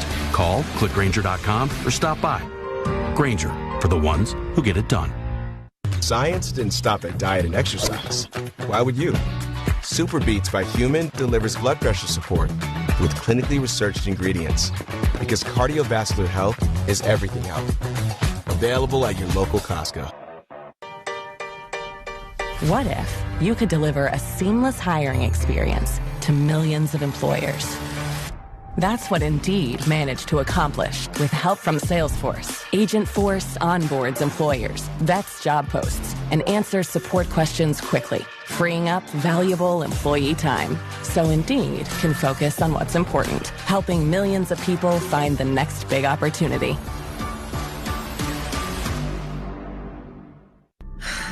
I wish I loved my smile. I wish I could get implants. I wish money wasn't so tight. I wish I can justify the cost. I wish my insurance could save me more on dental implants. See what it can do at ClearChoice. Show us your insurance card and save $5,000 on fixed full double arch implants. That's insurance assurance on a smile that's built for life. Schedule your free consultation today. Briacel is in its final phase 3 trial for metastatic breast cancer, offering patients cutting-edge immunotherapy. With a novel platform technology targeting multiple cancers, Briacel is shaping the future of cancer care. Briacel. Investing in your goals can feel out of reach. I've been there. But instead of giving up, I found my edge. With SoFi, you can bank, borrow, and invest all in one app. You can trade stocks, ETFs, and invest in IPOs at IPO prices. You even have the freedom to buy, sell, and hold crypto. Because when it comes to your money, you're the playmaker. Make a qualifying crypto purchase of $10 or more. Get $10 in USDC on us. Open a SoFi crypto account today. SoFi, get your money right. Welcome back to the Exchange, where we're definitely in a wait-and-see holding pattern here for the Fed decision shortly. But Seagate is helping to push the S&P above 7,000 for the first time today, soaring 20% after beating estimates and giving strong guidance. Its shares are now up 60% to start the year, and that's only the third best performer behind SanDisk and Western Digital. All of those names are leading the S&P today, as you can see there. Lots of green in the chip space and the memory names. Elsewhere, Starbucks is also higher after posting its first U.S. transaction growth in 2 years, with same-store sales climbing 4% as new CEO Brian Niccol's turnaround strategy appears to be bearing some fruit. That said, they've moderated their gains and are up 1% at this hour, and they're only up 7% since he became CEO 16 months ago after leaving Chipotle. So again, something to keep an eye on in that turnaround there. Gold is hitting a record high and on track for its best month in over 4 decades. You got that right. Silver also back within striking distance of a new high. Pippa Stevens is here with a look at all these crazy moves. Pippa? And Kelly, it's important to remember that these gains come on top of silver and gold's big year last year, which was the best since 1979. Now, the latest leg being driven by dollar weakness as well as safe haven demand from geopolitical uncertainties and falling interest rates. But by some metrics, this rally is starting to look very stretched. Gold is now trading at a 110% premium to its 200-week moving average. Now, over the last 45 years, the largest the premium I should say has ever been is 75%. That's according to Matt Maley from Miller Tabak. Now, the silver move has been even more extreme with retail investors piling in. Still, Citi raising its 3-month target to 150, saying that the metal is behaving like gold on steroids. Saxo Bank adding that silver is increasingly showing signs of having moved into bubble territory. Now, it is important to remember that unlike gold, silver is both a precious and industrial metal, which makes up about 60% of its demand, meaning that demand destruction can and will kick in. But for the time being, retail is fueling this, with Vanda Research saying the metal is hotter than Nvidia, seeing the largest single-day retail inflow on record, nearly doubling the prior peak back in 2021 during the silver squeeze. Kelly? That is wild. Every day, Pippa, I just want you to give me all the hot. It's crazy, these moves that we're seeing. We appreciate it. Pippa Stevens. Let's get to Courtney Reagan now for the CNBC News Update. Hi, Courtney. Hi, Kelly. Homeland Security announced today that the border agents involved in the shooting death of Alex Preddy in Minneapolis last weekend have been placed on administrative leave. And MS Now reports the 2 agents who fired shots have also met with a mental health professional. Standard operating procedure for any agent involved in a fatal accident. The Department of Justice telling a judge that it has reviewed, quote, several million pages of files related to Jeffrey Epstein, and wrote in a filing that the review will be finished in, quote, the near term, but did not provide a specific date. The latest DOJ filing comes more than a month after the legal deadline to release all its files. And legendary rocker Neil Young is gifting the people of Greenland full access to his music catalog. Young says he hopes the gift will ease the stress and threats residents are getting from the U.S. government amid the president's push to acquire the Danish territory. Everybody loves music and can take you back to a special time in your life, so hopefully that works for some of those people that are feeling some stress. Kelly? Indeed. Courtney, thank you very much. Thanks. Coming up, 4 of the Mag 7 stocks are on deck to report this week, but only 1 is in the green today. We'll discuss the top tech names to buy next with less than half an hour until the Fed decision. Much more right after this break. Why'd I go to the doctor? When my heart kept skipping a beat, I didn't think much of it. But my girls made me get checked out, and it made such a difference.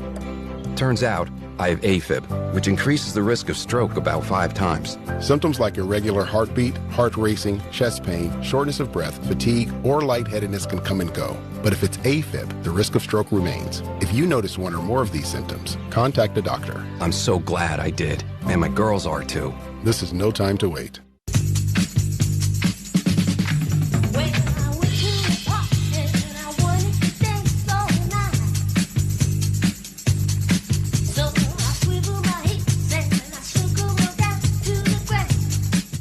You buy low, sell high, jump on that trend, ride the wave. Stop. That's not how investing works. Wealth isn't won in a bet. Luck is not a strategy, and success demands discipline.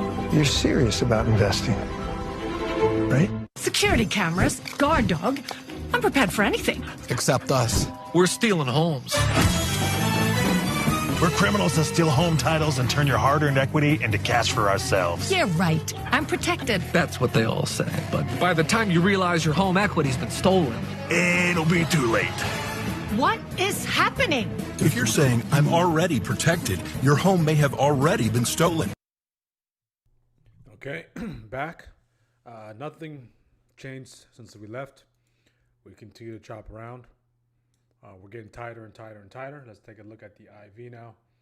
IV now is currently at 32, on the verge again to 33. So we're about less than half an hour away from the Fed decision. We're leaning towards a 99, 100% chance that we get no cut or no hike. So we do have some areas of liquidity where things can take place. We can potentially grab those lows, skyrocket the back depth side. So as long as these remain the lows, I'm interested in seeing if we can get a dip into the jaws of these lows. Okay, get a dip into the jaws of those lows. Potentially get a nice little shake and bake. Get a nice pump, dump. Work our way back to some highs before the meeting. All right, we'll have the coverage for the conference and the decision. So hang on tight. No positions on so far. Red on the day. Nothing too major. Did get stopped out here. Did get stopped out there. 2 stop outs. Small red on the day. But nonetheless, there are some great opportunities. There were some great opportunities tied to that nice inverse head and shoulder that played out. That kind of worked against us since we were short there. That rejection up there. That calls that right here just a little early and eventually start to play out. So not a lot of action outside of that move, outside of the trades that we did take. So to protect ourselves in this case, sizing down during this kind of days is very important, especially after coming off of a nice day the previous day. It's very important to size down on a day like this just to protect your profits and not lose the end of the week. Okay, target. Don't lose the goal, the end goal, which is the end of the week. All right, if you're just jumping on YouTube, make sure to like the video, make sure to subscribe. If you have any questions, drop your questions in the chat. For our strikers who are still with us since 9 a.m., big shout out to you guys. Since 9 a.m., you guys have been rocking with me all day. So 9, 10, 11, 12, 1, almost 5 hours so far. So I do appreciate your deciding to spend your most precious finite resource, which being your time, with me this afternoon. So we'll see what does take place. If you are looking to take any trades, any lottos, put lotto in the Discord. If you're not, just sit back, relax, take notes, see if there's anything you can take advantage of. Come on, flush, dang, kill the rose runners. Yeah, so it was good that you got that nice little drop into that push lower, but couldn't get that drop, went triple bottom, and continues to chop around. So the most relevant highs so far, and we're in a new shift officially, are these highs and these highs. So those are very, very important highs that we need to address. Let's go over to the QQQ real quick. Okay, so now SPY dumped all day, essentially. SPY dumped all day, starting to stall. Okay, starting to stall. But we had not really created separation away from that bounce zone. We're on the bottom part of that bounce zone. That's 695, right? Acting as nice support in this territory, nice little support in that territory. We're just on the bottom end of that bounce zone. For us to really declare this bounce zone, rejection zone, flip it, we need clear separation below it. So as soon as those buyers that stepped in here don't start stepping in, if we start to slide clearly, we can get that pullback, nice compression breakdown into those lows, or gets that retrace reject. So I'm going to hold off on declaring this a rejection zone as of now. We're still in the jaws at the bottom end of that zone. 695, we're still right there. So we might still see a nice little bounce there. We'll see. If we can get a bounce off these lows, that'd be great. Right? If we can do any of these maneuvers again, we get the announcement, we get a nice little drop, sweep those lows, get back off 695. There's a lot of liquidity up here. Right? If people are net bearish, what they're looking for is, you know what, hopefully this is an accumulation. And the Fed decision, which is obvious, the market already knows by this point, 100% chance, is just going to be the fuel that leads us to the downside for that accumulation breakdown. Okay. So either end of the spectrum you're on, if you're bullish or bearish, you have the right to be in either camp. Just know that things can get very choppy, can get very explosive. So protect yourself at all costs. If you are trading, if you're not missing much. Okay, this is just lotto hour. We're still trading within that expected move on the daily. Let's take a look at the Qs real quick. AMD continues to fall. MU catching a nice little bid. Robinhood, middle of that range. Range-bound Tesla. Range-bound NVIDIA. Clean move to the downside on Palantir. So Palantir might be setting up for another leg lower. Palantir, nice little flag there, possibly brewing. That's if the market decides to slide. And one thing we're going to pay close attention to. Pay close attention to is IWM. IWM is notorious for running during the decision. Amazon, nice retrace reject. Okay, nice breakdown on the flag breakdown on Lily as well. Okay, Meta's brewing. Meta's flag is brewing. Not the cleanest leg, but a leg nonetheless.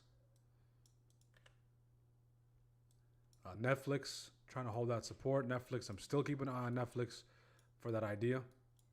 Still keeping an eye on Netflix or inside on the week. Apple continues to slide. More of a round to bottom rather than a clean flag. BMNR not doing much. Intel continues to push. MSTR not doing much. Coin, TSM. TSM might be past that 50% point, but we'll see what TSM decides to do. UNH making a nice push to the upside. Starbucks falling off a cliff. Does report earnings today. CMG. SoFi. SoFi is right at that 25. SoFi is right at that 25. So everyone on YouTube joining us, make sure to like the video. Do me a favor. Like, share. We're 19 minutes away. SoFi 25. Interesting. Boeing. So this is the time to get your chart requests in. If you have any chart requests, let's see what the biggest winners are today. Okay, Intel, nice little bounce back. Keep in mind, Intel post earnings dropped 17%. Another day, dropped 5%. Now Intel catching a nice little bit out that zone, continues to push. Alclo. Okay. Almost came back and retested it, continued to push. SanDisk also going to report. Look at that, AT&T. Report earnings, MU, Roblox, United Health, CRCL, Billy, Snapchat. Snapchat has been range bound for many, many years. Snow, Zoom. Okay, Zoom. Back-to-back days on Zoom. You see Zoom's chart. The reason why it looks like this, it looks like little grains of rice, is because there's no volume on the intraday. So this is so difficult to trade. Docu.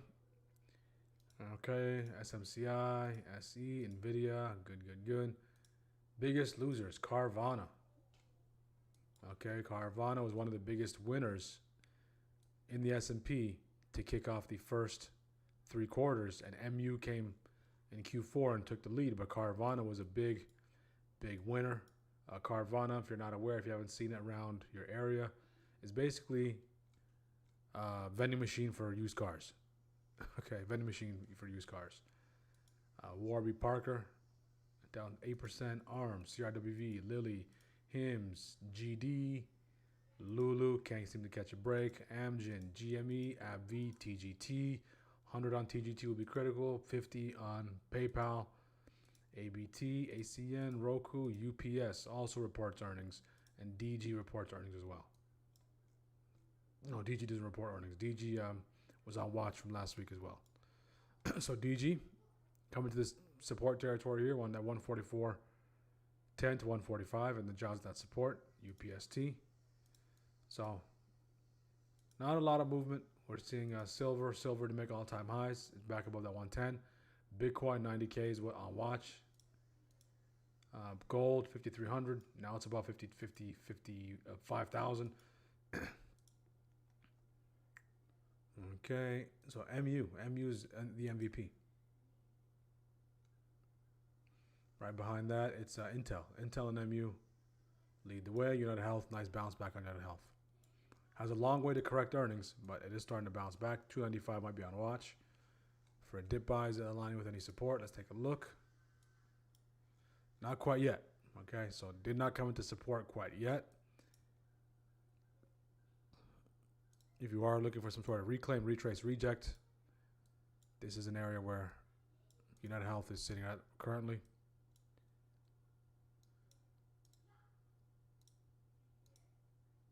Let me make that a little smaller there. So United Health. So this could be signs of a dead cat bounce on United Health. Last time we came to this territory, we got that nice little break out of here. If you're bullish, you want United Health to get back above 299.26 and possibly establish dominance over that 300 psychological level. If you're bearish, you're looking for United Health not to cross back off 300 and hold 300 and continue to build that base. You're looking for that nice impulsive push, drop back to downside, seeking the support down here. Okay, so United Health, keep an eye on that 300. Short-lived bounce, value area low. Beautiful bounce. You've been doing a tremendous job scalping, using the value area low, value area high. Do you also take the bounce off that POC, Jason? Tremendous job. Or you just like the VAH and VAL. Okay, let's get the likes up on YouTube, guys. Likes up on YouTube. Our team is thriving, right? Plenty of our traders on our team taking advantage. Most of them are not taking trades. They're doing the right thing. 18% there. Jason has just been on a tear with these scalps. I think your edge is scalping. You do a tremendous job scalping. Jason, 15%.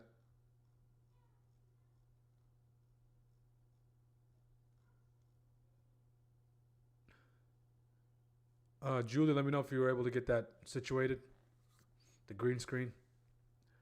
That's like the blue screen of death for my Microsoft users, if you guys remember that. 10% there, 13% there, 12% IWM there. Okay, make sure to grab your mug, guys. Don't be wrong for long. Don't be wrong for long is our motto. Okay. See profit, take profit. You might say, oh, I want to let it run. That's true. What's the downside? What is the downside of taking profit? Okay, what is the downside of taking profit? The downside of taking profit is you're closing your trade early, and you're not taking more that could potentially be on the table. Outside of that, there is no downside. Okay, there is no downside. Right? Outside of the fact that you're leaving some on the table, there is no downside. What's the downside of not taking profit?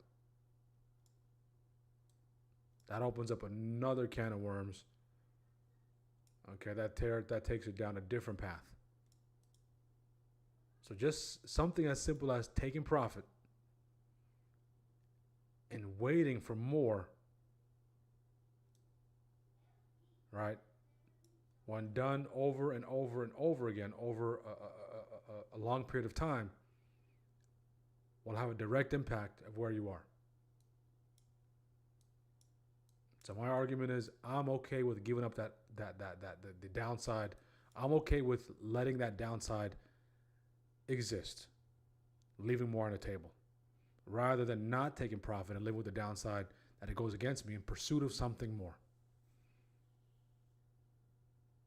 Because of the abundant mindset, guys, there's more opportunities, more opportunities, more opportunities.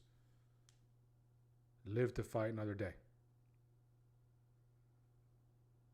If you're just taking one trade, if you're taking one trade a week, or one trade, 3 trades a month, or 4 trades a month, I understand. You might have to let the whole trade play out because your system is predicated on letting the idea play out over the reaction. But especially for scalpers, 10, 15, 20, 30 adds up quickly.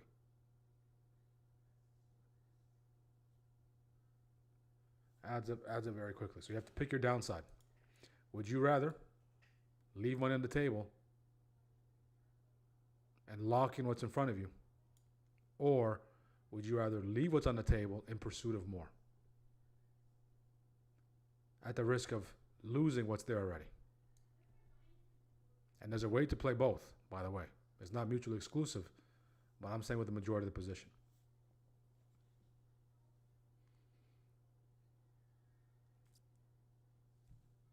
All right, 10 minutes away, guys. 10 minutes away from the decision. 100% chance that we do get that cut.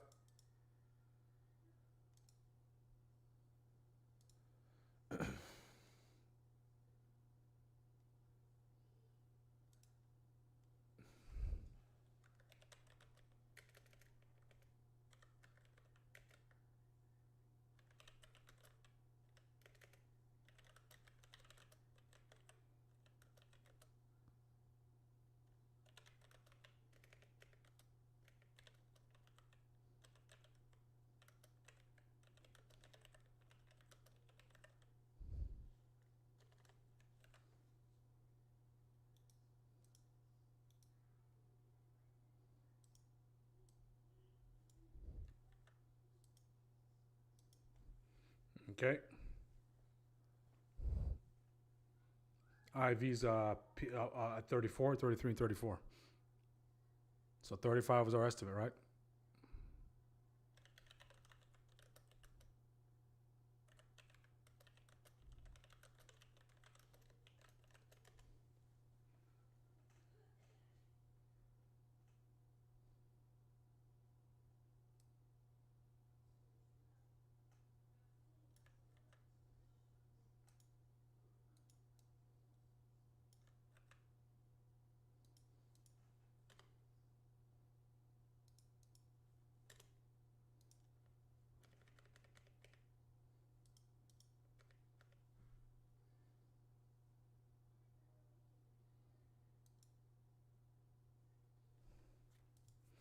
Okay. Let's get the likes up on YouTube. 9 minutes away. 9 minutes away. What are we thinking? All right. We know what the decision is going to be. 99% chance we get no cut. 99% chance we get no cut. 99% chance we get no hike, so we remain. So 99% chance. Okay, so 99%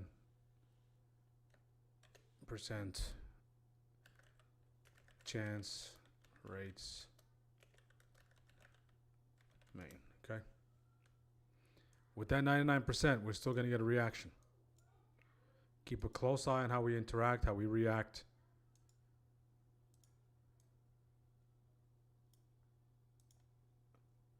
Okay, we've been range bound for the past hour and some change. Keep in mind, press conference is at 2:30. We'll have that coverage for you as well.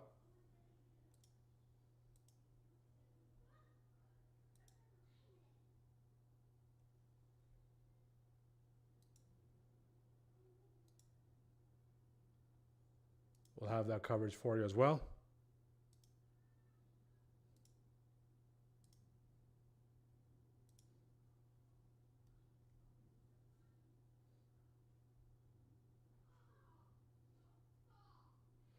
Okay.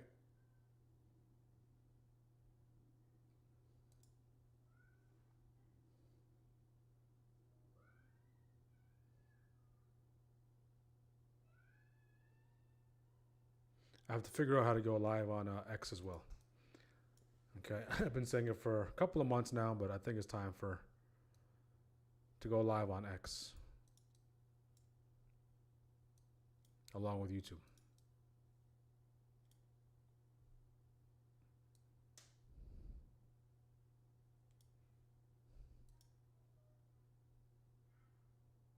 $700, $690 is what we're thinking. JB, either 700 or 690. I can see that. I can see us dipping all the way to 6. Again, look at the expected move for today, right? The expected move is all the way at 691.81. The lows, highs are at 699.17. So they gave it a wide expected move, bracing for or factoring in the volatility. So look at the IV falling off a cliff.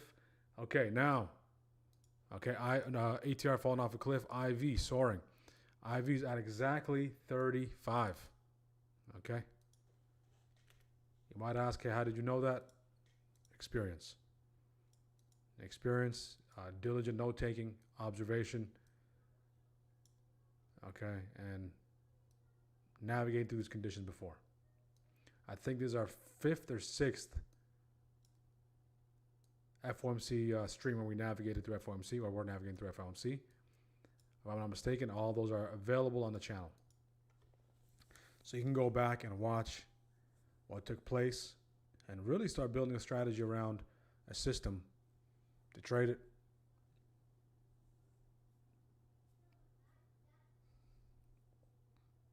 I'll probably go extreme lotto, see if you can get a nice extreme push to the upside.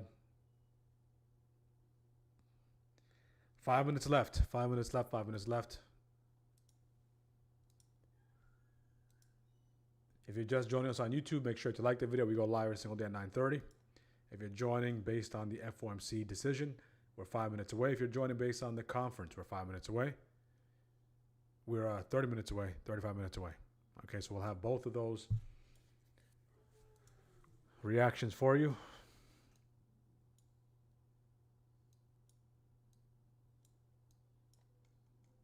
Did the Qs come back and test those highs? Did the Qs come back and test those highs? Let's see. Q. Not here.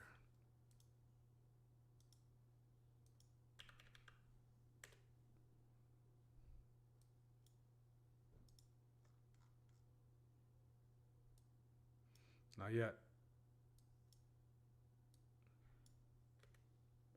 This is where I like the Qs. Okay. Rejection. Retest that territory.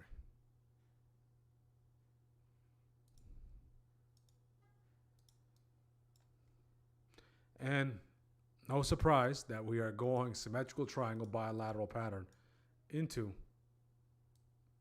the decision 4 minutes away. 4 minutes away. 4 minutes away.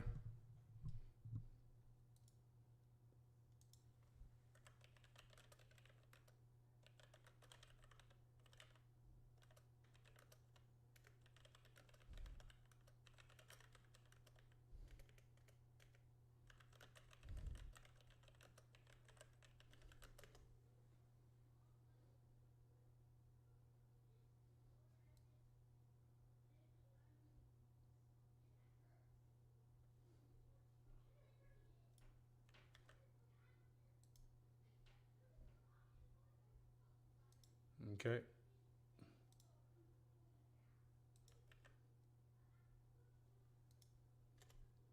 Three minutes. 3 minutes.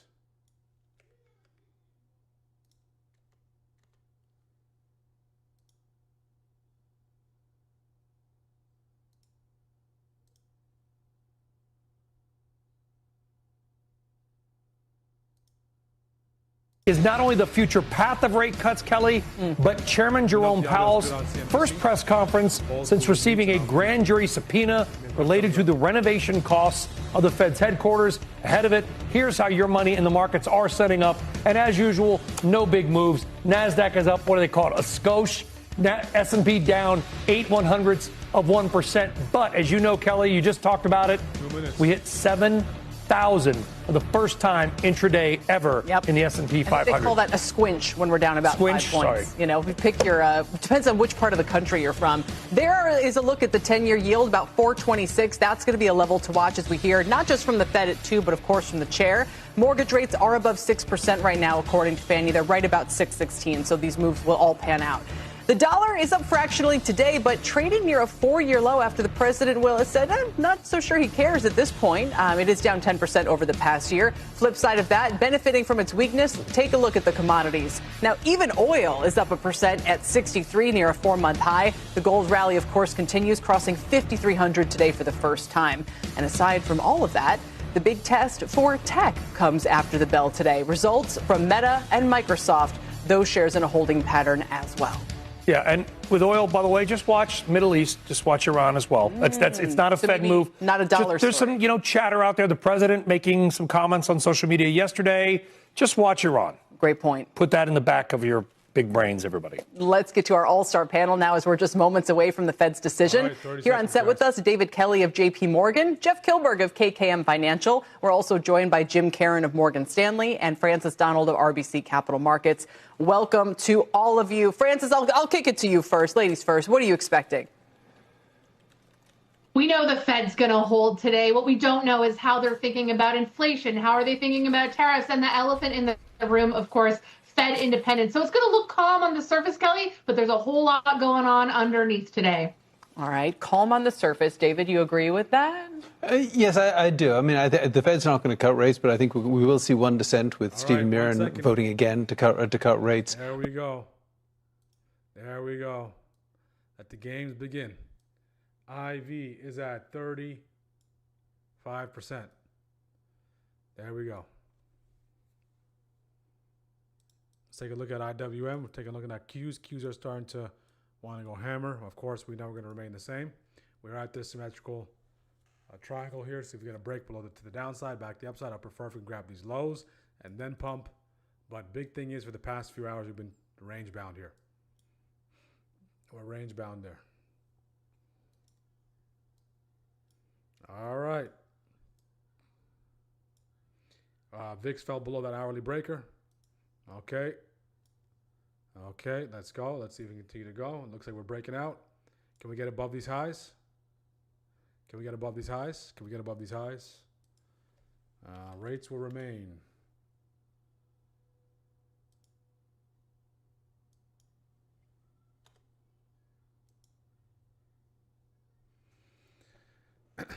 Most important thing to pay attention to is these highs.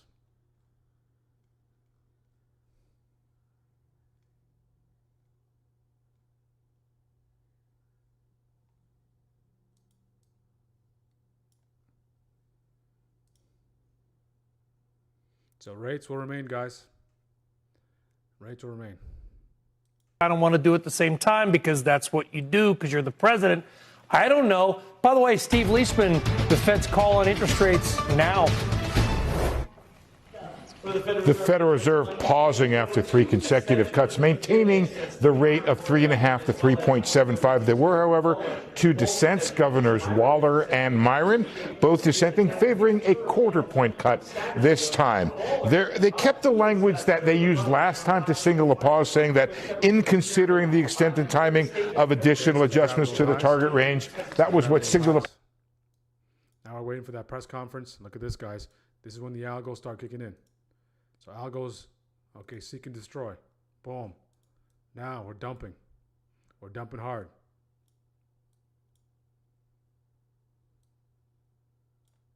Now we grab these lows. Grab those lows. Grab those lows.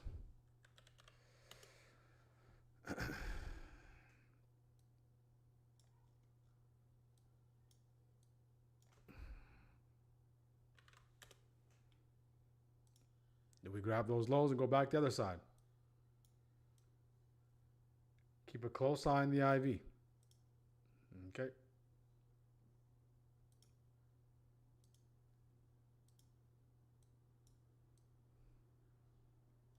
We have some key levels below us here to gauge those bounces back the other side.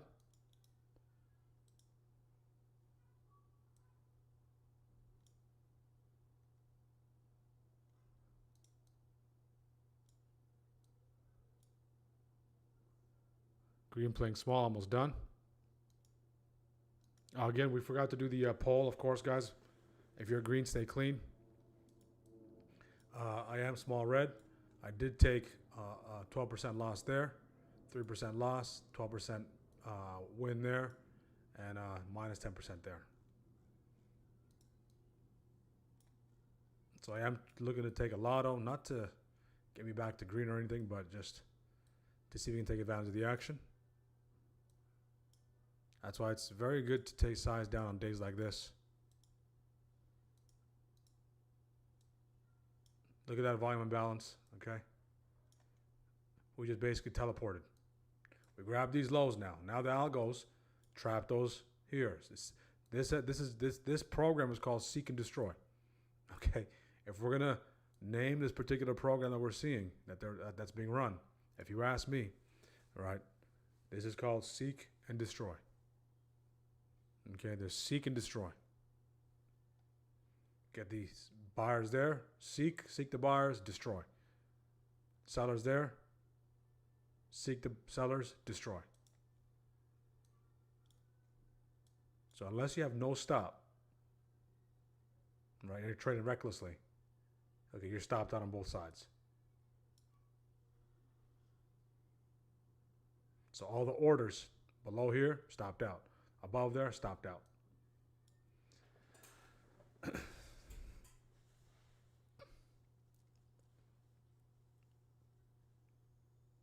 2:30. 2:30 is the hour. The man of the hour will be speaking.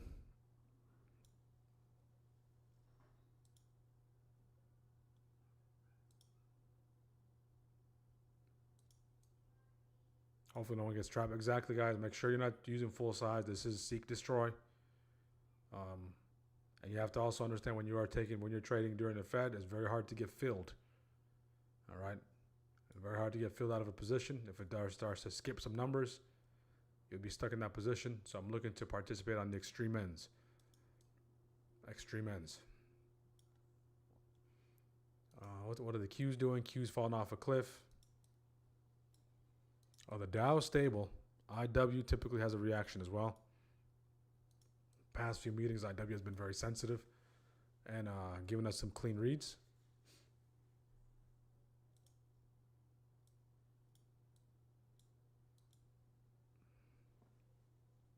It's the massive doji. It just turns into a massive doji. Okay. Seek and destroy. If you're just joining us, make sure to like the video. Make sure to subscribe. We are tuning in.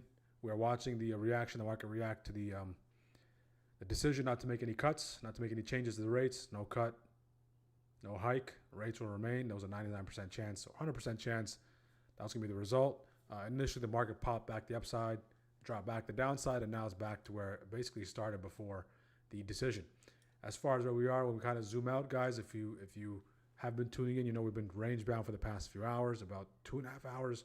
We're range bound, right? And we're not doing much here. So this is relatively a muted reaction, but these highs and lows will be very important for us to continue to track. We are directional on the 4-hour. To give you some context, we are directional on the 4-hour to the downside. We are directional on the 4-hour to the downside. We will have the coverage.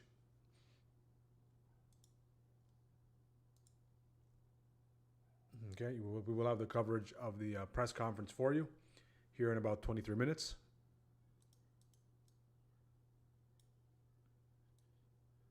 Let's take a listen to CNBC. New Fed chair. Yeah, you know, I'm obviously very excited to see who he picks. I have my own thoughts on that, but I don't think any of this is really creating any drama. And that really is kind of a story, whether it's, you know, the criminal investigation, whether it's the back and forth between the administration and the Fed, all of that gives good fodder for newspapers and websites, but it's not showing up in markets, and it certainly doesn't seem to show up in any of the underpinnings of this meeting or the statement. Two-day charts give you lots of information here, Brian. Look at a two-day of 2-year and realize that we are dabbling a lot of action today under yesterday's low yields. And we were at 358 before the statement was read. We moved down about a basis point. We moved up about a basis point. And guess where we're at? Right at 358. If you look at a two-day of 10s, completely different. Yields are doing a lot of work above yesterday's high yields. Once again, that steepening effect, stickiness of the long end. It was basically right around 425.5. Went down a little bit, went up a little bit. It's actually net a little bit higher. Maybe the most interesting trade of all is the dollar index. Dollar index has been moving up a little bit, and right now, should it close here, it's actually back above what was the 2025 low close. So it's got some buoyancy. We were discussing earlier, anybody who looks at a dollar index chart past 2003 sees the amount of time over 100 is minimal. So we shouldn't make a big deal about this, but maybe the biggest story is the normalization of all the infractions central banks did for about 7 to 8 years right before COVID hit, and then they really went off the rails with. Okay, let's take a look at bird's eye view. So we're seeing Bitcoin crack back below 90K, spent some time above it, starting to slide back to the downside. Bitcoin giving up a lot of those gains from today. Gold made another all-time high here on that 12 o'clock candle, another all-time high on gold. Crude continues to push forward, guys. Crude is above that 60. It did push into that 63.52. VIX sliding to the downside. Same story on IW. IW is trying to hold that support. IW is trying to hold the support, 200 EMA on the hourly. That is a must hold for the bulls. That is a must hold for the bulls. No, there's no ifs, ands, or buts. If that starts to crack, then we can potentially start seeing that head and shoulder playing out. Okay, head and shoulder playing out. Ascending head and shoulder here. Left head, right shoulder playing out nicely, pushing back the downside. As far as the Qs are concerned, Qs, we did break above that 630 aggressively. If the Qs can drop one more time, right, they might give us an opportunity to load up on the Qs into end of week. Okay, this would be very interesting by the end of the week. So nice little drop, come back into this territory. Beautiful dip buy. And this will take multiple days to see it play out. The Dow, still range bound on the Dow. Minimal reaction there. The Dow is still range bound. Ticker symbol DIA. Okay. Still range bound. This is just so range bound. Look at that. Outside of this drop, this was a broad market drop from last Tuesday, not this week's Tuesday, last week's Tuesday. We've been just chopping around. Okay. Let's go back to SPY here. Not doing much. So this is a very muted reaction. Very muted reaction. If we give this reaction a measure, this is about $1.60. In relation to the ATR, it's an aggressive reaction. But in the grand scheme of things, the average Fed reaction, this is well below the average Fed reaction. We did make all-time highs today, so we'll see what does take place.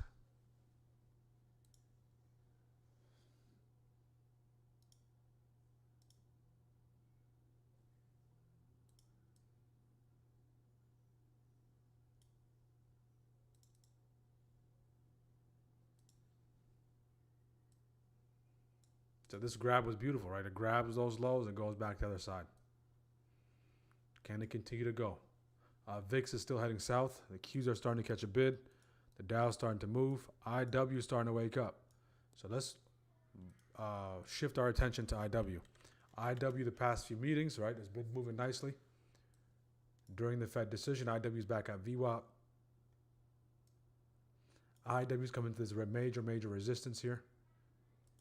That coincides with the VWAP and the highs that we did see at 1038. So if IW can start to get some legs behind this move above VWAP, we can see a nice push back the upside. If we want to play this resistance until proven otherwise, UPO principle, then you'd look to potentially go short if that box doesn't get violated.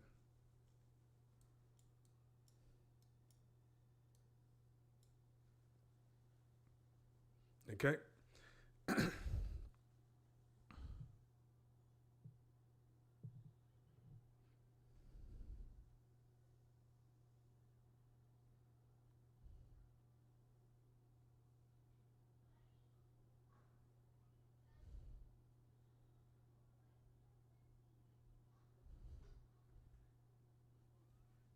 Okay, let's see what takes place here.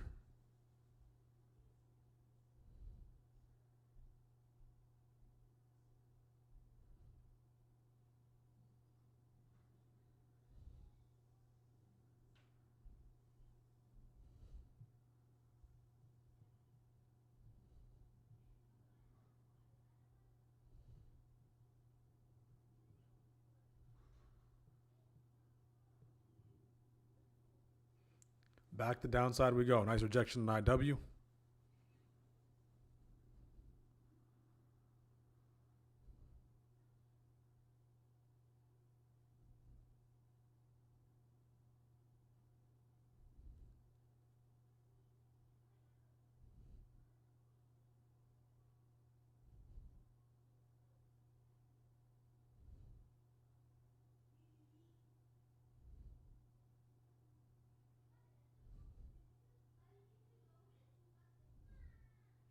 Nice rejection there. All right. IW starting to fuel. IW starting to fuel up. Let me take a look at the IW contracts. IWM. We got 56,000 on the volume on the 266s, 27 cents, trading at 27 cents. 55 cents, 97 cents. So again, those zeros are relatively cheap. If you go all the way out to the 1 days, right, $150 for 64s, 264s.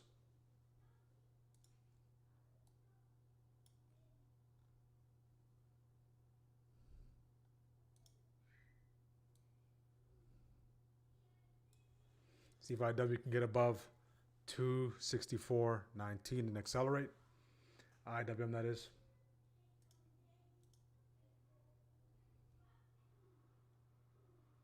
Those 267s are $15. All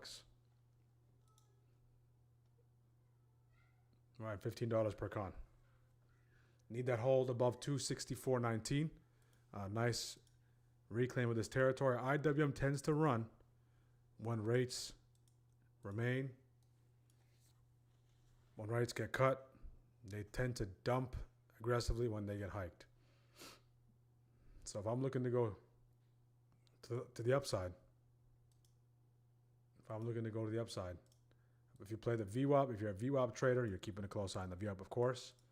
If you're a break of resistance turn support trader, you're looking for that break and hold above that territory, possibly back into that prior day close and eventually into that PML. So there's a lot of room to the upside. To give you some context, those contracts, they were priced at about 5 cents at the lows. Prior to that drop at the beginning of the day, they were $1 and some change. Are they going to get there if IWM somehow, some way works its way back those highs? No, because of theta, but you can see a nice push if they start to work out for 50-60%. Now keep in mind, this is lottos. This is not a regular trading.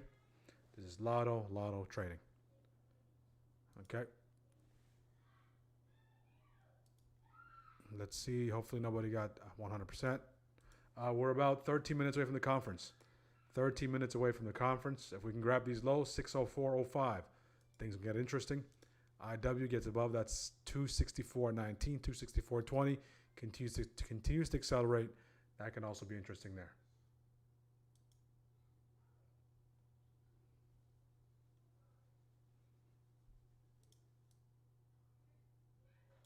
Primarily SPY. So this idea was up for grabs. So now I'm liking it more here during the press conference. See if we can really start to dip into this territory. Really start to dip into that territory and start to push back up.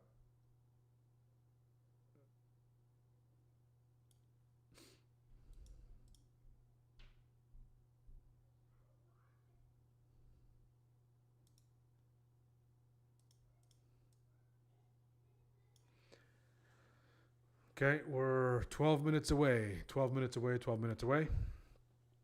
Again, guys, make sure to like the video on YouTube. Let's get the likes up. 12 minutes away.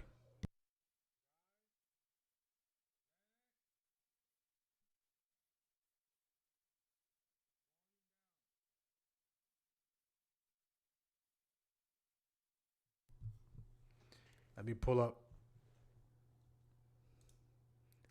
the press conference here real quick. Get that link loaded.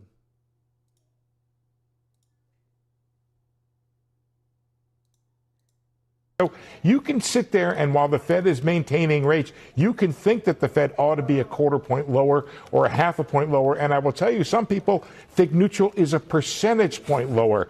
And this is something to watch over time, which is whether or not the committee comes further together on their view of where rates are relative to where neutral is. Right. And picking up on what Jim was saying, he's absolutely right that they are looking at financial conditions. They look at this world and they don't see a tight Fed. You're triggering David Kelly over here, so I just want to get him in for a comment. Yeah, no, I just don't think that economists actually know where neutral is at all. I mean, what this is 19 officials with a blindfold on, throwing darts at the neutral dartboard to come up with 3%. They don't know that that's what the number is, or even deeply David, think that. Here's the thing. David, everybody in their mind, you, Kelly, Brian, everybody listening to this, has a view in their head of what neutral is. You make that assessment every time you make an investment, every time you decide to hold something. Everybody has a view of it. It doesn't mean they're right, but everybody has a view. No, because the problem is this economy just does not respond to short-term interest rates up or down in a significant way. Because of that, if I kind of a view in a neutral rate, if the rate itself has such a minimal impact on the economy, that's why it's such a hard target. I think our star is a mythical star. And quickly, I'll add, Rick Reeder was talking about utilizing innovative tools. Yeah. They don't have to cut interest rates to achieve the goal. The messaging from the White House has been over the top about housing affordability, bring that long end of the curve. So I talked about Operation Twist, Kelly, but if you bring in Operation Twist and you bring the duration of the portfolio longer, you bring down those interest rates, that's going to accomplish the goal, if not even better than the outcome of just cutting 25 bips. Okay, hold on. That's a great point, Chubby Checker. I love the twist reference. Okay. Francis Donald. Chubby. I was like, because Chubby Checker. It's a little chew. It's a little chew. No, you're husky. It's a different. By the way, we're the same size, so it's all good, brother. Francis Donald, help us out here, because here's where the confusion is. Jim Bianco, bond market guy, super smart guy, posted this tweet basically showing this idea of a K-shaped economy, right, where consumer sentiment goes down, but the market goes up. There's the tweet. Orange line, consumer. Blue line is stocks. We have consumer confidence at a 12-year low and American stocks mostly at an all-time high. From an economic perspective, any reason why this is happening?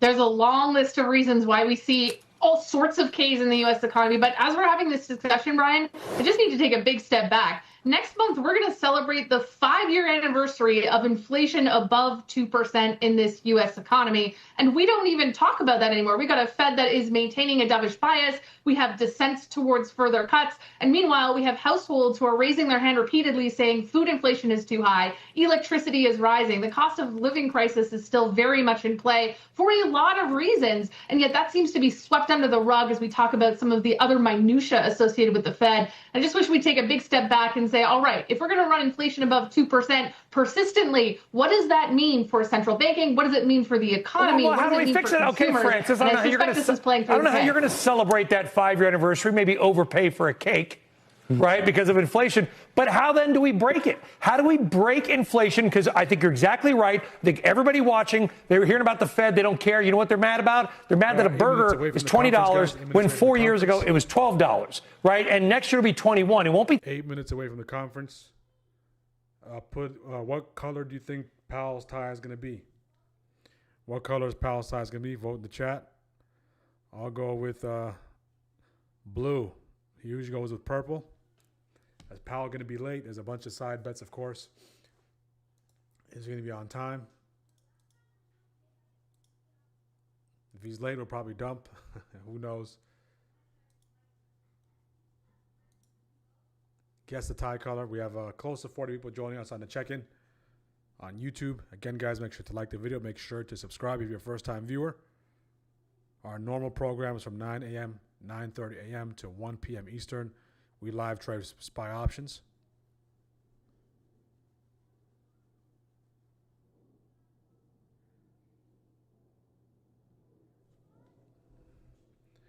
Seven minutes away. 7 minutes away. 7 minutes away.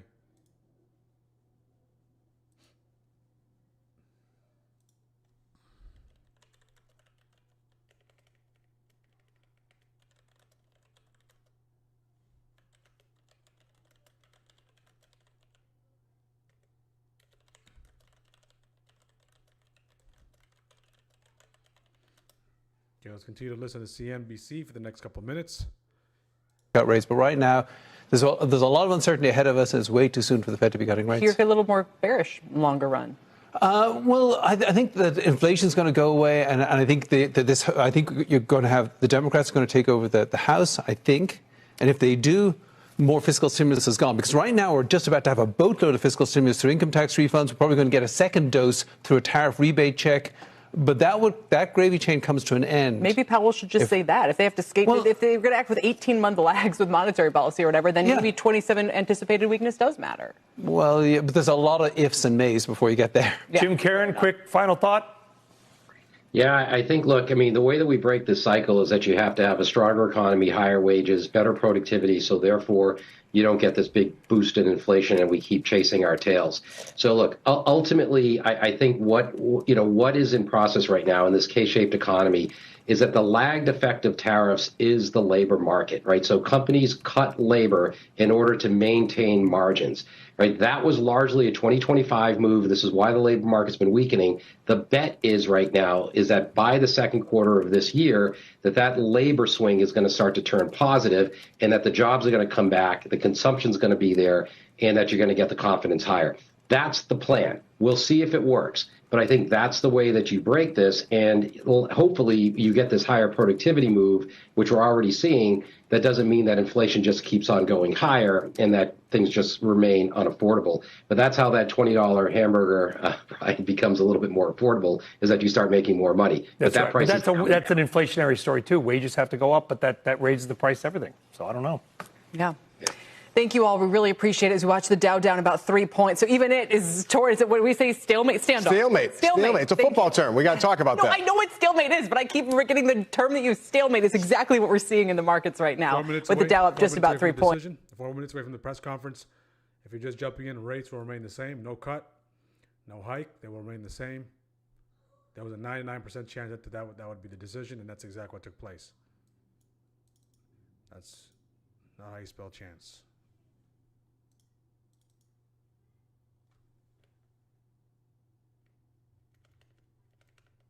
Rates remain at 3.75.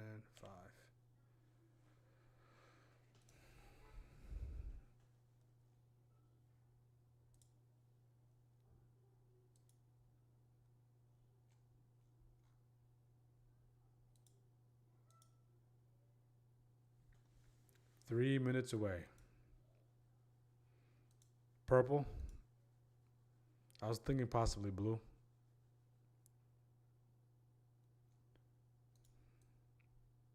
And we can come sweep those lows. I'll be interested.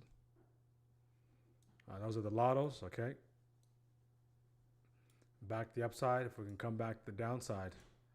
For me to get that downside push, we need to at least grab, okay, some of these highs up here. Some of these highs up here. So on schedule, made an all-time high, back to back.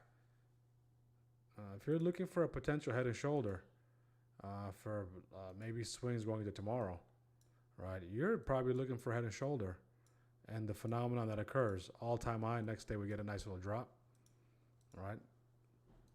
The odds and the stats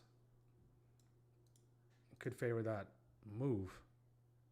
Okay, if we can go. Remain below that, and then close in this territory and gap down.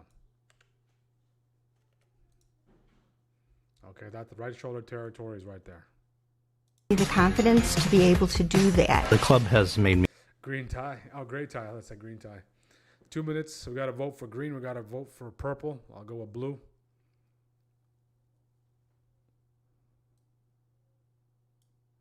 So during the press conference, I'll just let the man of the hour speak. All right, so we can listen to what he says. I'll also be listening myself. If I do take any ideas, would be pertaining to this. Grab these lows on IWM. If IWM ideas break above these highs, continue to accelerate. If you're looking for rejections and grabs of highs, pay attention to these key levels. These key levels are providing the game plan. If those key levels align with a session high, even better. They align with a session high, even better. All right, a few seconds left. A few seconds left, and we'll get started here.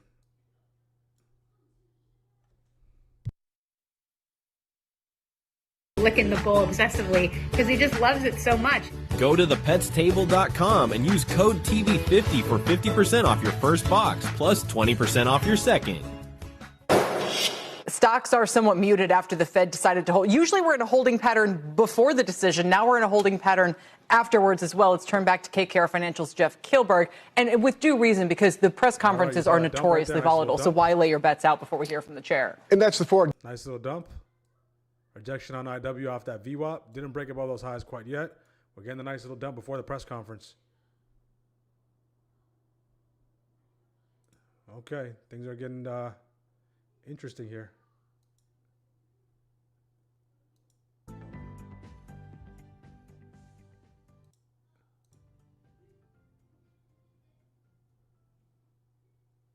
Okay, Powell's not there yet. Powell's not there yet. He's 30 seconds late. Ooh, came right to that area. That would have been nice. So in this case, I'm looking for lottos. If you caught that, congratulations. Nice little pop back upside. You see how the algos work. My Okay, the colleagues man of and the I hour is remain here. squarely focused on achieving Let me our know if the audio is good, guys. dual mandate goals of maximum employment and stable prices for the benefit of the American people. The U.S. economy expanded at a solid pace last year and is coming Wow. into 2026 on a firm footing. While job gains have remained low, the unemployment rate has shown some signs of stabilization, and inflation remains somewhat elevated. In support of our goals, today the Federal Open Market Committee decided to leave our policy rate unchanged. Having lowered our policy rate by 75 basis points over the course of our previous 3 meetings, we see the current stance of monetary policy as appropriate to promote progress toward both our maximum employment and 2% inflation goals. I will have more to say about monetary policy after briefly reviewing economic developments. Available indicators suggest that economic activity has been expanding at a solid pace. Consumer spending has been resilient, and business fixed investment has continued to expand. In contrast, activity in the housing sector has remained weak. The temporary shutdown of the federal government likely weighed on economic activity last quarter, but these effects should be reversed as the reopening boosts growth. That already went to TP, guys. $1.70. Indicators suggest that conditions may be stabilizing after a period of gradual softening. The unemployment rate was 4.4% in December and has changed little in recent months. Job gains have remained low. Total non-farm payrolls declined at an average pace of 22,000 per month over the last 3 months. Excluding government employment, private payrolls rose at an average pace of 29,000 per month. A good part of the slowing in the pace of job growth over the past year reflects a decline in the growth of the labor force due to lower immigration and labor force participation, though labor demand has clearly softened as well. Other indicators, including openings, layoffs, hiring, and nominal wage growth, show little change in recent months. Inflation has eased significantly from its highs in mid-2022, but remains somewhat elevated relative to our 2% longer-run goal. Estimates based on the Consumer Price Index indicate that total PCE prices rose 2.9% over the 12 months ending in December, and that excluding the volatile food and energy categories, core PCE prices rose 3.0%. These elevated readings largely reflect inflation in the goods sector, which has been boosted by the effects of tariffs. In contrast, disinflation appears to be continuing in the services sector. Near-term measures of inflation expectations have declined from last year's peaks, as reflected in both market and survey-based measures. Most measures of longer-term expectations remain consistent with our 2% inflation goal. Our monetary policy actions are guided by our dual mandate to promote maximum employment and stable prices for the American people. At today's meeting, the committee decided to maintain the target range for the federal funds rate at 3.5% to 3.75%. Since last September, we have lowered our policy rate 75 basis points, or 0.75 of a percentage point, bringing it within a range of plausible estimates of neutral. This normalization of our policy stance should help stabilize the labor market while allowing inflation to resume its downward trend toward 2%, once the effects of tariff increases have passed through. We are well positioned to determine the extent and timing of additional adjustments to our policy rate based on the incoming data, the evolving outlook, and the balance of risks. Monetary policy is not on a preset course, and we will make our decisions on a meeting-by-meeting basis. To conclude, the Fed has been assigned 2 goals for monetary policy: maximum employment and stable prices. We remain committed to supporting maximum employment, bringing inflation sustainably to our 2% goal, and keeping longer-term inflation expectations well anchored. Our success in delivering on these goals matters to all Americans. We at the Fed will continue to do our jobs with objectivity, integrity, and a deep commitment to serve the American people. Thank you. I look forward to your questions. Wow, that was short. Hi, Chris Rugaber at Associated Press. Thank you. I wanted to ask that, you attended the Supreme Court hearing last week on the Lisa Cook case, and Treasury Secretary Scott Bessent criticized that as political. Can you say why you attended and what you would say in response to the Secretary's criticism? So let me start with, I don't respond to comments by other officials, whoever they may be. It's just not appropriate to do that. I will tell you why I attended.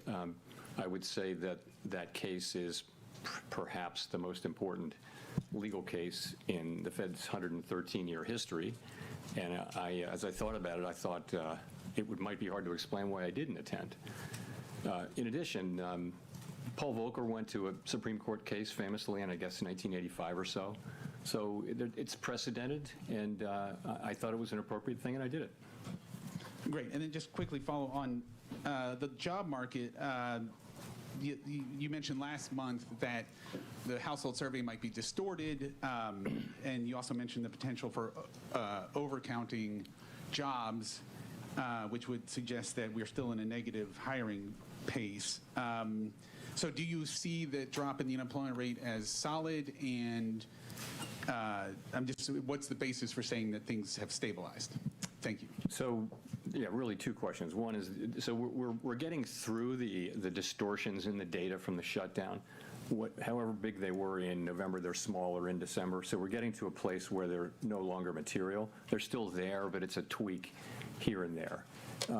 The reason why we changed the statement, let me pull it out, was simply, it used to say that judges that downside risks to employment rose in recent months. So we saw, data coming in which suggests some signs of stabilization. I wouldn't go too far with that, but some signs of stabilization. There are also some signs of continued cooling. And so we thought that was no longer an accurate description of the data. In addition, the outlook for economic activity has clearly improved since the last meeting, and that should matter for labor demand and for employment over time. So for those two reasons, we thought we would take that language out of the statement.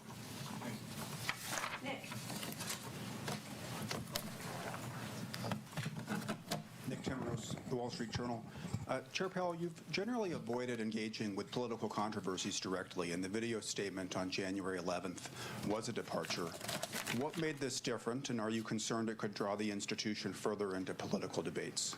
So today I'm simply going to refer you to the statement that I made on January 11. I'm not going to expand on it or repeat it. So I'm just not going to. This is really about the press conference and the economy and what we did today, and some ancillary areas, but I'm not going to be getting into that. Can you say whether the Fed has responded to the subpoenas? I have nothing for you on that today. Mike. Michael McKee from Bloomberg Radio TV. Have you made a decision whether you remain as a governor of the Federal Reserve? And if so, would you tell us what it is? And if not, when might we anticipate a decision? No, and I really, once again, have nothing for you on that today. That either. Why would you want to leave it all under the circumstances? Again, I don't want to get into this. It's not something there's a time and place for these questions, but not something I'm going to be getting into today. Thank you. Thank you. Claire Jones, Financial Times. Thanks a lot for taking my questions. In another one that might, lead to a similar answer. We've seen quite big movements in the dollar over recent days. What do you think is driving the U.S. currency lower? And have you been at all concerned just by the extent of the volatility we've seen this week? Thank you. So, Claire, as you probably know, we don't comment on the dollar. Really, the administration, especially the Treasury Department, has the job of oversight over the currency and exchange rates and all that. We don't comment on that. It's not our role. So I have nothing for you. But, what's your view on the market movements? What do you think behind them? Is it asset managers diversifying? Is it? Yeah, I just don't. We don't talk about the dollar. We don't talk about what moves it around. It's just not appropriate for us to do so. Really, the Treasury Department has that. It's their role, their bailiwick, and we stay off it. We do monetary policy and some other things, but we don't comment on the dollar. Sorry. Neil. Hi, Chair Powell. Neil Irwin with Axios. Obviously, no SEP in this meeting, but in light of the slight firming up of the language around growth in the labor market in the statement, should we assume that the timeline for any further rate cuts is pushed back compared to what people might have thought in December? Well, first of all, if you look at the incoming data since the last meeting, clear improvement in the outlook for growth. The data have come in, and sentiment, the beige book, everything comes in suggesting that this year starts off on a solid footing for growth. Inflation performed about as expected, and as I mentioned, some of the labor market data came in suggesting we're evidence of stabilization. So it's overall a stronger forecast, really, if that's your question. I'm not sure I answered your question. But in terms of timing or pacing of any additional easing? So we haven't made, what we'd say about this was that after this meeting, after the 3 recent rate cuts, we're well positioned to address the risks that we face on both sides of our dual mandate, and we'll continue to make our decisions meeting by meeting based on the incoming data, the implications for and the outlook and the balance of risks. Haven't made any decisions about future meetings, but the economy is growing at a solid pace. The unemployment rate has been broadly stable, and inflation remains somewhat elevated. So we'll be looking to our goal variables and letting the data light the way for us. Steve. Steve Leisman, CNBC, and sticking with questions you might answer, thank you. You had previously, I believe, described the current policy rate being at the higher end of neutral. And if you look at the longer run, the SEP and the longer run rate, 16 of 19 officials are actually below there on their long run. Is the Fed still in a process of bringing it down towards a middle range of neutral? And what would it take to get there? So the count I did was that 4 of the 19 were at or above that. Maybe I missed by 1, but I thought it was 4. And if you look at the dealer survey, it was 10 out of 58 where we're at or above. So you're right. It's the higher end of the range. What we say is it's within the range of plausible estimates. This is the higher end of that range. But so for some people they think it's neutral.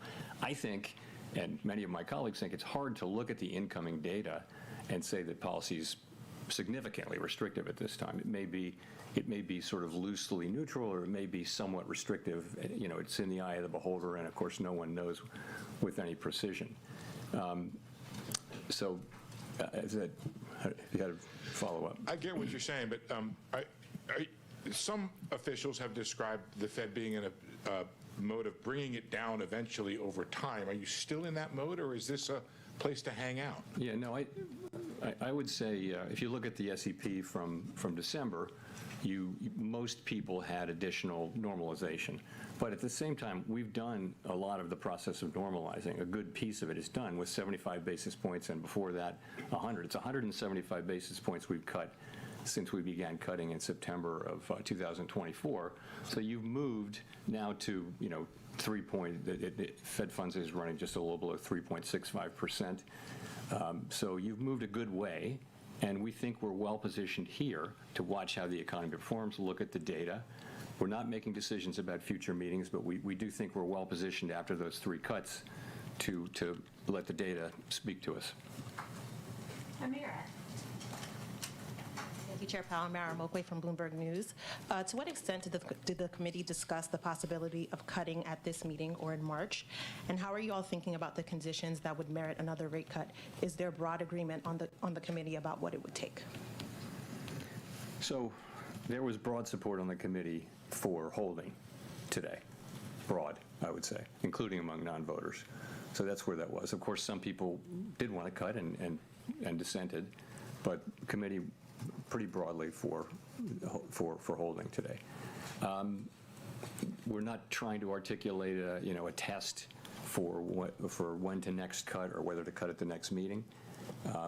What we're saying is we're well positioned as we make decisions meeting by meeting, looking at the incoming data, evolving outlook and all that. And, we're in a position where, we still have some tension between employment and inflation, but it's less than it was. I think that the upside risks to inflation and the downside risks to inflation have probably both diminished a bit. So, we'll be looking at that. It's about how you weigh the risks to the two goals and how big those, and quantify them. And so there are different views on the committee, and, we'll find our way forward as the data evolve.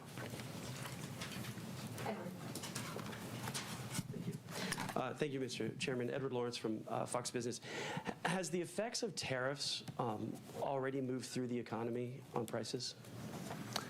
A lot of it has. So basically, there are many different estimates, and they're all highly uncertain. But most of the overrun in goods prices is from tariffs. And that's actually good news, because if it weren't from tariffs, it might mean it's from demand, and that's a harder problem to solve. We do think tariffs are likely to move through and be a one-time price increase. So most of the overshoot, if you were to take that out, you'd get, and you would, inflation, core PCE inflation is running just a bit above 2%, x the effects of tariffs on goods. And the other good news is, if you look away from goods and look at services, you do see ongoing disinflation in all the categories of services. So that's a healthy development. So that's what's going on. The expectation is that we will see the effects of tariffs flowing through goods prices, peaking, and then starting to come down, assuming there are no new major tariff increases that are begun. And that's what we expect to see over the course of this year. If we see that, if we see that, that would be something that tells us that we can loosen policy. Also, if we see something that suggests that the labor market is not stabilizing, that in fact the downside risks reemerge, or the data just get worse, we'd have to look at both of those. We have a two-sided mandate. If I could, if President Trump does pick a new Fed chairman before May, what does that look like? How would you work with that person, and what does that transition period look like? I don't have anything for you on that. That will depend on Congress's actions and things I can't speculate on. Howard Schneider with Reuters. Thank you for taking our questions. Given the changes in the statement and all you've said so far, is it fair to describe risks to both sides of the mandate as roughly balanced right now? And is the next move necessarily down? I'd say that the upside risks to inflation and the downside risks to employment have diminished, but they still exist. So there's still some tension between the mandates. Are they fully in balance? Hard to say. And we think our policy's in a good place. I've just discussed reasons why we might change our policy, and we'll just have to see how the data lead us. I'm wondering, you a minute ago you said you felt expectations were consistent with your mandate. That the 2 and the 10-year break-evens have moved quite notably in the last couple of weeks, I believe.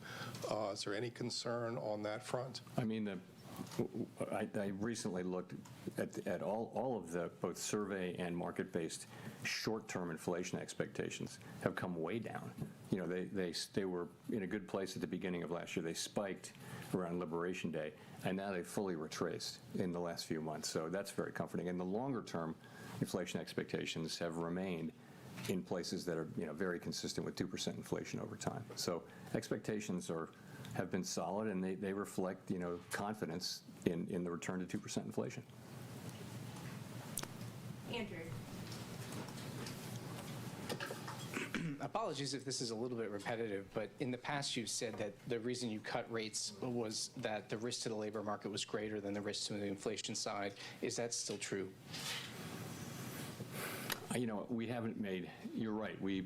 How's the audio now? We saw the labor market weakening, and we acted, and I think that was the appropriate thing to do. We will always act to address what we see as the economy moving away from our goals. risks to both of the variables are a little less. I think the upside risk to inflation, again, a little bit less, and the downside risk to employment, a little less. I just would say that. I'm not making a judgment about how, one of them is more at risk than the other, just that the risks to both of them have diminished. Okay, thanks. BIS wrote a paper last summer which concluded that global investors were hedging their dollar exposures in ways that previously they hadn't because of policy uncertainty. Do you agree with BIS? We really don't see much at all about that whole story. There's just not a lot of data that suggests that there's much to that. Thanks. Anna Swanson with the New York Times. Can you talk more about what you would need to see in the labor market to conclude it's time to resume easing? Do you need to see further deterioration in the labor market, or would it be enough for inflation to soften? So we'll always be looking at both things. And so there could be combinations, infinite numbers of combinations that would cause us to want to move. Certainly, a weakening labor market would be an argument for loosening. But what's happening with inflation? If inflation were at the same time getting worse, you just have a very difficult situation there. So we'll be looking at both. Clearly, a weakening labor market calls for cutting. A stronger labor market says that the rates are in a good place. We'll have to be making similar judgments, too, on inflation, though. And if inflation does pick back up and the labor market doesn't show further signs of deterioration, is there a chance that you could raise rates rather than simply remaining on hold? What would you need to see to consider hiking? We don't take things off the table, but it isn't anybody's base case right now, anybody's base case, that the next move will be a rate hike. But, ultimately we'll do what we think is the right thing. But that's not where people's expectations are right now. Victoria. Hi, Victoria Guida with Politico. I wanted to ask, you've talked in the past about concerns about the U.S. fiscal trajectory, and we've seen in the Japanese bond market a lot of turmoil recently, in part due to concerns over their fiscal and long-term economic outlook. So do you worry that the U.S. could at some point find itself in a similar situation to Japan, whether for fiscal or demographic reasons? Over time, you've seen that U.S. rates have remained they haven't moved a lot, really for a while, but they haven't moved a lot because of what's been happening in Japan. So it's more of an over time thing. The U.S. federal budget deficit is, uncontroversially on an unsustainable path. The level of debt is not unsustainable. It's very much sustainable, but the path is unsustainable. And the sooner we work on it, the better. But right now we're running a very large deficit at essentially full employment. And so the fiscal picture needs to be addressed, and it's not really being addressed. So that's important. I'm not in any way connecting it to some sort of near-term market event, but ultimately it's something we'll have to deal with. And that in the end game, that's where you wind up, is in some kind of a difficult thing. But that's not where we are. It's not where Japan is either. But it's certainly not where we are right now. Does it reduce the effect of your rate cuts that longer-term rates have overall not really budged that much? I wouldn't say that. The thing is, technically, higher longer-term rates means less accommodative financial conditions. But remember, many things move longer-term rates. It's not mostly what happens on the short end. There can be effects of longer-term rates from our moving our policy around, but it's much more assessments of the fiscal path and fiscal policies and risks and things like that move the 10-year around. You can look back and find periods where we've been very actively moving the policy rate over the course of a year, and over the course of that year, the 10-year is exactly where it started. So there's not a tight link between 10-year rates and the overnight rate. Elizabeth. Thanks so much, Elizabeth Schulze with ABC News. Republican Senator Tom Tillis, who sits on the Senate Banking Committee, said he will block any Fed nominee, including the chair, until this investigation into you is resolved. Do you support this move by the senator, and what conversations have you had with the senator? I've got nothing for you on that. More broadly, what would happen to American households if the Federal Reserve loses its ability to operate independent from politics? So really, the point of independence is not to protect policymakers or anything like that. It just is that every advanced economy democracy in the world has come around to this common practice. It's just an institutional arrangement that has served the people well, and that is to have a separation between, to not have direct elected official control over the setting of monetary policy. And the reason is that monetary policy can be used, through an election cycle to affect the economy in a way that will be politically worthwhile. So this isn't, I'm not talking about the U.S. context, this is every advanced economy democracy of any size. So it's a good practice. It's pretty much everywhere among countries that look at all like the United States. And I think if you lose that, it's, first of all, it would be hard to restore the credibility of the institution if people lose their faith that we're making decisions, only on the basis of our assessment of what's best for everyone, for the wide public, rather than trying to benefit one group or another. If you lose that, it's going to be hard to retain it. And we haven't lost it. I don't believe we will. I certainly hope we won't. But it's very important, and the reason it's important is that it's enabled central banks generally not to be perfect, but to serve the public well. You're confident it can maintain that independence at this point? Yes. I mean, I'm strongly committed to that, and so are my colleagues. Archie. Archie Hall from The Economist. On that sort of stabilization of the labour market question, how much do you see the weakening we saw in the past 6 months, a year, as a kind of data mirage around immigration and the government shutdown and so on that's now resolved? Or how much have we seen a kind of real underlying firming up in the state of the labour market, do you think? Well, part of it is, to your point, part of it just is that labor supply, growth in labor supply has come to essentially a halt from a fairly fast minimal reaction this time. Let's go around, guys. I'm waiting for that box, that lotto box to get activated. Off of those highs, rejections back to downside can be the way to go, but preferably after grabbing 569.07 or just chopping around. We'll see if we can make a move after the press conference. Make sure to like, make sure to subscribe. Let's continue to listen. Why the unemployment rate has gone up. So I don't know whether that's a coincidence or not, but that's what's happened with that part. But if you look at other things, like, for example, just to pick a couple, the Conference Board's measure of job availability that came out, I don't know, was it yesterday or today? But, it shows, it's a survey showing that workers feel like job availability it's a very low reading. Just one reading, but it's an indication of softening. People, part-time for economic reasons, which is a category within the broader U6 category measure, has moved up significantly. So there are lots of, and I could go on and on, there are lots of little places that suggest that the labor market has softened.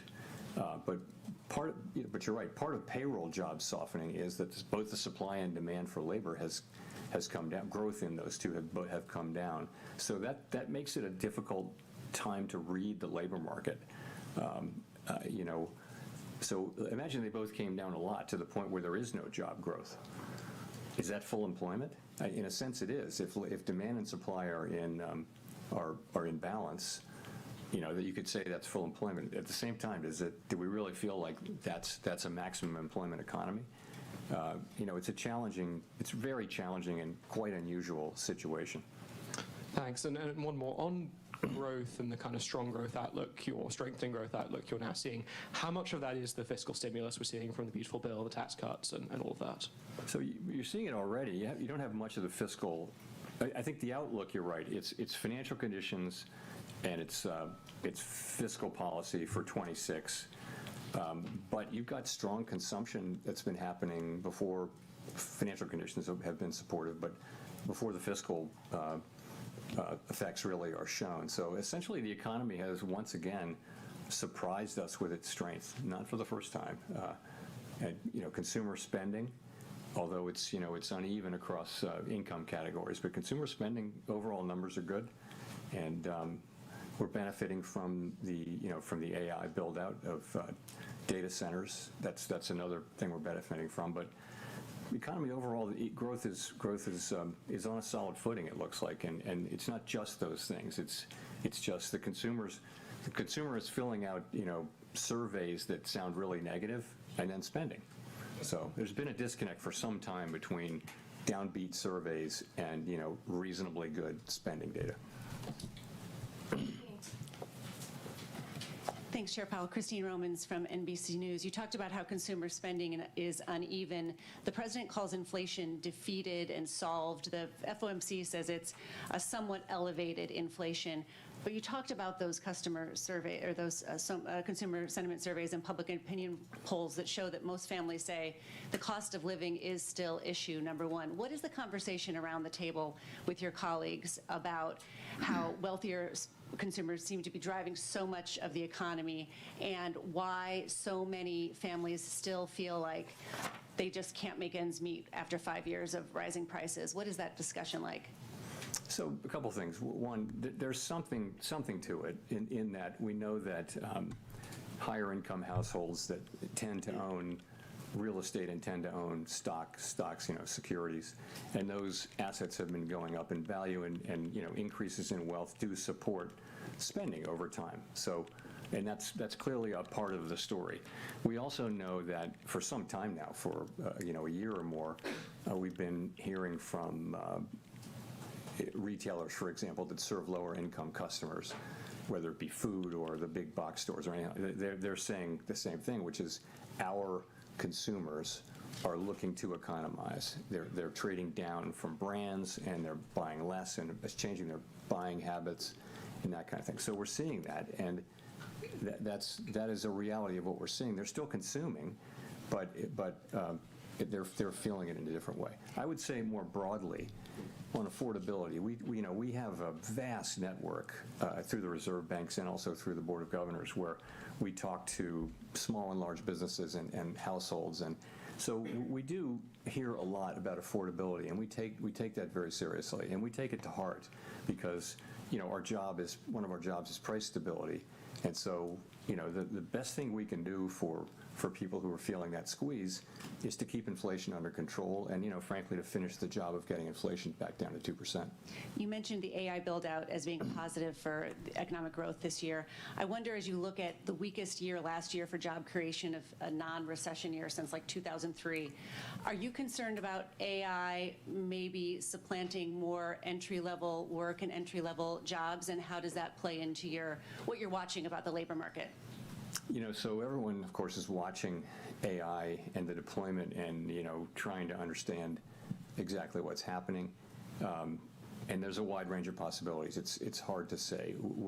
And, of course, anyone who uses it is amazed at what it can accomplish, right? So every technological wave will eliminate some jobs and create other jobs. And it's always been the case. If you look back, wave after wave after wave, there will be some disruption, but ultimately technology increases productivity, which is the basis for rising wages. And it may not all happen immediately, but over time, it's what enables incomes to rise over time, is rising productivity. So and we always ask, well, this is going to be different, is it going to be different? And we don't know. And we may, in any case, see in the short term jobs that are being eliminated by the capabilities of AI. We may see that. We just don't know what the overall effect is going to be. So how to think about it in macroeconomic terms, it's very hard. We can look at the aggregate data. We can analyze, for example, there is some connection, it appears, between the low hiring rate for recent college grads and AI, but it's not the main or only driver. You hear large companies, though, many of them saying that they either won't be hiring for some time, or that they're hiring less, or that they're laying people off, and they tend to refer to AI when they do that. So we're all watching and learning, and it could certainly have pretty significant effects on the economy, the workforce, and our society. We don't really have the tools to address the concerns that may arise, but we have a lot of people who focus on analyzing it and try to understand what the macroeconomic implications are, which is our job.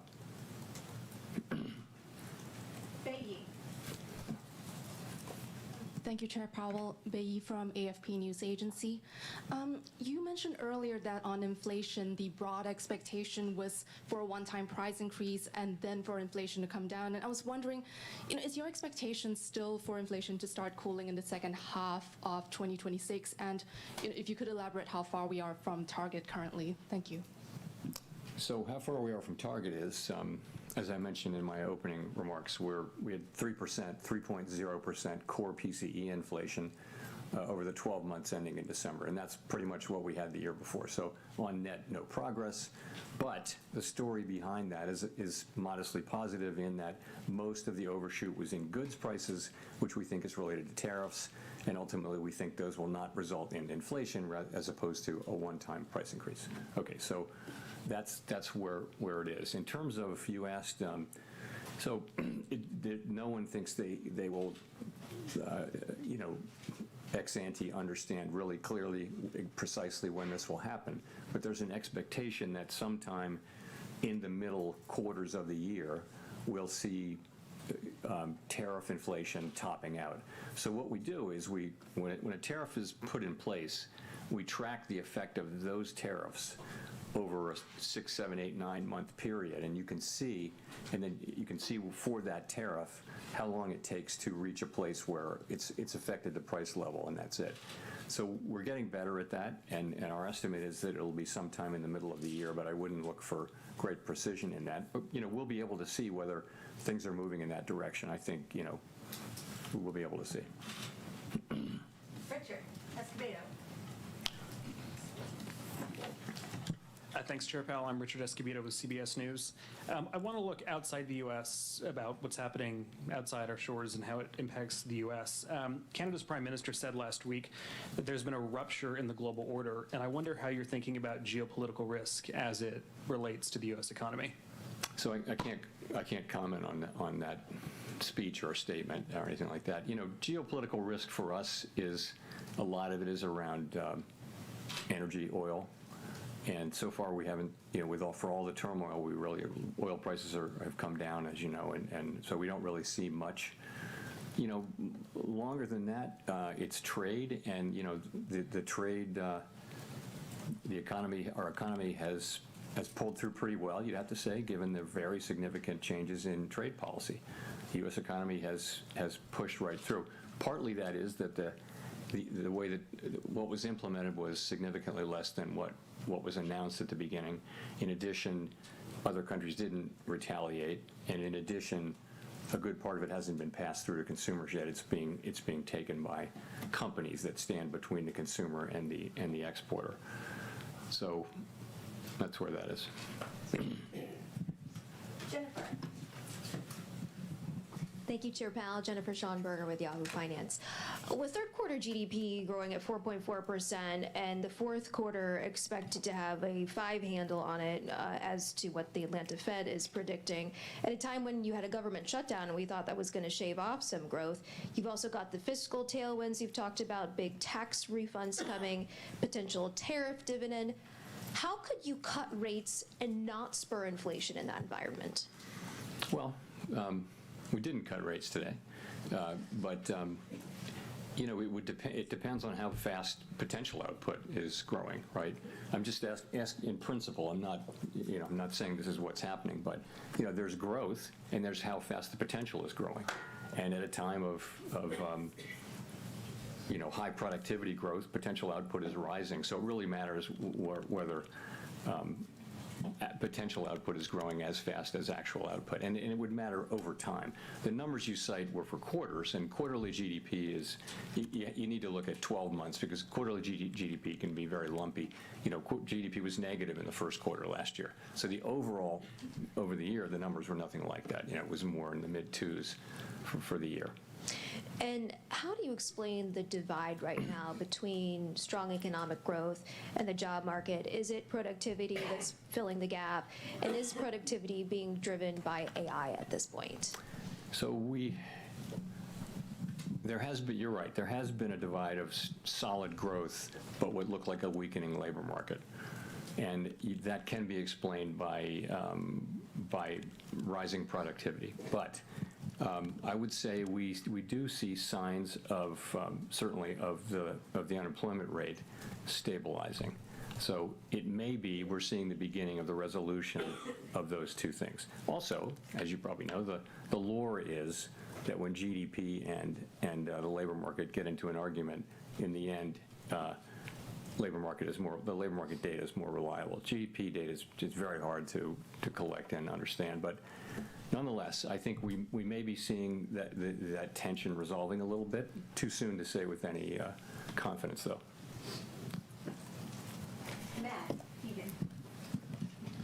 Matt Egan with CNN. Chair Powell, after today, you have 2 meetings left as Fed chair. You've obviously experienced a lot during your time as Fed chair, served under multiple presidents. I'm wondering what advice you have for whoever your successor might be. Honestly, I'd say a couple of things. One is stay out of elected politics. Don't get pulled into elected politics. Don't do it. And that's another thing. Well, another is that, our window into democratic accountability is Congress. And it's not a passive burden for us to go to Congress and talk to people. It's an affirmative, regular obligation.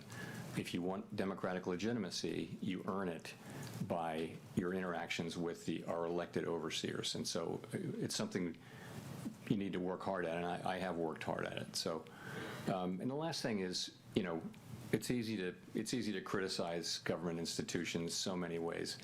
I will tell whoever it is, you're about to meet the most qualified group of people you not only have ever worked with, you will ever work with.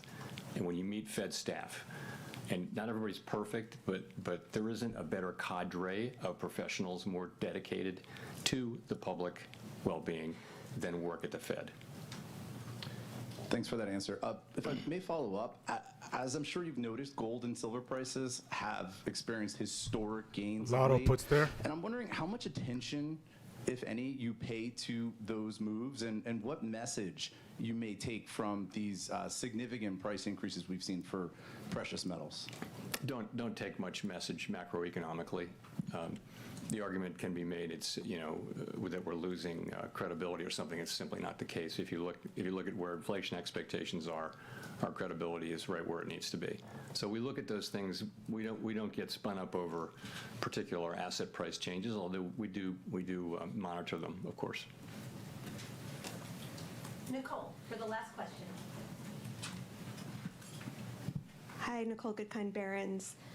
Some prominent critics have charged that the Fed's economic models are somewhat backward-looking, but should be more forward-looking, incorporating things like productivity increases from AI. How do you incorporate current and future developments into your analysis and decision-making, and do you have an answer to those critics? Yeah, so by and large, those criticisms, as somebody on the inside, they just don't make sense, and I'll tell you why. Every FOMC participant writes down a forecast every quarter, right? The summary of economic projections, and that's the basis for how we think about the economy. We need a break below VWAP for these to start going into 695.73 to take the puts there, a lot of puts, grab a prior shift highs along with that weekly downside target. Let's see how this plays out. Number of years, 50 years, let's say, and it can identify what are the relationships between variables A, B, C, D, and all that kind of thing. And it can tell you if you change one of those variables, this is what should happen in the macroeconomy. That's just the way it works. However, the structure of the macroeconomy is constantly changing. For example, we hadn't had a pandemic in 100 years. It wasn't in the model, and we knew it from the very beginning. It was not in the model. A trade war of this scope, we'd never had that in 100 years. And so there's great uncertainty at different points. Another thing I'll say is, when it comes to, technological developments that raise potential output, some kind of technological revolution, like happened in the 90s here, and like maybe happening now with AI, we're all over that. And everyone studies those periods, and we're very clear-eyed about the possibility that this higher productivity may persist. and also that it may not. You know, we're not, no one's sitting here unaware of the possibility of higher productivity. We've been talking about it for 3 years. It long predates the current situation. It's been going on for 5 or 6 years. We've had productivity higher. We've been talking about it that whole time. So it's very much on our minds, and we are well aware that higher productivity means higher potential output, and it Up 18, TP if you need to. inflation, growth, labor market, and all those things. That's all in our models. I mean, if it's just a question of using better models, bring them on. You know, where are they? We'll take them. But I think, you know, we certainly are in contact with anybody who does economic modeling, and we're always looking to do better at that. But that's how I think about that. And just a quick follow-up. We've been talking a lot about tariffs and passing through, and we've been talking a lot about them for the past few months. You know, the trade landscape is still in a constant state of flux. Announcements, threats, negotiations, they're all frequently changing. So I'm wondering how you actually track these, what data or channels are most critical to follow this in real time? Trade? Yeah, the impact of tariffs and how they're changing. Yeah, I think our staff has done a really nice job on that, and they've kind of put it together in real time. So as I mentioned, a tariff gets put in place, you can pretty much track its effects on pricing and on everything, and so you build a model up from all of the tariffs. At the beginning, it was very much of a forecast. Now it's every cycle that goes by, it becomes more informed by actual data, and you know our forecasts were not far off. What changed was, as I think I said earlier, what was implemented was smaller than what was announced. In addition, we didn't see retaliation internationally, and I think people did generally expect that because we saw that in the past, and that really mattered too. And then the other thing is that pass-through, didn't know how fast that was going to be to consumers, didn't know how much exporters would take, how much companies in the middle would take, and how much the consumer would take. And it turns out it's a lot of companies in the middle who, by the way, are pretty strongly committed to passing the rest of it through, which is one of the reasons why we need to keep our eye on inflation and not declare victory prematurely. Thank you. We're done? We're done. Okay. Thank you very much.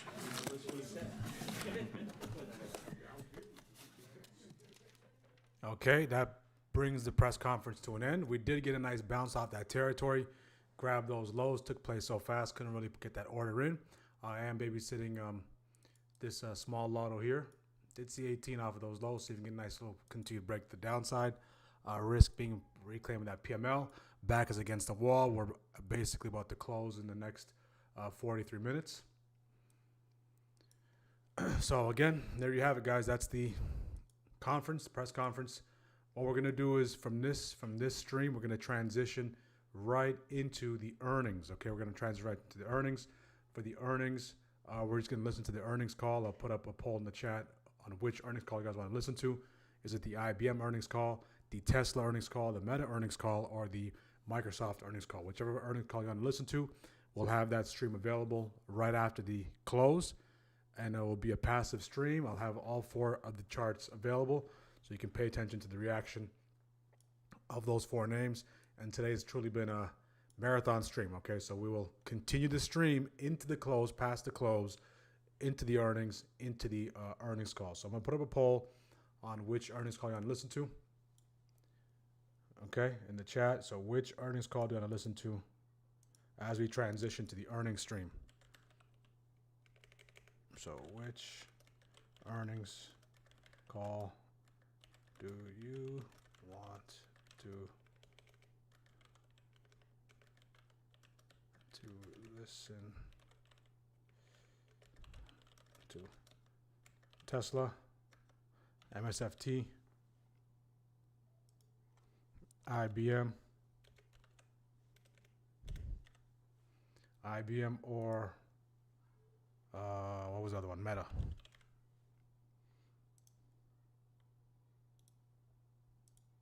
All right, whichever one has the most votes by the end at 4 o'clock, we will listen to that earnings call. So I'm not going to be as active. I'm just going to passively play it. Okay, we're just going to passively play it and listen.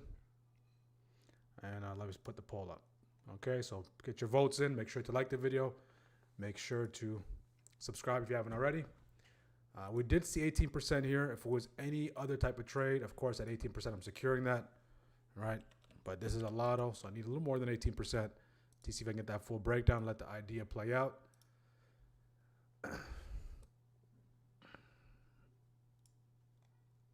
The buyers protected that from 695.73 and on. If it gets above that 696.57, then the idea will be stopped out. We're back above that VWAP. See if we can really hold above it.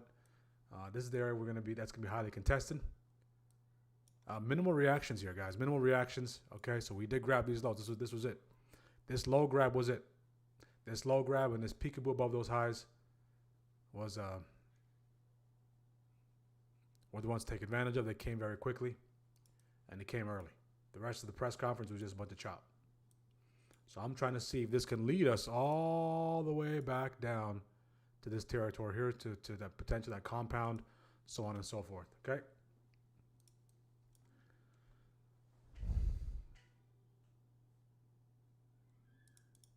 So make sure to vote. How we doing, strikers? It's been a long day, I know, but a day like this does call for a marathon stream, and we're built for it. Okay, we're built for it.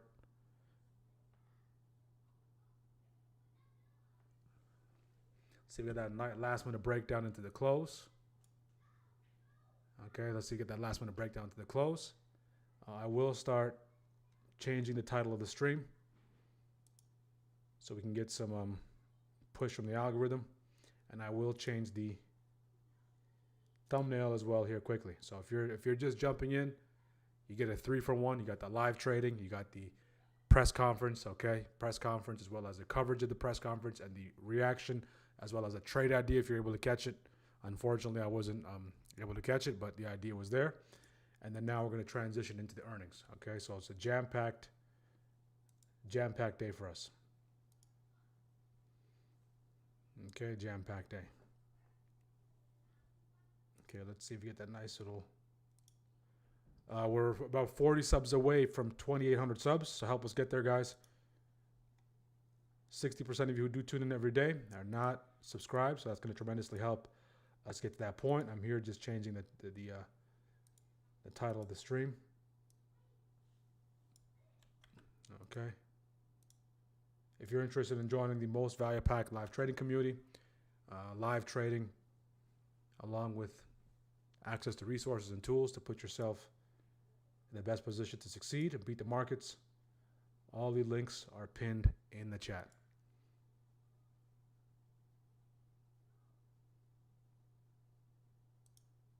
Okay, so I officially changed the thumbnail. I officially changed the title. So we should see some people jumping in from based on that official thumbnail and title.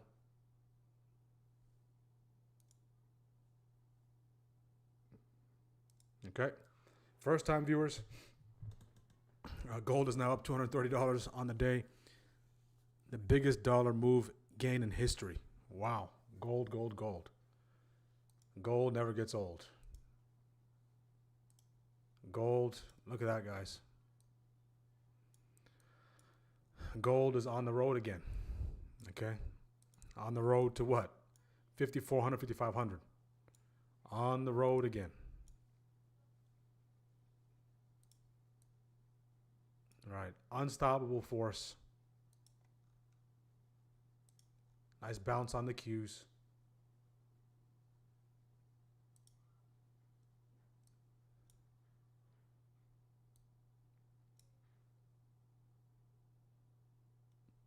What is the average watch time today? Let me take a look. Average watch time for today.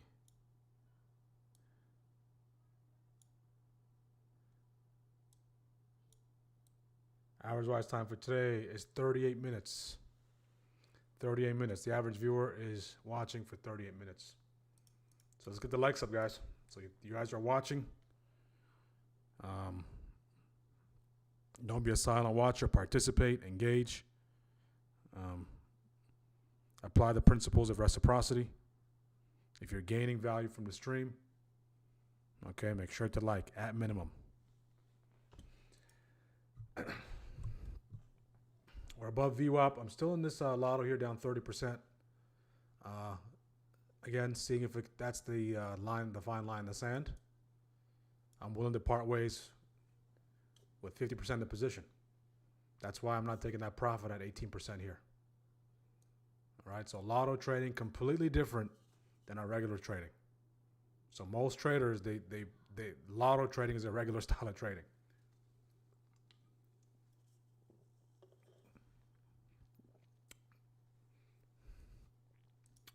Okay. All right, it's split. Make sure to vote, guys. Make sure to vote. It's split between Tesla and Microsoft. So we will transition to earnings stream. If you're jumping in on the earnings, you got to wait until 4 o'clock. We'll have that fired up for you. These are the 4 charts we're going to pay attention to. Okay, we got Tesla. We got Microsoft.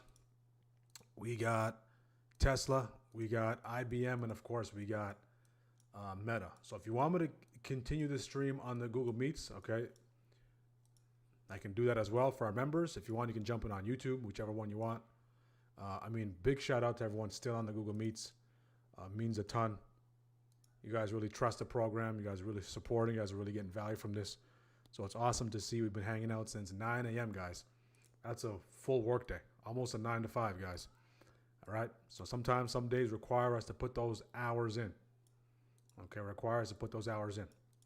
So we put those hours in so we don't have to put as much hours in on other days. But a day like this is worthy of our time. It's worthy of our time.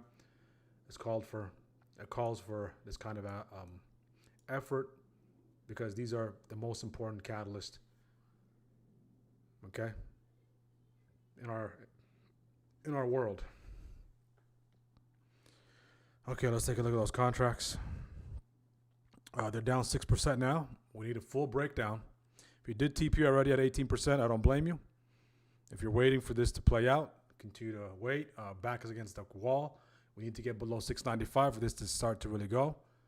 This can potentially go to 50 to 80% if it gets below 695. If it can get there before 635, okay?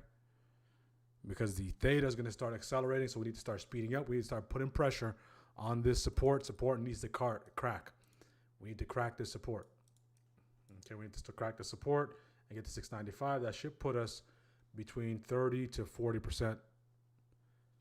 Okay, 30 to 40%. Time is against the wall. We need to crack the support. We don't want the buyers to use that support and start building back the upside. Fairly straightforward, range high, key level, two things converging, taking to the downside, price action combination. If this was typical conditions, if I was taking this early on at 18% is what I'm looking for, I'll be done. So keep in mind, we were up 18% here, and then now price is here. Guess what, guys? It's down 18%. Do you know why? Because of theta. Okay? Sister theta. Okay? Sister theta or anti-theta, right, is really starting to impact those contracts. No surprise. Okay?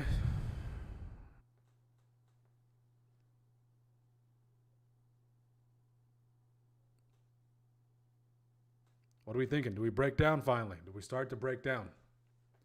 Or do we bounce and get back near that daily open, which is all about that 697.05? So this is Tesla. Tesla will be reporting earnings. Let me put the water marker here. So you guys choose which one you either want to listen to. Of course, we can't listen to all of them simultaneously. So you choose. If I had a vote, I would vote for Tesla. Tesla or Meta. Matter of fact, who is the CEO of IBM? That's a good question. I know the CEO so it's Satya Nadella, Elon Musk, Mark Zuckerberg, IBM. Okay, there we go. Let's see if we can start to break down here. There we go. Go, go, go. Theta really taking a bite of those contracts. IBM CEO. I remember when IBM did have a female CEO a while back. Who's your CEO today? Is she still there?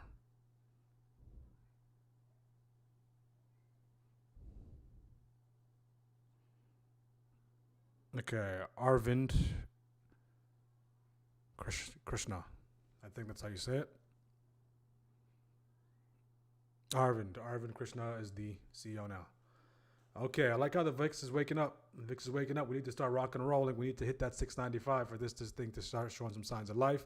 Technically sound push to the downside. Technically sound push to the downside. Go, go, go. So we're split, guys. The poll is split. We have 25% Tesla, 25% Microsoft, 25% IBM, 25% Meta. All right, so we can simultaneously play all of them at the same time. So let's see what does take place. VIX is starting to wake up. That's good. We need this to get here before 335. Okay, that's when the theta starts to really kick in. The theta starts to really kick in. It's already kicking in right now. A few moments ago when we were here, we were up 18%. Now we're down 10% still because of the theta, backs against the wall. So they need to really start going here. Okay. So technically sound setup, that's how you trade the FOMC. So 2 ideas provided to you, this one as well, that you can capitalize off of. This one is just backs against the wall. Don't have a lot of time. Time is against us. So in this case, what I'm going to do with that time having an impact, I'm going to treat this like this. No close back up, no push back above 696.09. So I'll adjust it to this. Okay. Go, go, go. Let's see if we get a nice FOMC dump. Dump this thing. Post FOMC. Let's see if we get a nice dump.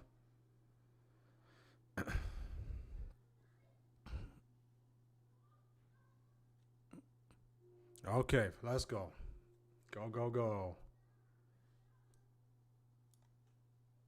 If you took this grab, you didn't sit through that chop, you're nice and green.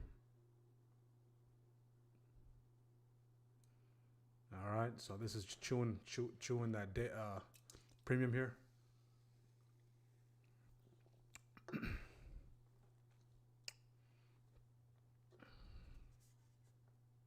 Has anyone tried that energy drink, Alani? Really good.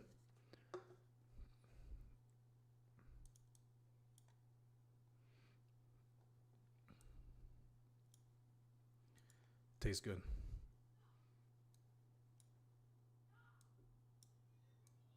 Okay, the Qs are falling off a cliff. SPY fall off a cliff. SPY fall off a cliff. So this is, you're living vicariously through me. What we talked about theta earlier. All right, you're trading vicariously through this trade. So you don't have to take the trade to see how quickly theta starts to decay those contracts. So 18% here. And then now guess what? We're still down 9%, even though it's moving. And these contracts are 693s. All right, average fill was 22 cents.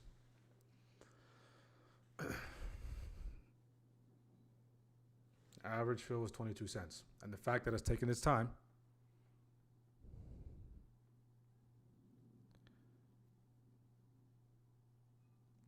not good. Make sure to like the video, guys. Let's at least get 30 likes. We had over 400 people stop by. 30 likes, that's less than 10%. So we can do a better job on liking the video. We have a high retention rate as well, so make sure to like. Most of the time, you guys just forget to like. It's not your fault. But just remember just to hit the like button. It does tremendous things for the stream.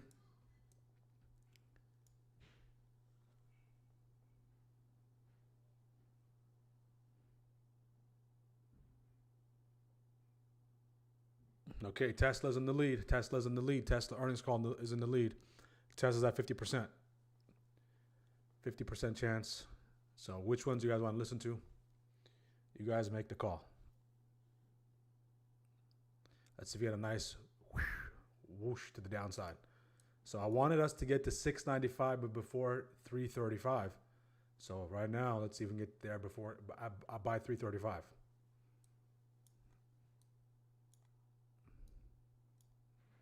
Yeah, let's see if we can within the next 8 seconds, 16 seconds, I should say, not 8. 16 seconds we can get there. That'd be great. Look at that. Time forecast. Go, go, go.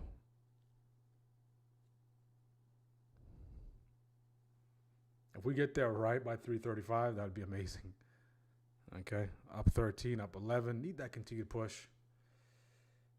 Backs against the wall. We can get a small bounce out of here, so we need to slice right through that as well. We need a lot of slicing and dicing to take place. If we did take that, it's up 11, 12%.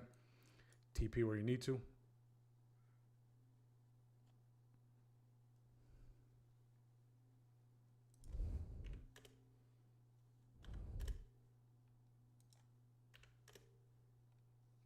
As long as the waves are waving, let's see if we get that nice full breakdown. If we close back above this territory, back above prior day close, then I have to just part ways. All right, between prior day close and 695.73. So we came right to it by 335, but couldn't get the follow through. Okay, couldn't get that follow through. Okay, let me just move it like this, and then just do this. All right, bulls are trying to push this thing back up.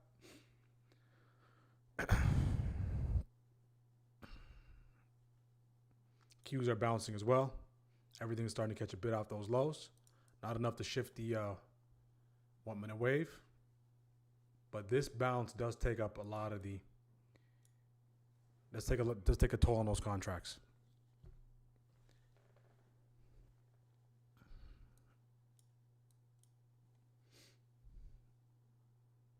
So this is a first-hand look. Model autos, February 2nd, 2026. Contracts, that's up 7%, $700 strike. Beautiful. That's a smart thing to do. Go further out, sit back, relax and enjoy. Beautiful job. Did you take the same idea, Lynn? If you did, you should be in a little bit of green. Right? If you took the same idea, that breakdown.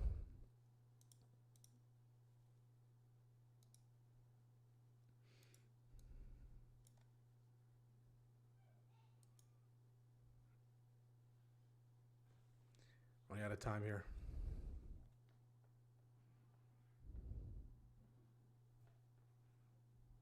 See, one more drop. That's it. That's all we need before 345. If we can get that, that'd be great. So you can see trading those lottos all day. All right. Smart traders, we're already locking profit here. Play that breakdown, locking profit there. So you can see so many TP opportunities rather than sitting through the entire move. All right, hopefully that illustrates it to you. Let's get one more flush move to the downside before 345. All right, so it's either they want to try to push this thing back that daily open or try to get this thing near those lows. Okay? If we look at it from the bigger picture, right, this looks like a what, guys? We said it earlier. A potential head and shoulder gap down tomorrow, possible. After making all-time highs.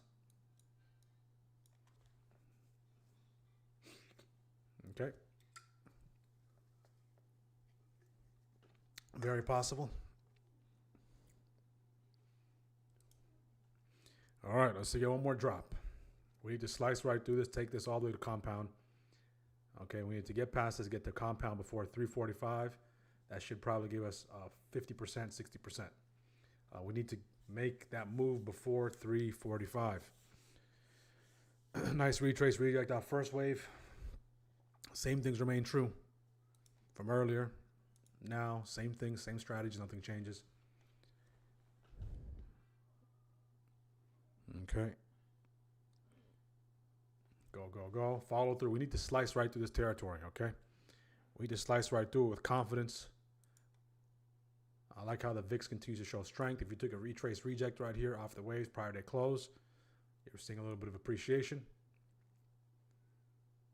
Okay, hypothetically, but most of you don't trade at this time, so don't get lured into taking any trades now. Okay, don't get lured in to taking any trades now.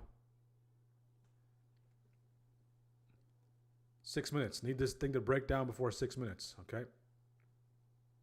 6 minutes. So we talked about it getting in this territory at 335. That's exactly what took place. Now within the next 6 minutes, we need to get back into this territory, break below it, and see if we can take advantage of this slide in this window. Okay, in that case, those lottos will be winners. In the next 6 minutes, if we just continue to accelerate, work our way back past this 695.73, those lottos will be losers. Okay, that's what we're fighting for here. That's what the fight is about.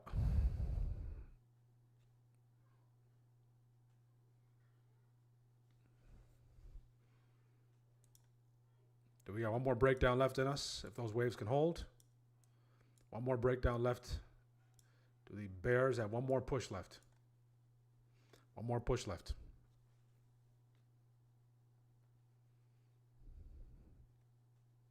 So you can see those two TPs that are available. 18% here, 13% here.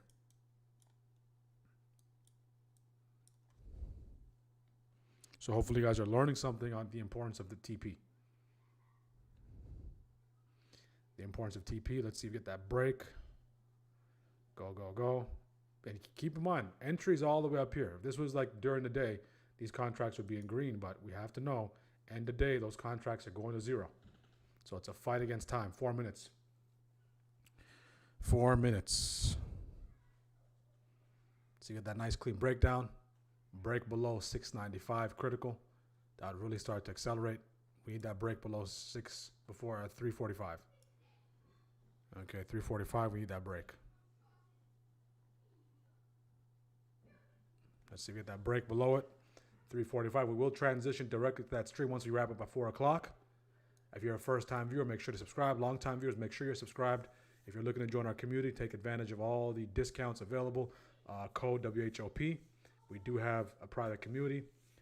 For my strikers, tremendous job navigating. No one took any significant losses. If you're green today, tremendous job of being green.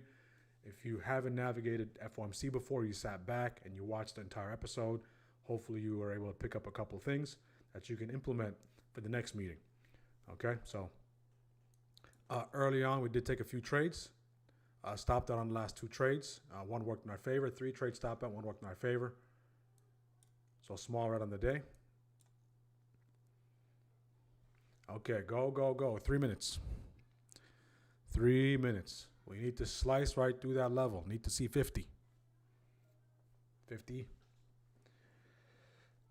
I want to take advantage of this threshold here, okay? Between here and here. Go, go, go. Is the position going to get back to green? Let's see. Last time we were here, we're at 13%. Now we're here, we're basically at break even. So you can see the contract's losing value, although we're right from a directional standpoint. How we doing, strikers? Absolutely, JB.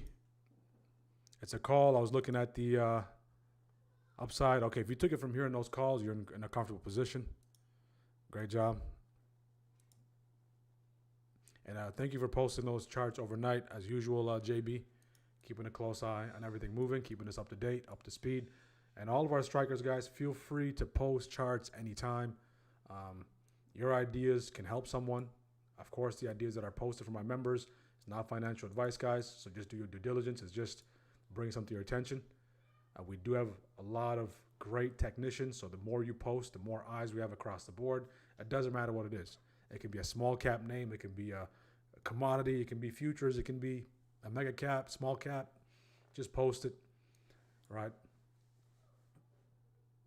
So we don't discriminate on the ideas, okay? Whatever idea you may have, post it. It's not about being right, okay? It's not about being right, but it's just about trying to share ideas to help one another.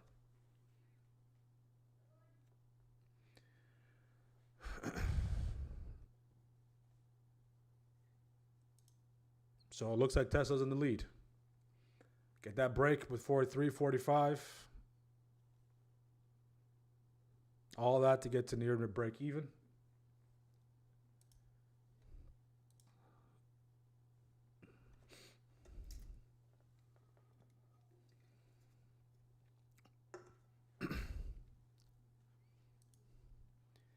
We will do the poll, end of stream poll. Go, go, go.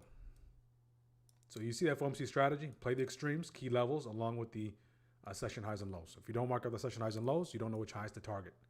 You don't know which highs and lows to use. So that's why it's so important to implement the SAT session high, session low framework.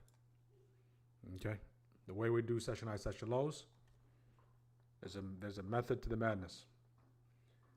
Okay, go. Can we go below this? We need to go now. 15 minutes away from the close. This is the heart of power hour. We can start to see another injection of volatility coming in. Okay.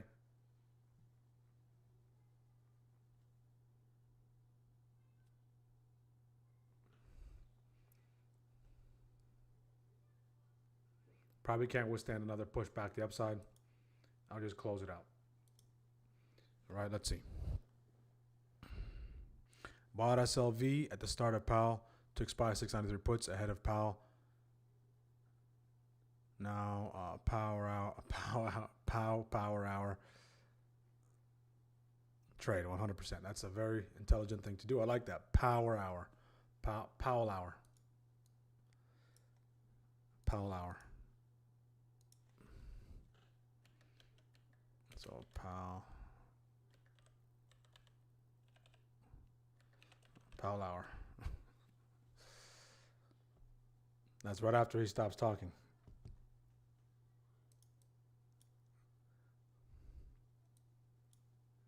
What was the other term that we came up with earlier? The thing I wrote it down somewhere.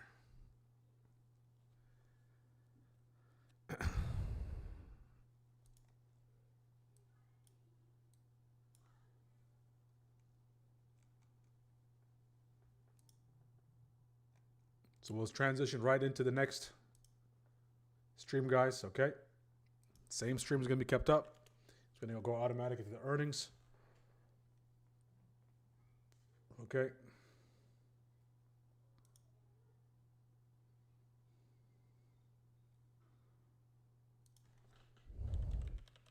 So if you're just tuning in based on the earnings keywords, welcome aboard.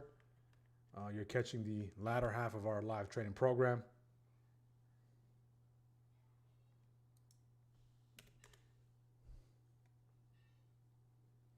Okay.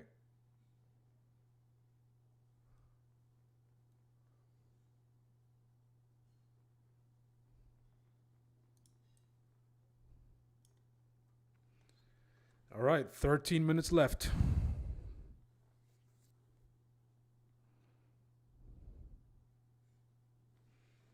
If we get above these highs, then I'll close it out.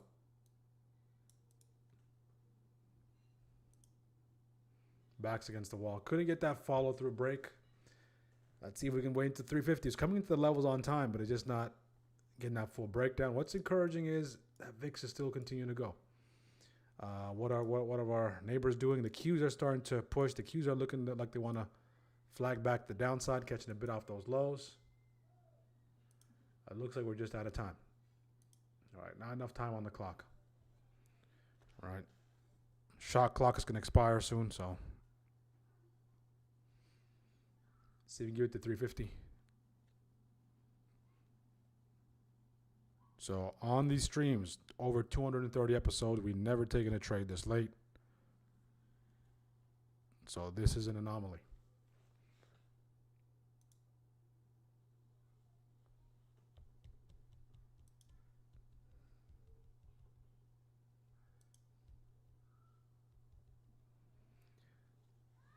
This is truly an anomaly.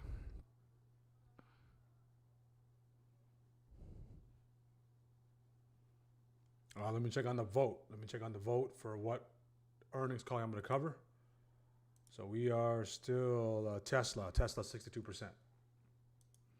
So I believe Tesla would be reporting earnings right at 5. The earnings call starts at 5 o'clock. Okay. Qs are starting to catch a bid. That 350 algo is coming. 350 algo is coming. See if you can take advantage of that 350 algo. 350 algo. One last little dump. Okay. There we go. 350 algo. Oh, we need that follow through. Go, go, go. Finally seeing a little bit of green. Need that break below 695, continue to sell. If we break above those highs in the next couple minutes, I just have to close out. We need that continued follow through below those lows. Go, go, go. 350 Al, go. 350 Al, go, go, go. A lot of selling there.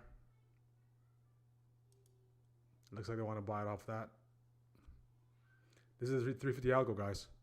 This positioning for the next day. Positioning for the next day. Okay, I'll close it out right there. Okay, minus 25. Close it out right there. So I did see a little bit of green there, minus 25. Very, very little size there on those contracts. The one thing I didn't want to do is let the entire contract burn. Right, meaning just hold the contract until it expires. But I have to respect the fact that you know what, they're using this as a nice support. They broke back below it, saw a little bit of green, multiple TP opportunities, but couldn't get that break with some follow through. On that note, we're gonna wrap up the stream here. 350 algo, buyers are stepping in. Now, do they have enough power in the next 10 minutes to push this thing back that daily open? Right, they're justified. They can do it if they can get it above that 698.09. We're seeing a bit on the Qs. Qs are starting to push. Dow's starting to push.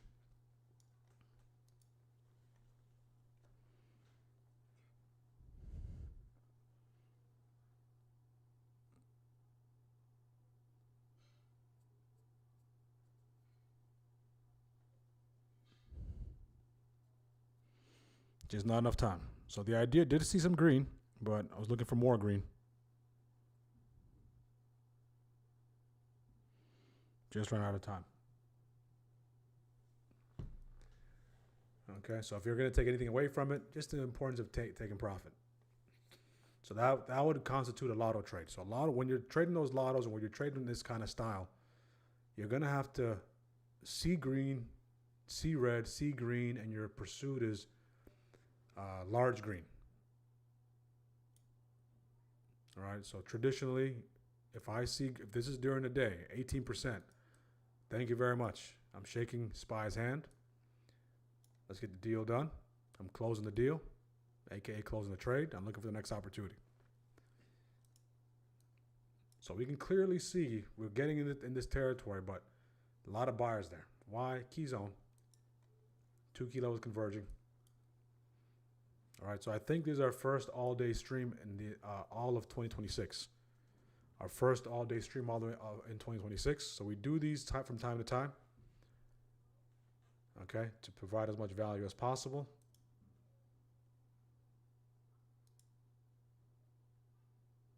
Now, again, guys, make sure to subscribe. We're going to transition to our earnings stream here.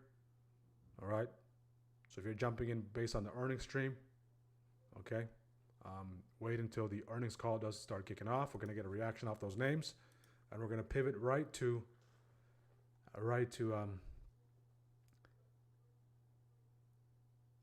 the big four here. Okay, right to the big four in just a few minutes.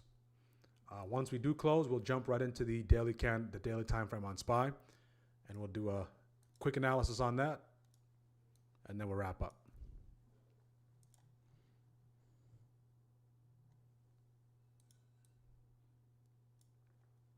But what a day. What a day.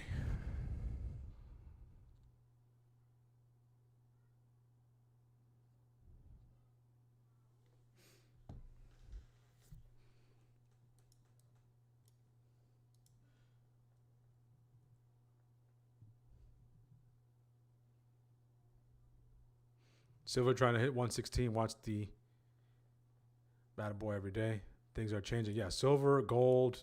I mean, any uncertainty, those things run. And they just run because there's a lot of momentum. So it's just, I think that's going to be the theme of 2026. All right, 2025, gold flew under the radar, but it was one of the best places it did beat the market. Right. So now, early on, silver and gold continue to push higher. If you're joining us for earnings, we will have that coverage for you once we close. You are catching the latter half of our live trading show. the most value-packed live trading show. If you've been tuning in since the very beginning, right? Hopefully you found value. Make sure to subscribe. Make sure to like. We're looking to grow our channel as sustainable as possible, providing traders as much value as possible, and equipping them with the tools, resources to take their trade to the next level. If you're interested in joining our community, all the links are pinned below. You got the QR codes on the side of the screen. Use the code WHOP to join our community, save 25% off. If you look at the way our trade has performed, okay, no one is full porting, no one is exploding. Everyone is making calculated moves. All right, you can see Jason did a tremendous job today. Fido played it beautifully. Right, calling out gold, calling out the precious metals. And Fido has been a big proponent for precious metals for a long time, right, early on. So you were early on that trade. So tremendous job, almost 1% of that portfolio, huge number there, 27% there. You can see people trade 8%, 15%. Jason was on fire today.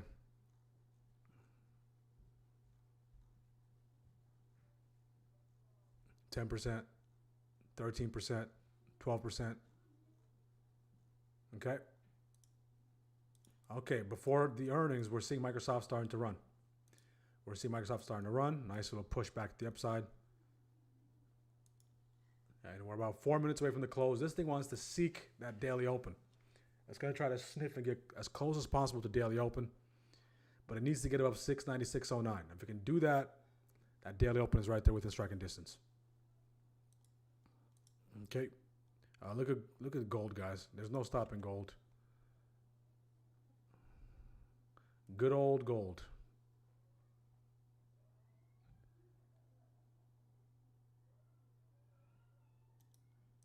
Good old gold.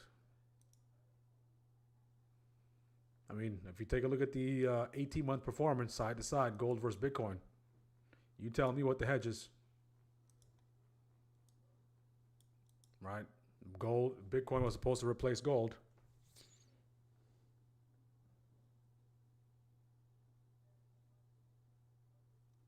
Me at number 25. What's number 25? Dazzy V. We'll do a breakdown of SPY. I'll have that posted on the channel. Right. I'm going to try to post daily videos on SPY. All right. So we'll do the breakdown here. Like a daily recap kind of thing. Last idea played out to a T beautifully. Just ran out of time. That was 18% opportunity, 13% opportunity. Opting out to taking those profits. Wanted to see a full breakdown into these lows down here. Looking for a 50+% gain. End up getting stopped out.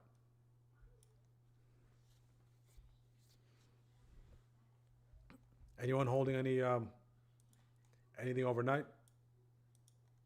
Last 2 minutes.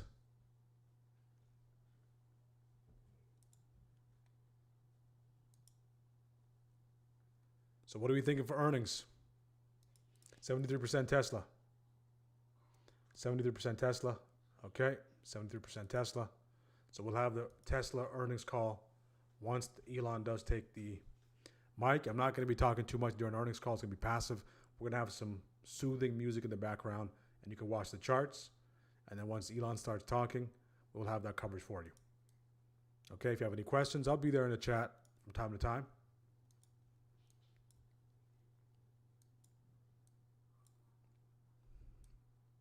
Today was a full day. Right? Full day.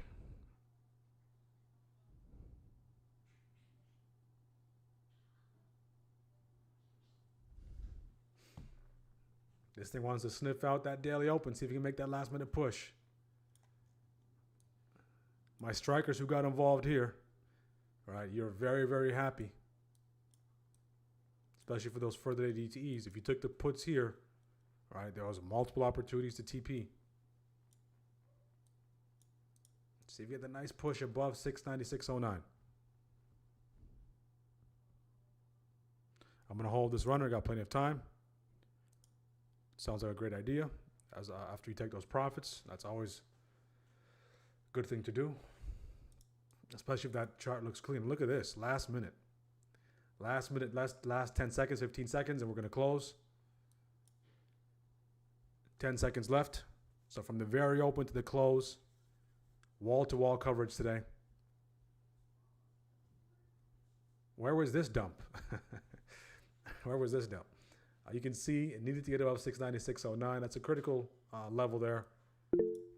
And we are officially closed. We are officially closed. And then now let's do our quick recap. We're going to jump right into the earnings.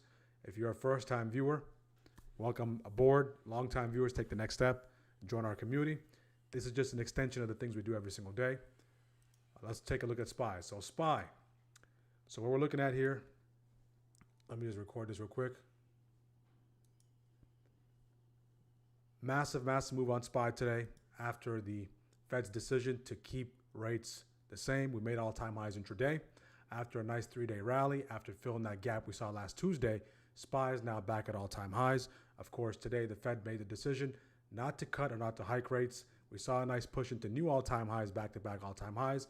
And now we are officially closed above the prior all-time highs, but not above the new, above those new all-time highs. So coming into tomorrow, it's very important that we do pay attention to a potential pullback, possibly if you're looking for that relatively shallow pullback on that daily for those swings at 9 MA weights at this territory here. That's 689.46. Typically, what happens is after the day we make all-time highs, we tend to pull back for one day. We'll see if that pattern continues to persist. If it doesn't, right, then we continue to push higher. Where do we go from here? Magic number 700. So you can see up here, rejection. Are we hitting an inflection point where we start to reject and we start to come back and reset? We shall see. All right, that's your daily update on SPY. All right, guys, we're going to wrap it up here. Any questions, let me know. If not, we're going to wrap it up here. Again, guys, thank you for tuning in. We're going to transition right away into Microsoft. Oh, look at that. Look at that, guys. Look at that. Look at Meta. They probably dropped their numbers here. Look at that. So Microsoft dropped their numbers. Actually, you know what? Let's take a look at the numbers real quick if they did drop those numbers. Okay. Let's see if I can pull up the Microsoft numbers, Microsoft earnings. My goodness.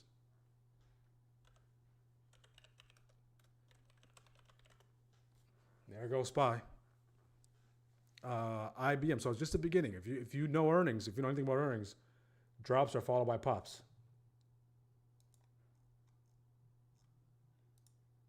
Okay, there's drops, there's pops. Just because something happens, it doesn't mean that's going to stay there. We can see a lot of back and forth.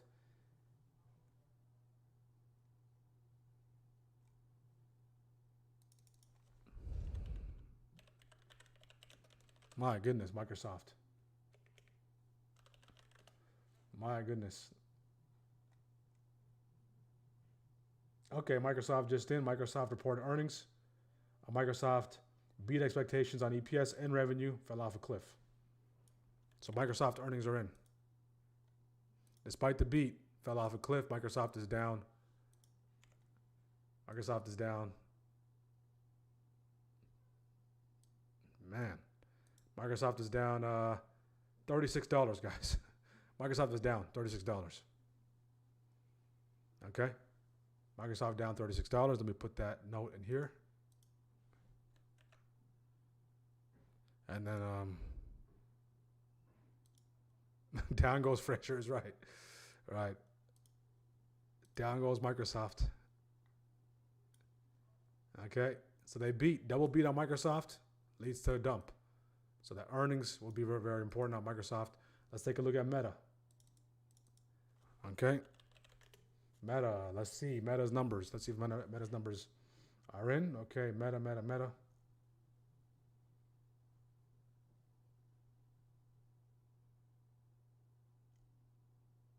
Meta, double beat. Double beat on Meta, same thing as Microsoft. Falling off a cliff. So far, things can change. If you have not traded earnings before, okay, you're in for a surprise. Things can change very quickly. Okay? Things can change on the drop of a dime. This is just the beginning. Let's see if the Tesla's numbers are out and IBM's numbers.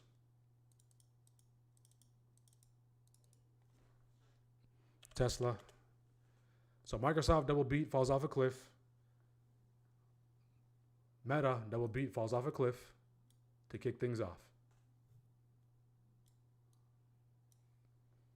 Okay, Tesla. What are we thinking on Tesla? Let's see. Tesla. Is their numbers out? Tesla sometimes takes their time. Tesla. Let's see.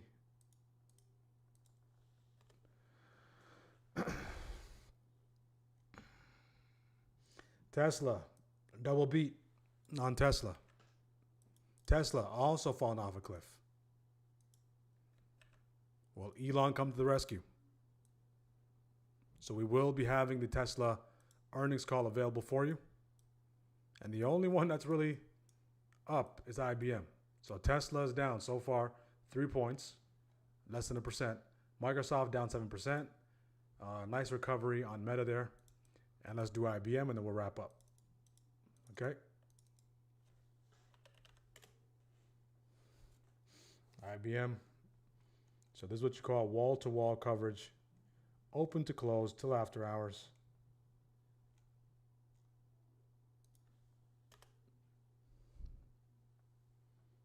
Let's see, IBM. What you got, IBM?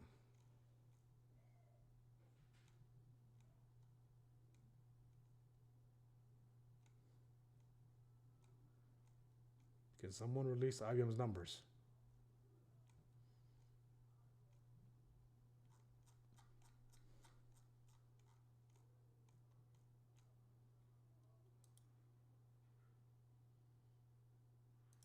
Okay, still looking for IBM's numbers. That's something to pay attention to. Look at Meta. Meta's starting to recover. Okay, on that note, guys, we'll wrap it up. Thank you for tuning in. If you're interested in joining our channel, make sure to go to smartactiontrade.com. Smartactiontrade.com. That's your go-to site for all things. Okay, all things smart action. Join our community. Okay, we currently do have a sale going on, 25% off. Take advantage. We're going to have price increases. There's an absolute steal. Yearly bundle, technicals only, light version of our Discord, full version of our Discord, all available. If you're interested in signing up for the boot camp, make sure to sign up. If you're interested in the course, our 5-hour Get Started Options Trading course, very detailed course that goes through everything methodically. Take advantage of that. If you're interested in coaching call, book coaching calls. Sessions are available for those of you who have the 3-pack and the 5-pack. A lot of you do have outstanding sessions available. So whenever you do need a session, make sure to reach out to me. You don't need to book it on the calendar and pay again. Just send me a message, a DM in the Discord, and I'll send you my calendar and we can get that situated. Anyone else looking to book a coaching call, you can do so on the site. Grab your copy of the ebook. If you are in the community, you have a copy of that. And if you want to support the channel, there's multiple ways to do it. Our merch, look good, feel good, trade good. We got our mug, our See Profit, Take Profit, SAT Power Up mug.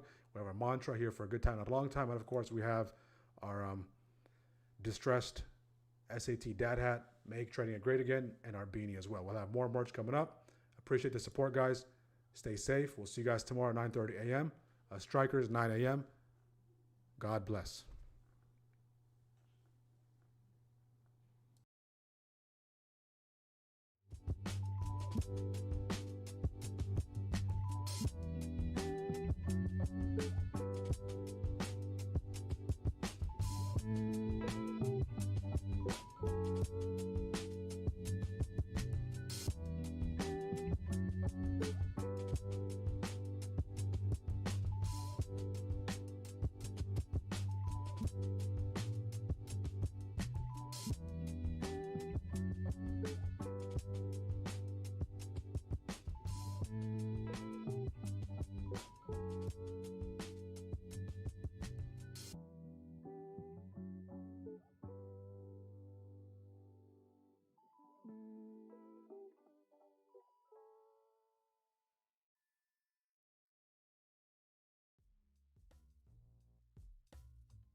Hang on, buddy, I got you.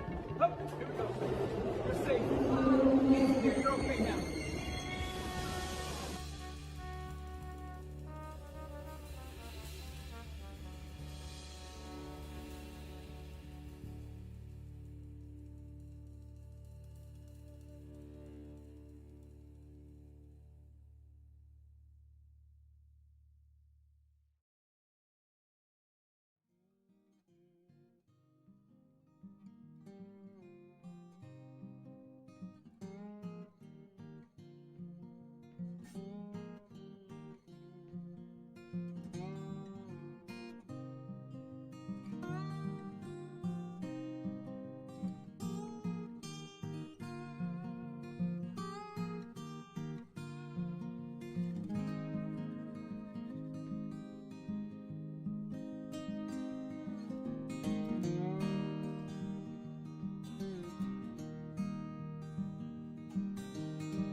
Taneja, and a number of other executives.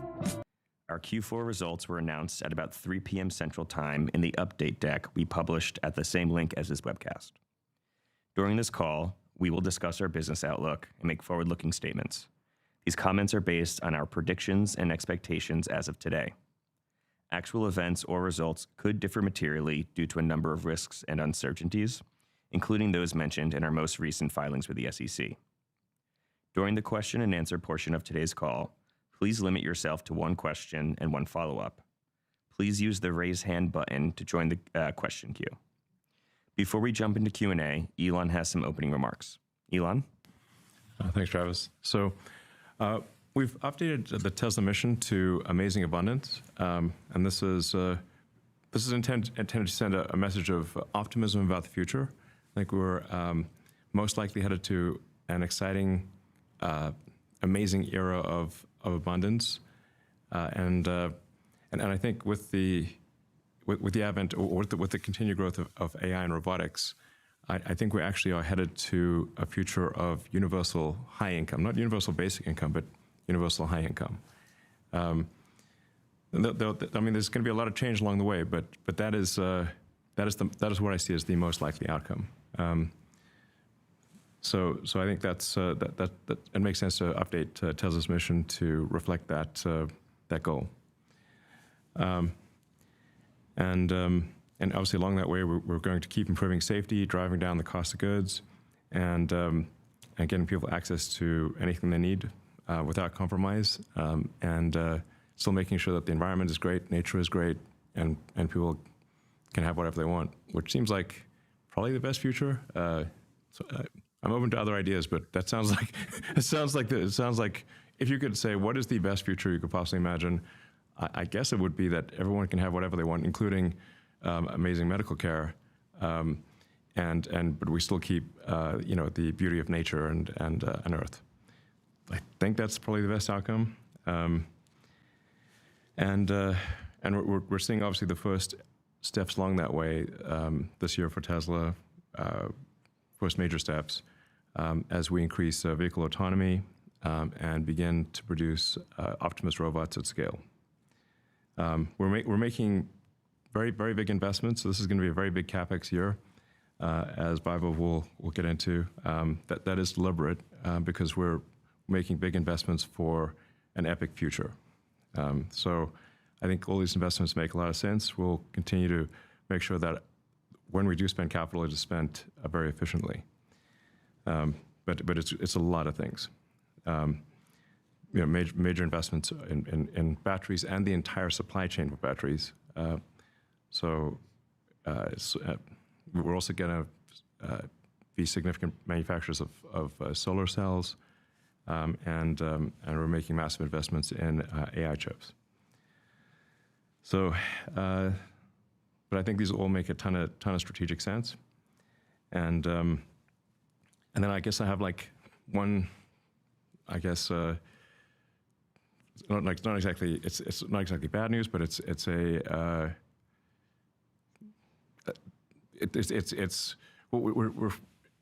time to basically bring the Model S and X programs to an end with an honorable discharge, because we're really moving into a future that is based on autonomy, and so if you're interested in buying a Model S and X, now would be the time to order it, because we expect to wind down S and X production in next quarter, and basically stop production of Model S and X next quarter.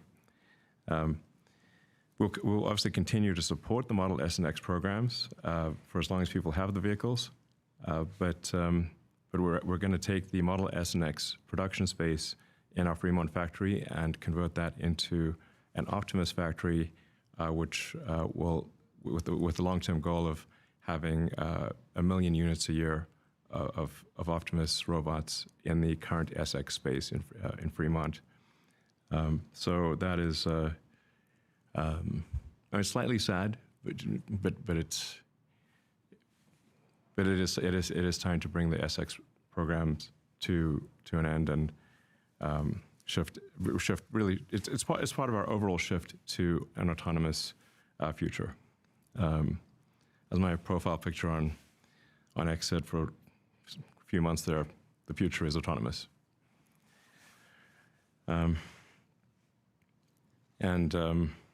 So let's say with respect to full self-driving and robotaxi, people are obviously following with very close attention the progress of FSD, and you can experience it for yourself. If you've got a Tesla, you notice with every software update, the car gets better and better at autonomy, and we're we're able to do our first rides with no safety monitor in the car in Austin. These are paid rides, so these are just sort of randomly selected paid rides with no safety monitor, and we're,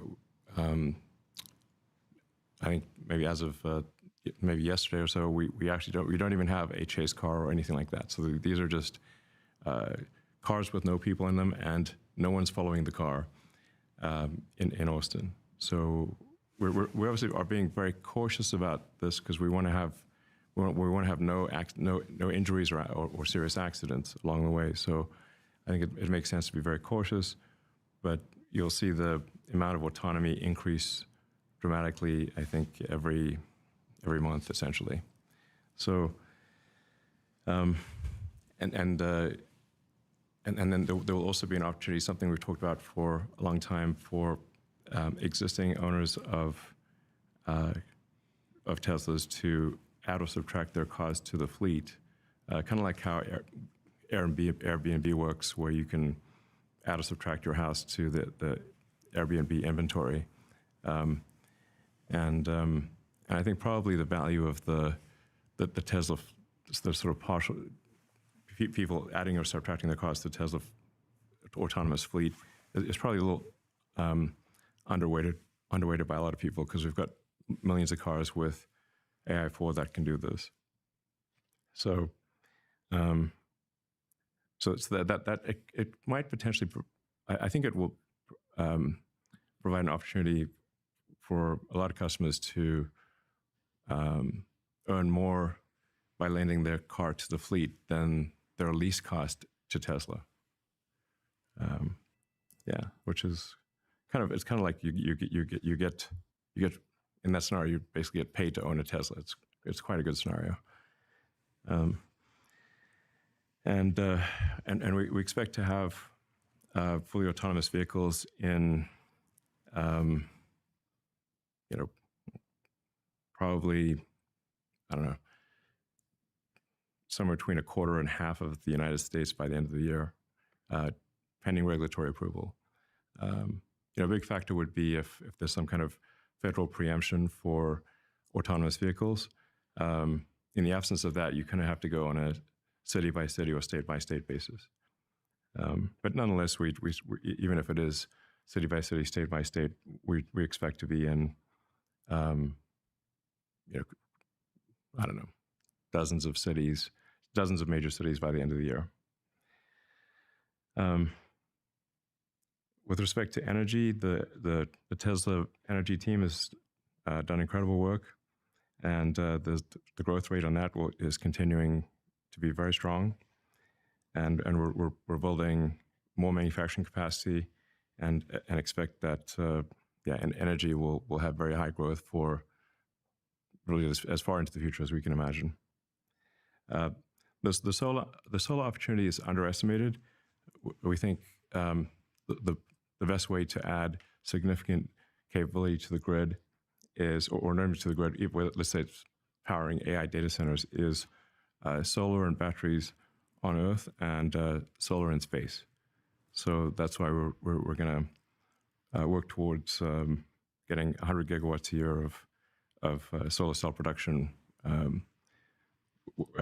integrating across the entire supply chain from raw materials all the way to finished solar panels.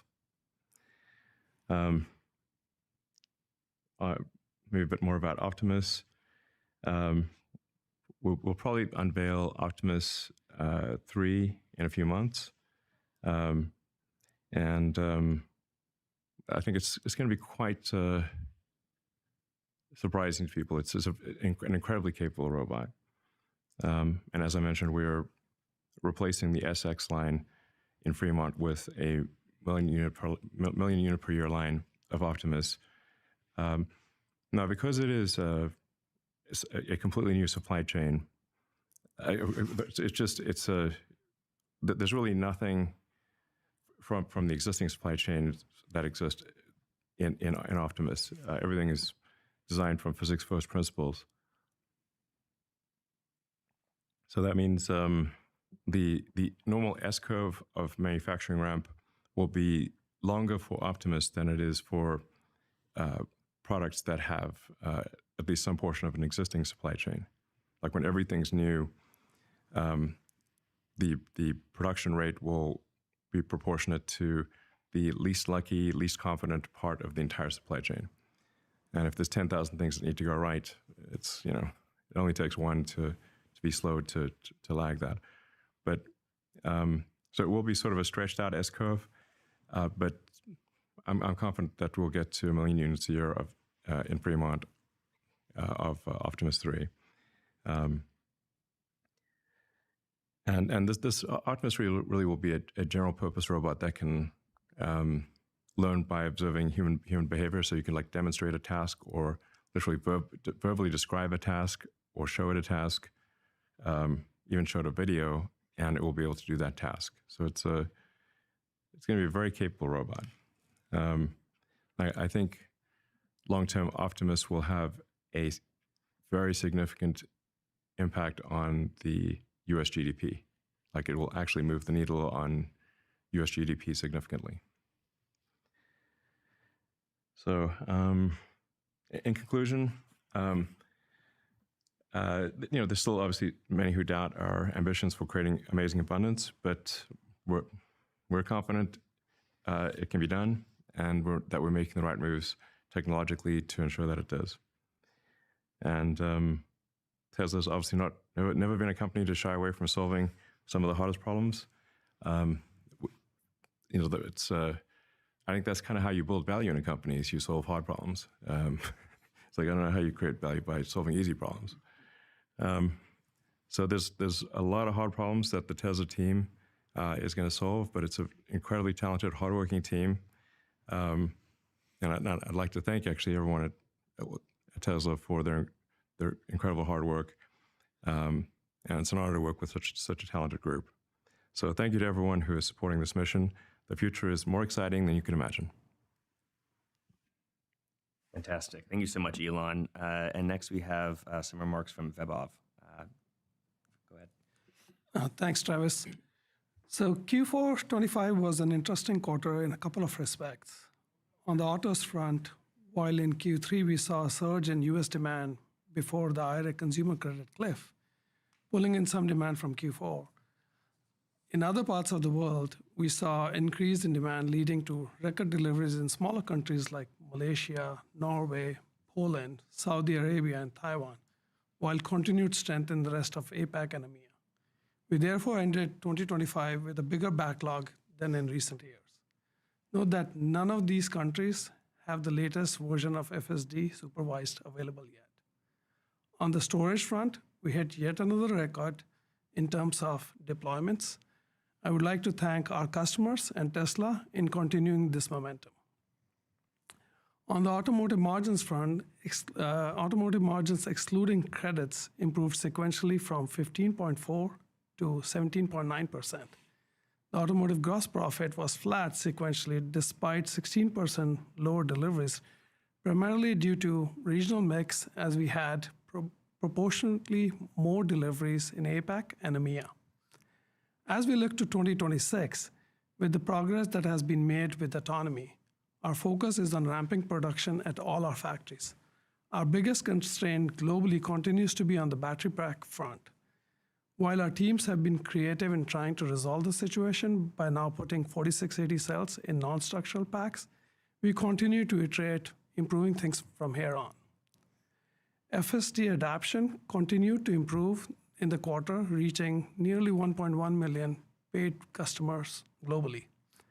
Of these, nearly 70% were upfront purchases. It is important to note that beginning this quarter, we are transitioning fully to a subscription-based model for FSD. Therefore, net additions to this figure will primarily be via subscription model, and in the short term will impact automotive margins. On the energy front, we achieved yet another record in terms of gross profit for the quarter and ended the year with nearly $12.8 billion in revenue, a 26.6% year-over-year growth. This was the result of high deployments in all regions and continued strength in demand for both Megapack and Powerwall. As we look at 2026, our backlog remains strong, well diversified globally, and we expect increasing deployments with the launch of Megapack 3 and Megablock. However, we expect margin compression from the increased low-cost competition, impacts to market from policy uncertainty, and the cost of tariffs. Services and others margin declined from 10.5% to 8.8%, primarily from higher employee-related costs for service centers as we start preparing for the ramp in activity from the growth in the fleet size. We did see a momentum in margin. We did see an improvement in margin from our supercharging business, which is included within services and other. Additionally, note that our robotaxi business-related costs, while not material, are also included within this. Given that we're still in the early phase of our fleet deployment and are still doing a lot of validation testing, the revenue and cost per mile metrics are not meaningful to discuss at the moment. Then on total gross margin front, we ended the quarter with over 20.1%, something which we haven't achieved over the last 2 years. This improvement came despite the impact of lower fixed cost absorption and the impact of tariffs, which were in excess of $500 million in Q4. Operating expenses increased sequentially, primarily from increased stock-based compensation for employees, and as we started recording charges for one operational milestone under our 2025 CEO Performance Award that was deemed to be probable over the WOT term. Additionally, our spend on AI-related initiatives and new products like CyberCab, Semi, Optimus, and Megapack, etc., continues to be on elevated levels, and we expect this trend to continue for the full year 2026. Net income was negatively impacted from mark-to-market charges on a Bitcoin holding, which depreciated 23% as compared to the last quarter, and the impact of unfavorable impact of FX, primarily from our large intercompany borrowings. On the free cash flow front, we ended up at $1.4 billion. We did end up CapEx being slightly below our previous guidance of $9 billion, but as Elon already mentioned, this year is going to be a huge investment year from a CapEx perspective. And at the moment, we're expecting that CapEx would be in excess of $20 billion. We'll be paying for 6 factories, namely the refinery, LFP factory, CyberCab, Semi, a new mega factory, the Optimus factory. On top of it, we'll also be spending money for building our AI compute infrastructure, and we'll continue investing in our existing factories to build more capacity. And then, also the related infrastructure along with it. And we'll also further expand our fleet of robotaxi and Optimus. While this may seem a lot, we believe this is the right strategy to position the company for the next era. And we'll make such investments, as Elon mentioned, in a very capital-efficient manner. Note that this does not include potential investments in solar cell manufacturing or our Terafab, as we're still in early phase, and we plan to provide an update in future quarters. We're starting not the next chapter, but a new book on the progression of this company. 2026 year would be when all of this began. While at times it feels daunting, it is going to be the most exciting change in Tesla's history, and we could not have even dreamed of embarking on this journey without the support of our customers and our investors. Thanks for again showing the confidence in us, and let's get ready for a future of amazing abundance. Thanks. Great. Thank you very much, Vaibhav. Now we're going to head over to investor questions. As always, we will start with questions from say.com. The first question is, today there are approximately 90 million cars sold globally each year. Does Tesla have a view, based on its robotaxi ambition, what this number will be in 5 or 10 years? And how does this impact Tesla's EV strategy to have more models? Yeah, thanks, Travis. As Elon said, the future is autonomous, and obviously autonomy and cybercab are going to change the global market size and mix quite significantly. I think that's quite obvious. You know, general transportation is going to be better served by autonomy as it will be safer and cheaper. And over 90% of vehicle miles traveled are with 2 or less passengers now, which is why we designed cybercab that way. In this new autonomous market, we at Tesla have the advantage of efficiency, cost, and manufacturing at scale that really no one else has. And we've built that over the last decades. And we believe that that segment that we are creating will grow millions year over year.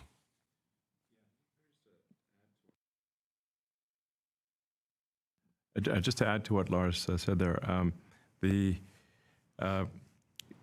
with the point that Lars made, which is that 90% of miles driven are with 1 or 2 passengers, or one or two occupants, essentially, is a very important one, because that implies that the cybercab, which is a dedicated 2-seater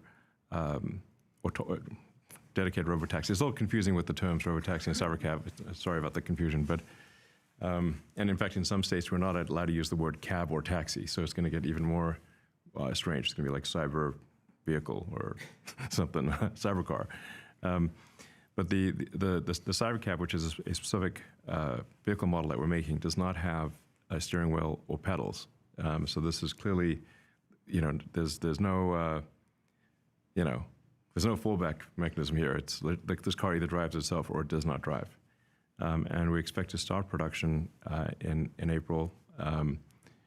As always, it's an S-curve of, the production rate is an S-curve, so it starts off very slowly and then grows exponentially. Then you hit the linear, and then ultimately, it asymptotes at whatever your target volume is. So, but we would expect over time to make far more cybercabs than all of our other vehicles combined.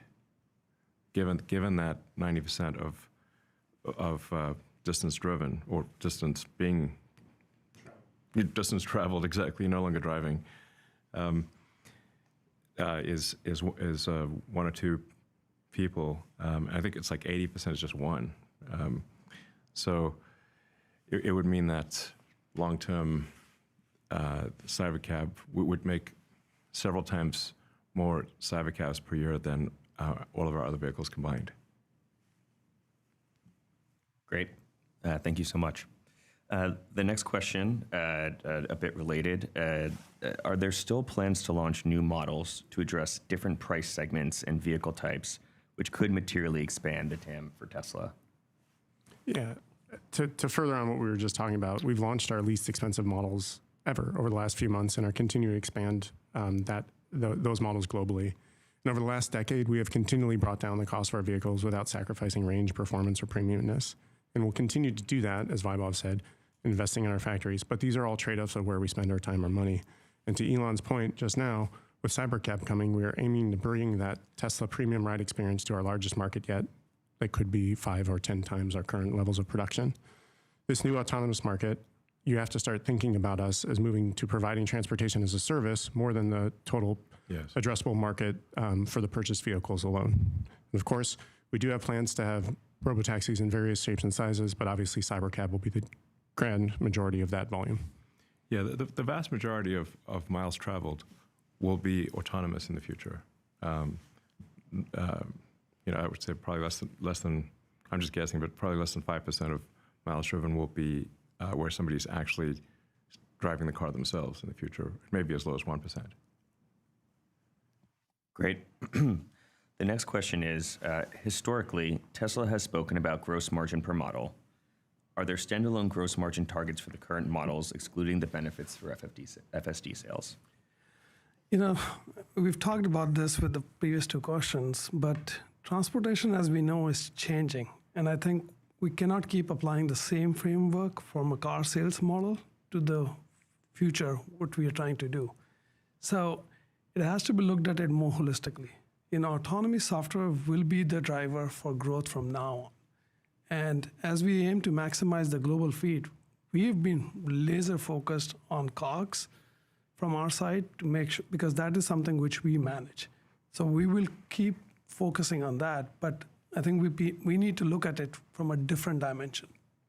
Yeah, like this CyberCab, the whole design of CyberCab was to optimize the fully considered cost per mile of autonomous driving. And it's a different design problem than if you're trying to design cars for people who will be driving versus being driven. So CyberCab is, like I said, super optimized for minimum cost per mile and also for a much higher duty cycle. So it would expect CyberCab to be used, probably 50 or 60 hours a week instead of the 10 or 11 hours a week that a driven vehicle is used. So, typically people might drive their car for an hour and a half a day on average, so it's like 10 hours per week out of 168. But I think an autonomous vehicle is likely to be used probably 5 times as often, which means that you need to design the vehicle for a much more wear and tear per unit time and much more resilience. It's more like a commercial truck that's in continuous operation or close to continuous operation is how you design an autonomous vehicle. And so we will have larger vehicles in the CyberCab in the future that are designed for full autonomy. And we've actually shown pictures of this and, in fact, have shown prototypes. So this is not exactly a secret. In fact, we've given people rides in them. So, we're not keeping this, hiding this light under a bushel here. It's like we're literally saying what we're going to do and have said what we're going to do for a while. I think long term we would really the only vehicles that we'll make will be autonomous vehicles, with the exception of the next generation Roadster, which we're hoping to debut in April. Hopefully. It's going to be something out of this world. Fantastic. The next question we unfortunately have to skip because it's not related to Tesla, and we would like to remind folks who use the SAY platform to please focus these questions on Tesla. With that in mind, we're going to move on to the next question, which is, what is the current bottleneck to increased robotaxi deployment and personal use unsupervised FSD? The safety and performance of the most recent models. Is it the safety and performance of the most recent models, or is it people to monitor the robotaxis in car or remotely, or is there some other blocker? I don't know, Ashok, if you want to kick off on this one. Yeah, we have scaled the robotaxi service that's available to customers over the last year in order to just learn the scaling problems without having to wait for the unsupervised. Basically, two goals. One is learn as much as possible from the fleet with the safety monitors, and secondly, be laser focused with the engineering team to solve the unsupervised FSD problem. I think we did both. By the end of last year, we had a long tail of issues that we were able to churn through, and then in the last couple of weeks, we had started our unsupervised robotaxi service to public customers in Austin. I think some customers took rides last week, and also the service continues today without any rear car or something like that. Separately, we did scale the fleet size in the Bay Area and in Austin, and through that we learned issues with charging and other issues that we would have seen once we scale the unsupervised fleet. So both are happening in parallel. A variant of the software that's used for the robotaxi service was shipped to customers with V14, and customers saw a huge jump in performance, a lot of happy feedback from customers. And since then, we have improved the software significantly as well. And customers will continue to see with their own software releases that the software is so good that they're screaming to remove the driver monitoring software because they're bored inside the car too much. Adding to that a little bit with what Ashok said about learning about our charging and service needs, we're using our vast network of charging and service centers that really only Tesla has in this space to jumpstart our infrastructure build-out needs to get ahead of robotaxi and autonomous vehicle demand. And we expect that because of this network, we are the only company capable of scaling at the rate that is needed for the tsunami of autonomy that is coming. Yeah. Great. Moving on to the next question. After the unveil of the Cybertruck, Elon stated that if it didn't sell well, Tesla would build a more conventional-looking pickup. How practical would it be to create this new design on the Cybertruck architecture, and could it be conveniently built on the existing production lines? Actually, in its segment, Cybertruck continues to be a leader and is selling more than any other electric truck out there, while our competition continues to pull back. But to the question itself, from a line standpoint, we always design our lines to be super flexible. We built 3 and Y on the same line. We built S and X on the same line still, showing that we can do that. The Cybertruck line was designed in the same way and is one of our most fully ready for autonomy platforms. Yeah. But yeah, we will transition the Cybertruck line to just a fully autonomous line. And there's obviously a market there for cargo delivery, like you say, like localized cargo delivery within a city, within a few hundred miles, something like that. There's a lot of cargo that needs to move locally within a city, and an autonomous Cybertruck could be very useful for that. Great. Moving on to the next question. Regarding Optimus, could you share the current number of units deployed in Tesla factories and actively performing production tasks? What specific roles or operations are they handling, and how has their integration impacted factory efficiency or output? Yeah, I mean, we're still very much at the early stages of Optimus. It's an R&D, still in the R&D phase. We have had Optimus do some basic tasks in the factory, but as we iterate on new versions of Optimus, we deprecate the old versions, and so it's not I wouldn't say it's like it's not in usage in our factories in a material way. It's more so that the robot can learn. We wouldn't expect to have any kind of significant Optimus production volume until probably the end of this year. Great. Adding to it, like Optimus Gen 3 is an awesome robot that it is awesome.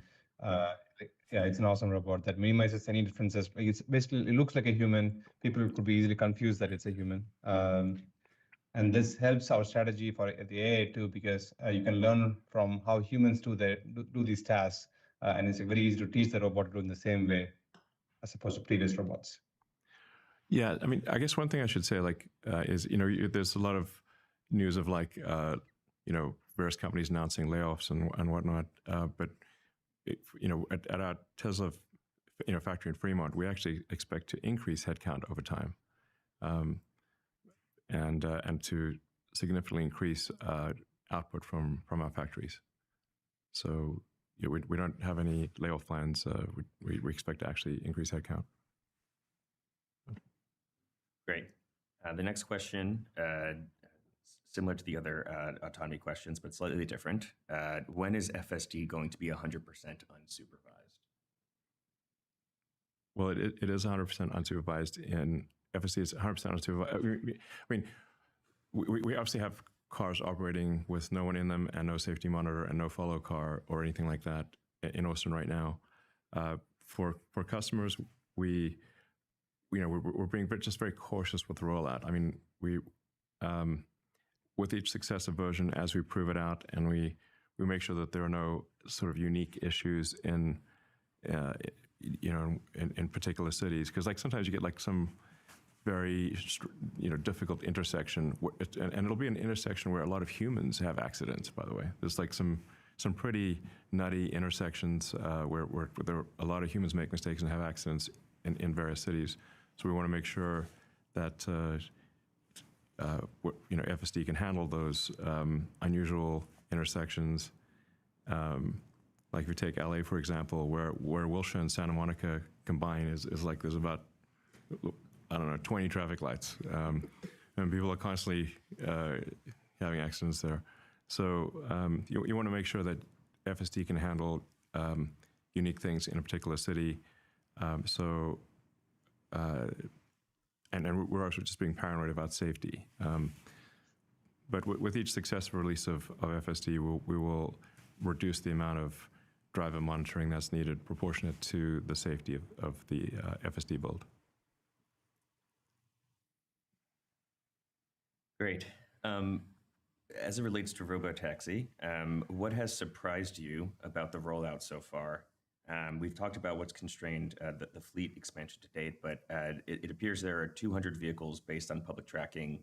Is that something that we can confirm?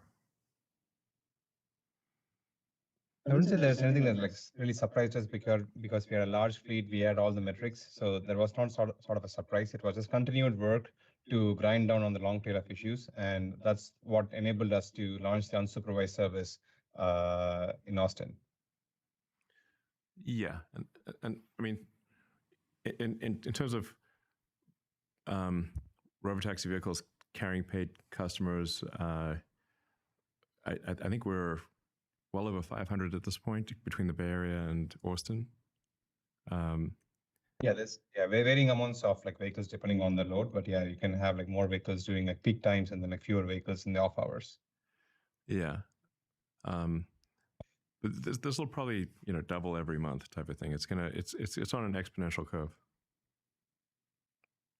I mean, one other thing people forget that, we've been deliberate on all this in the sense that we have the supporting infrastructure already been in place, whether it's service centers, charging.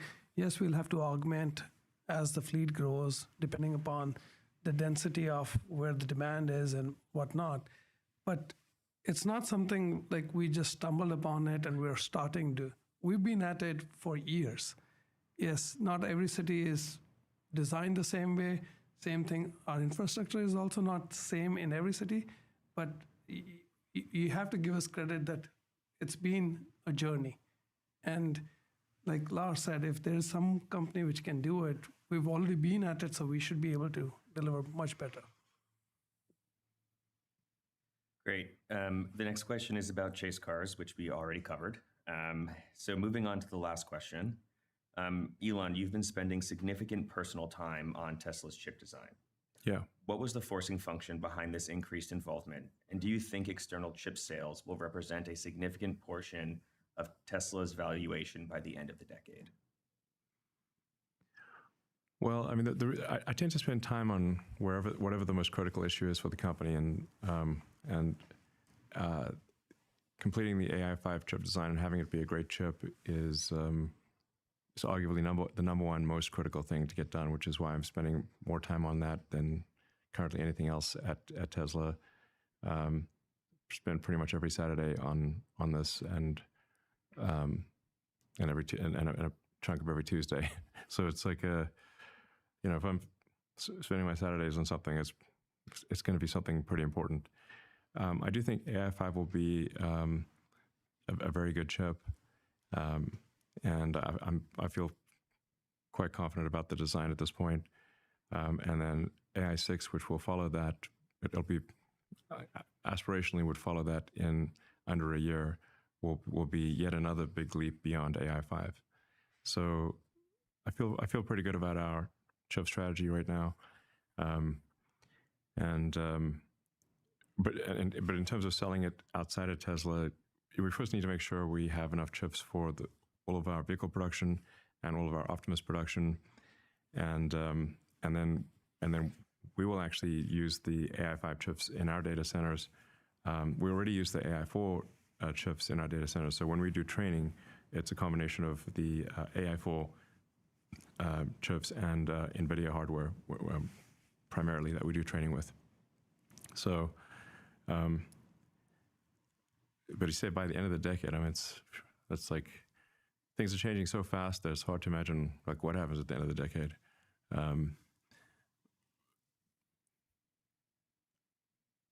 I mean, we might. I mean, when I look ahead at say what's the limiting factor for Tesla growth, if you go say 3 or 4 years out, I think it actually is chip production. Is there enough AI logic and enough AI and enough memory, enough RAM for our volume? And right now, I see that as being the thing that probably limits our growth in 3 or 4 years, which would imply that we're not selling chips outside of Tesla because we need them. In fact, I think I think it's going to make sense, and this is definitely going to be a sort of a controversial thing, but I think Tesla needs to build a terafab. I mentioned this at the shareholder meeting, but even when we look at the output of the best case output of all of our key suppliers, and I'd say even beyond suppliers, they're like strategic partners, like Samsung, TSMC, and Micron. And we say, like, what's the most you could possibly make? Then it's not enough. So I think in order to remove the constraint, the probable constraint in 3 or 4 years, we're going to have to build a Tesla terafab, a very big fab that includes logic, memory, and packaging domestically. And that's actually also going to be very important to ensure that we are protected against any geopolitical risks. I think people may be underweighting some of the geopolitical risks that are going to be a major factor in a few years. So now, a lot of people will say that's crazy. Fabs are really hard. I'm like, yes, I know fabs are really hard. I don't think they're easy. But we do hard things. We do a lot of hard things. We didn't used to have car factories. We didn't used to have battery cell factories or lithium refineries or mega pack factories or all these other things. We figured it out. So I think it's. I think if we don't do the Tesla terafab, we're going to be limited by supplier output of chips, and I think maybe memory is an even bigger limiter than AI logic. So for example, we have chip supply deals with TSMC in Arizona and Samsung in Texas, but currently there are no advanced memory fabs at scale in the United States. There are zero, literally zero. Hopefully, Micron will have something going in a few years because they're all headquartered in Idaho, where they make a lot of potato chips. We need to make computer chips too.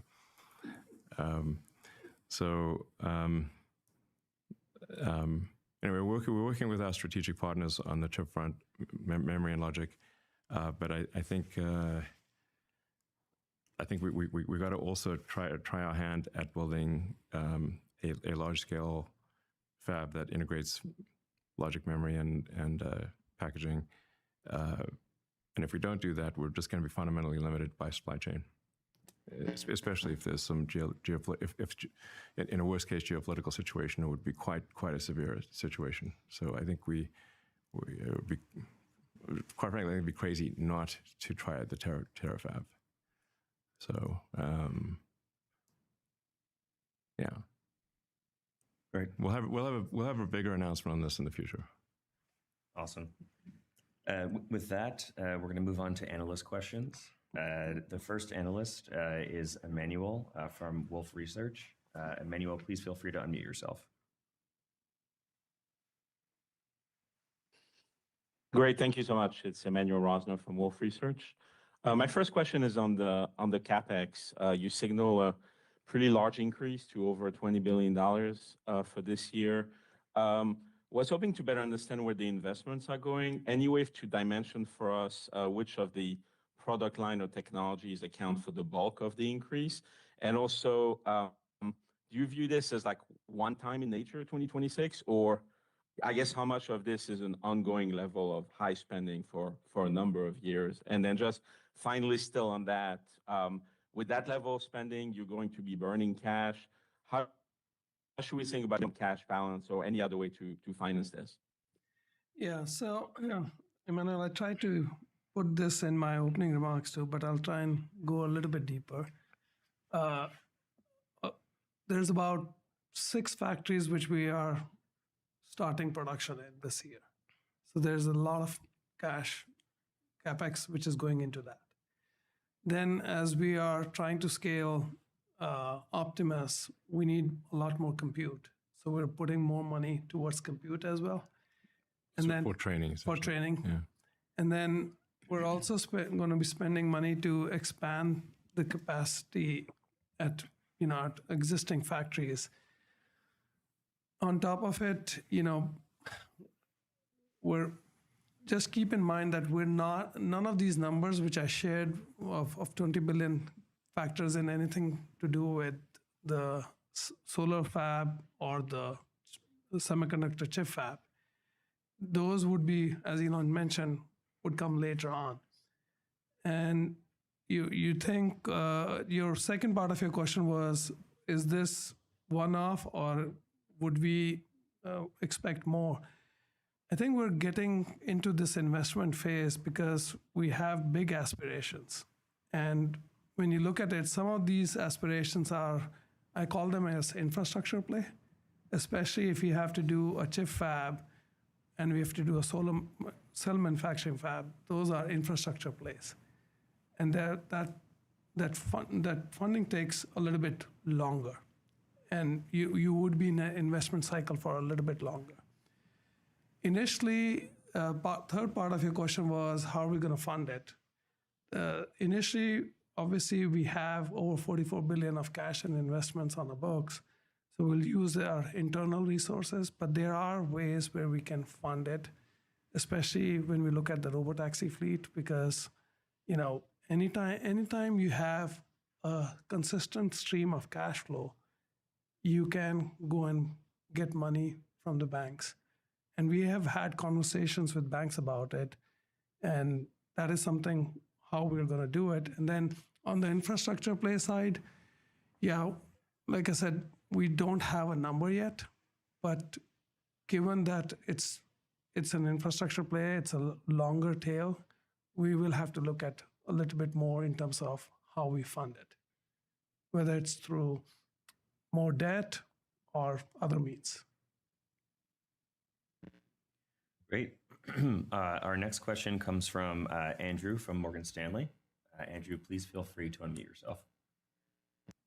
Great. Thanks so much for taking the question. I just want to start on the xAI investment that you guys announced today. You talked about there being some collaboration, between the companies. So I'm just hoping to get more information, or if you're hoping that you could shed more light on what that looks like, and maybe how the work xAI is doing can be leveraged at Tesla and vice versa.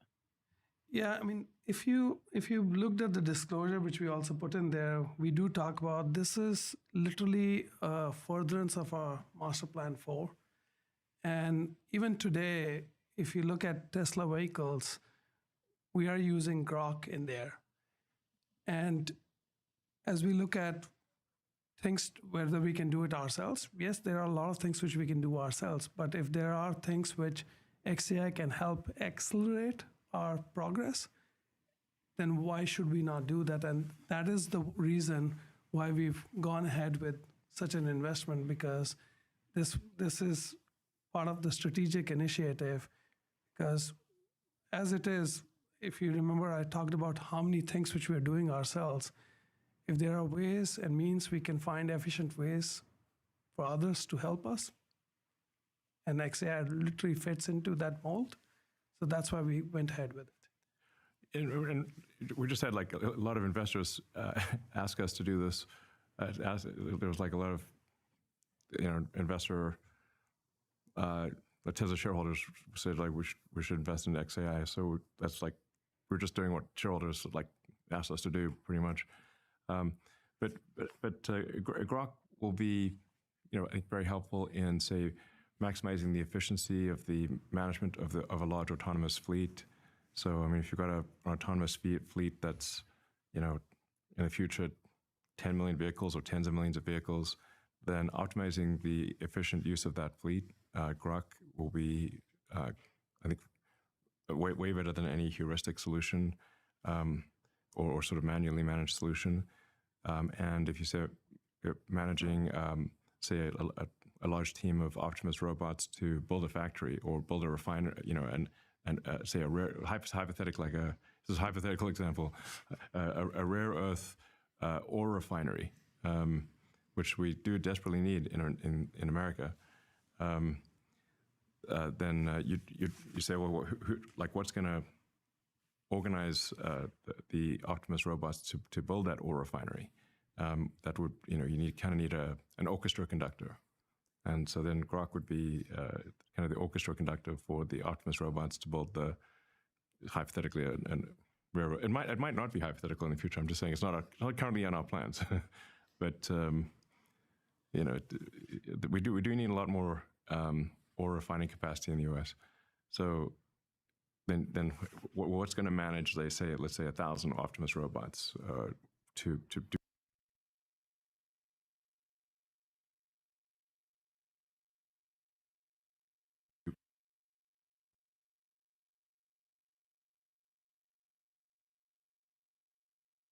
You're on mute right now, so I'm not sure if you're trying to ask a follow-up question.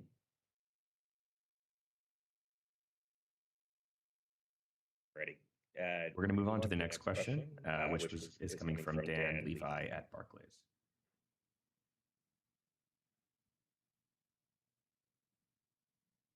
Dan, please feel free. Great. Thank you. Elon, you talked about some of the constraints on memory. Given the very tight supply, are there any near-term constraints on procuring memory? And if there are, to what extent could you look at modifying the functionality in the vehicle, similar to what you did in 21 when we saw shortages on MCUs? And maybe how are you thinking about bridging in the next few years? Well, the Tesla AI is very compute efficient and very memory efficient. So I think one of the metrics one should consider for any given AI model is the intelligence per gigabyte, especially when you're constrained on RAM. Having an AI that has very high intelligence density per gigabyte. So you can say for a given number of gigabytes, how much functionality can you get out of it? I actually think Tesla is ahead of the rest of the world in intelligence density of AI by an order of magnitude or more. This is going to sound like a pretty bold statement, but I kind of know what the intelligence efficiency of the big models are, like Grok, and like the honest and a bunch of the other models. And I Tesla's AI is in terms of its memory efficiency, I think more than an order of magnitude better. So that puts us in a pretty good position actually for scaling. And we actually do think that we do have a solution for logic and memory for, let's say, the next roughly 3 years. But if you start going beyond 3 years, and we look at the scaling plans and how many fabs are getting built, and especially if you factor in geopolitical uncertainty, there's always risk that maybe those chips don't arrive that people were expecting to arrive. So that's why I think we need to have more fab capacity in the U.S. Just in case chips don't stop arriving for any reason.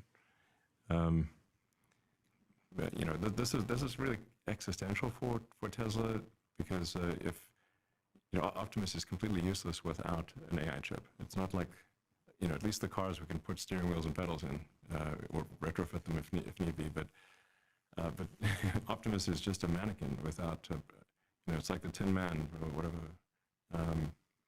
from the Wizard of Oz, but even worse, these are 10-man could walk.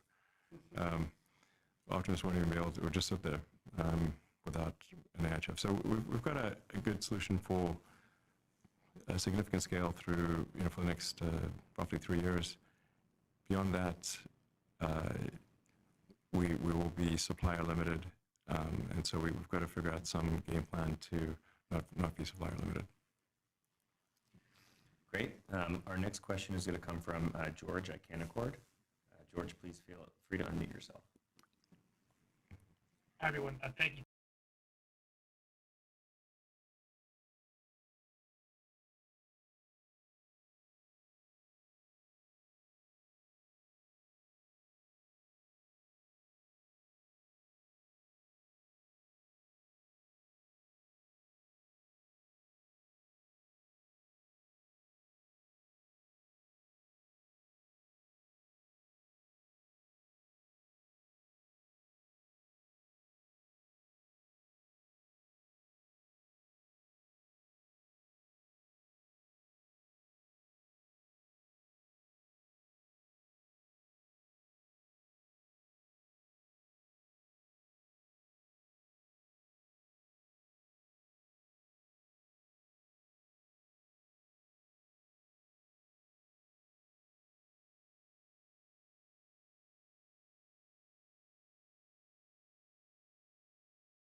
Tired of wasting hours staring at charts, over-analyzing trades, and still ending the day with inconsistent results?